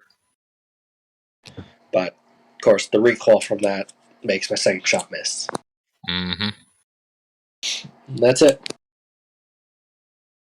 Yuri. All right. Well, I float my 20 feet down the river, and then I get out of the river and go back up the escarpment. 20 feet downriver, and I can still see. And again, just getting up to that level where my head is just poking out for 3/4 cover against the crossbow guy, and that big guy is just up the road, right? Mm-hmm. Yeah, I'm gonna shoot him.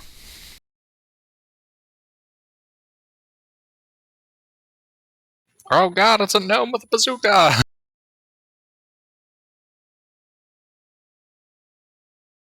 Wah, wah, wah, wah, wah, Yeah, the aiming optics got water all over it. Alright, let's see. First shot misses. Second shot, oh, that's gonna hit somebody. Alright, let's see here. Mm-hmm. Let's just 1, 2, 3. 3 possible targets. Roll me a d3.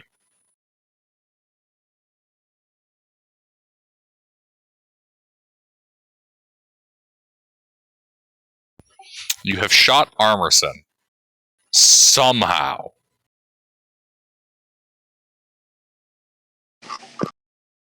For 6 force damage and minus 10 to movement speed. Rude. You just hear like this kind of squeaky voice from farther down the road. Sorry.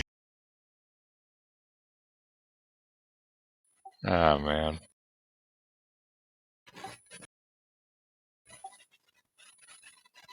Oh, This is still heat metal. Yep, we still have heat metal. Alrighty. That's all I got.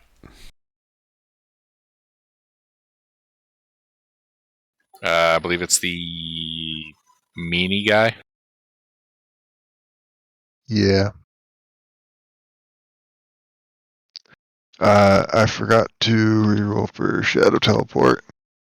Doesn't get it back. He's gonna chase this guy down. He's gonna have to run to do that, isn't he? Mm-hmm. Dash. Alright, he'll dash then, and that's gonna be his turn.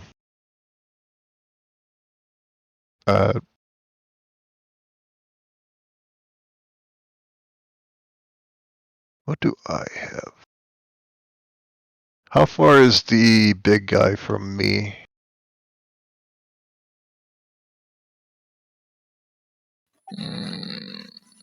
About 30 feet. Alright, and is Yuri like off to the side from, like, if I'm looking at the big guy, is Yuri just directly off to the right, or is he behind the big guy from me?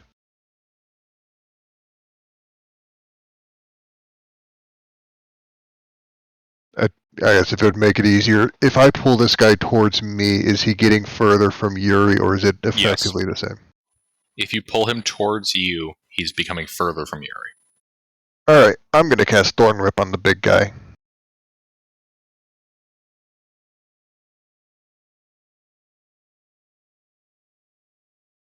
$20 to hit.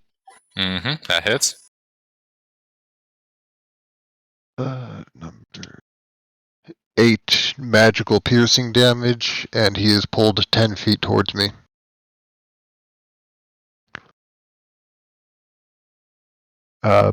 Bonus action, I'm going to use a wild shape to take on the aspect of the chalice, and that's going to be my turn. Alright, this guy.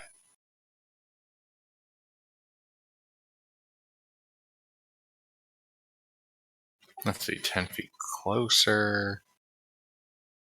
And close. He is going to stride up within range of Armerson. He's in my range of control? Yes. Okay, I'm gonna hit him there.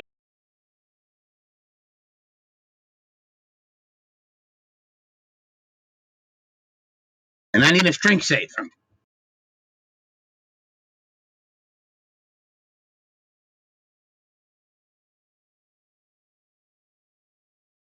You're good at your strength save. Mm-hmm.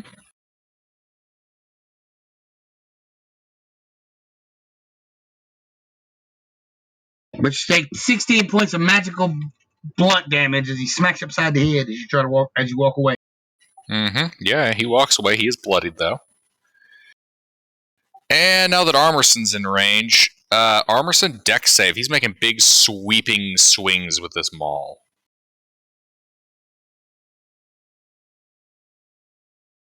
That does not pass. Well, I'll add Flash of Genius to it, make it a 20. Alright. You take half.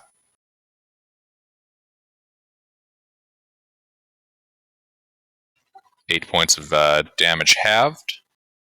Concentration check.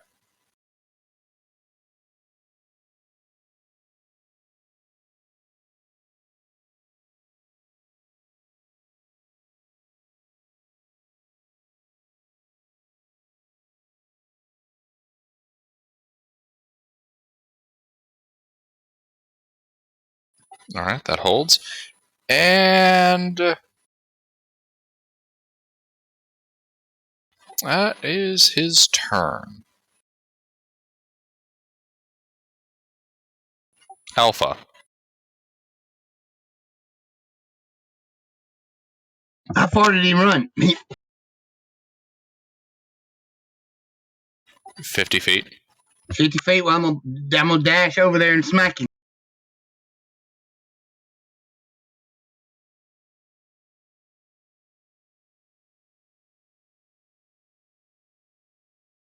And I need a strength saving throw from him.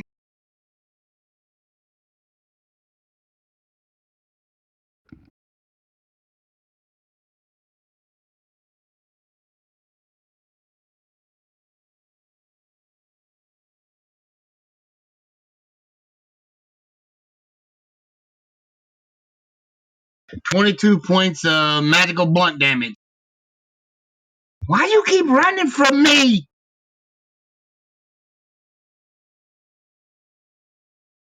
All right, yeah.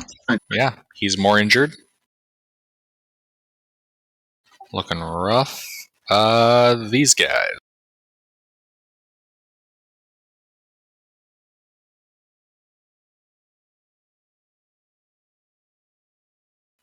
Well, the crossbowman is going to level his crossbow on Yuri. But I do have 3/4 cover, right? You do. Okay. But he has sharpshooter. Crossbow mastery and sharpshooter. Sleuth, why do you spoil my surprises?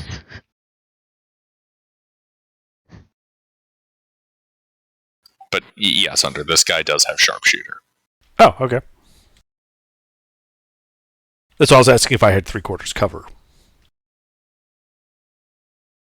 You have the cover, it just doesn't help. Indeed. Well, he only shoots me once. Seriously, I really should have given the sharpshooter better fucking aiming stats, because he can't really afford to fire at a negative.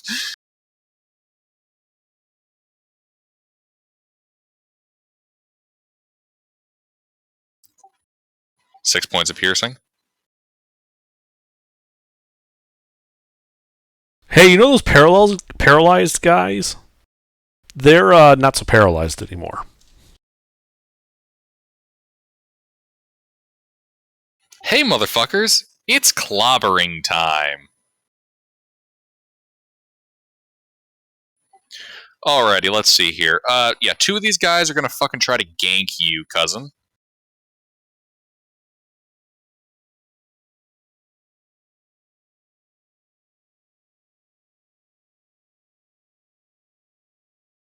One hit. 13 points of slashing damage. The other two of these guys are going to try to fuck you up. Alpha? Actually, no. No. These guys are going to kill Armerson. Fuck that Armerson guy. There must be arena fans. Well, that's one hit.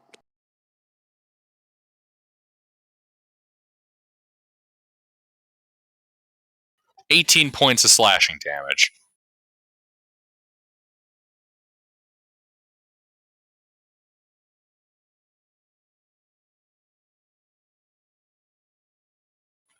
Concentration to save.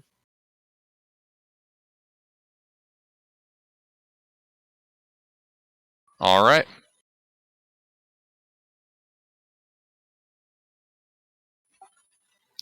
Artie.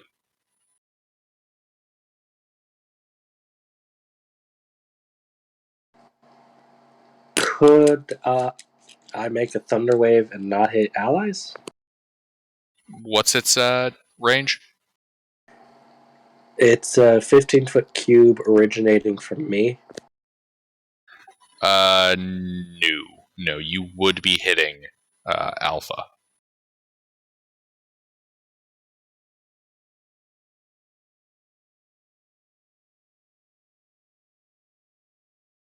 Is there a way to use shatter without hitting allies?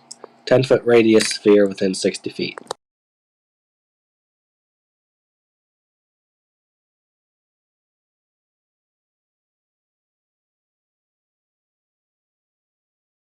Point up. You could hit one regular orc. If we're talking about the three in front of you. You could hit the two orcs that are menacing cousin.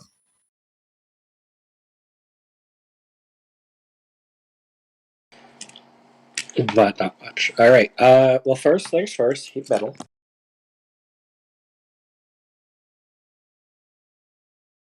4 fire damage. And, how's the boss looking? Bloodied? Alright. Well, I'll hit the guy I hit earlier, the one that I injured. Because you said that he's badly injured. Which one? Right. The one I punched last time, you said I bloodied him? Or badly Yes. injured him? He has bloodied him. He is blood. He is bloodied. Actually, the boss is currently adjacent to me, right? Yes. Yeah, I'll focus fire on the boss.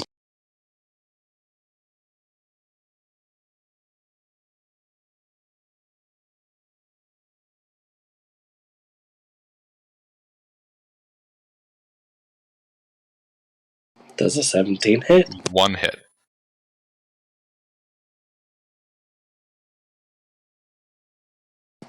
$13 thunder damage.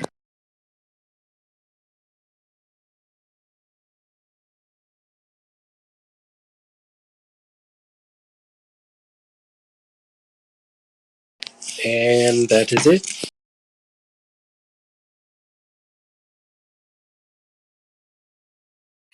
Alrighty, Yuri. Alright, well. Let's see.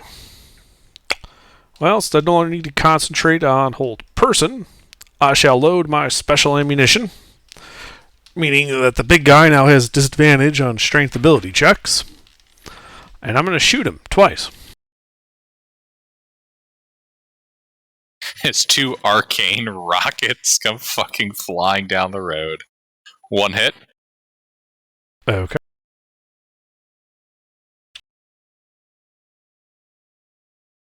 So it is 11 points of force and necrotic damage, minus 10 to his move speed. And can I take just like a step down the escarpment so that I have total cover from the guy shooting at me with the crossbow? Mm-hmm. I'd do so then. End of turn. Alright.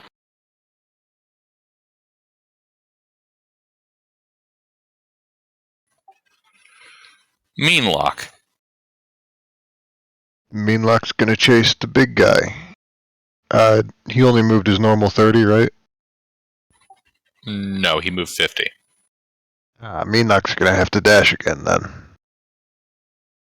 And that's gonna be the Meanlock's turn. Wait, maybe.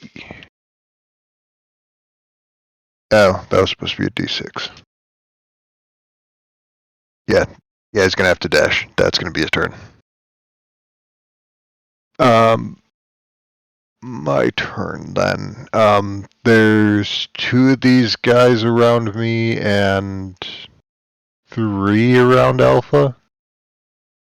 Did I hear that right? No, the only one around me is the big guy. There's 3 in melee with the group, well, in between Alpha and Armorson. There is a sniper up on the mound. Okay.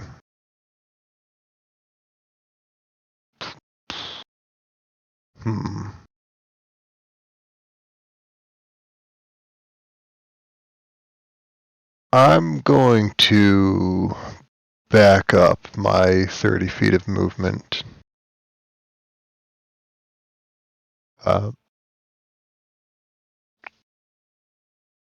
And I'm going to drop a call lightning on those 3 people between Artie and Alpha if I can, without hitting Artie or Alpha. It's a 5-foot radius.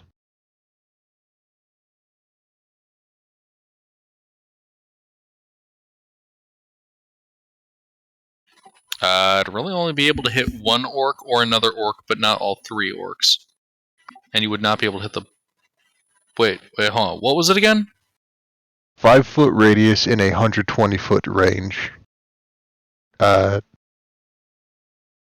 sorry, it drops a 60-foot radius cloud in a 120-foot range, and then the lightning itself has a 5-foot radius.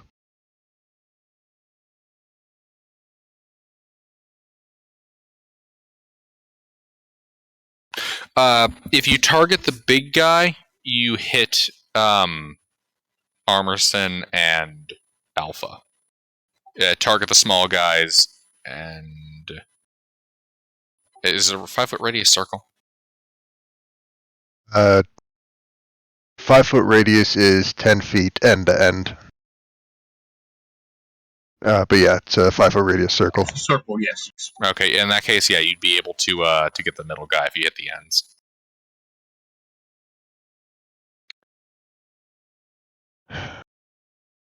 So there's no way to hit the big guy without friendly fire.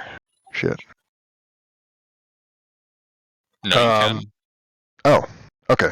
Then yeah, I'll do that. That is a dex save.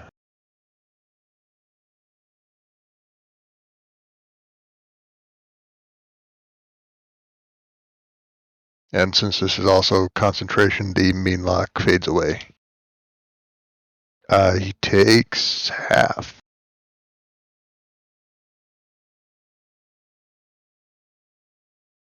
So 8 lightning damage, and that is going to be my turn. All right.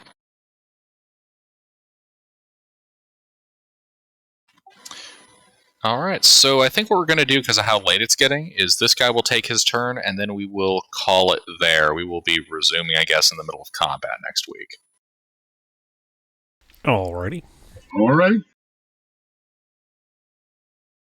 I know some of you guys have work in the morning. So yeah, this guy is going to bully Armerson.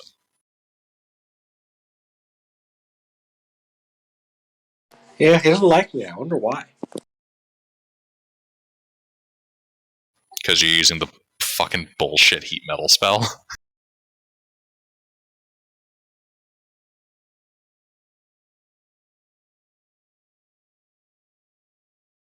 I mean, really? I think that's a bit of an overreaction. It's literally disadvantage at no save.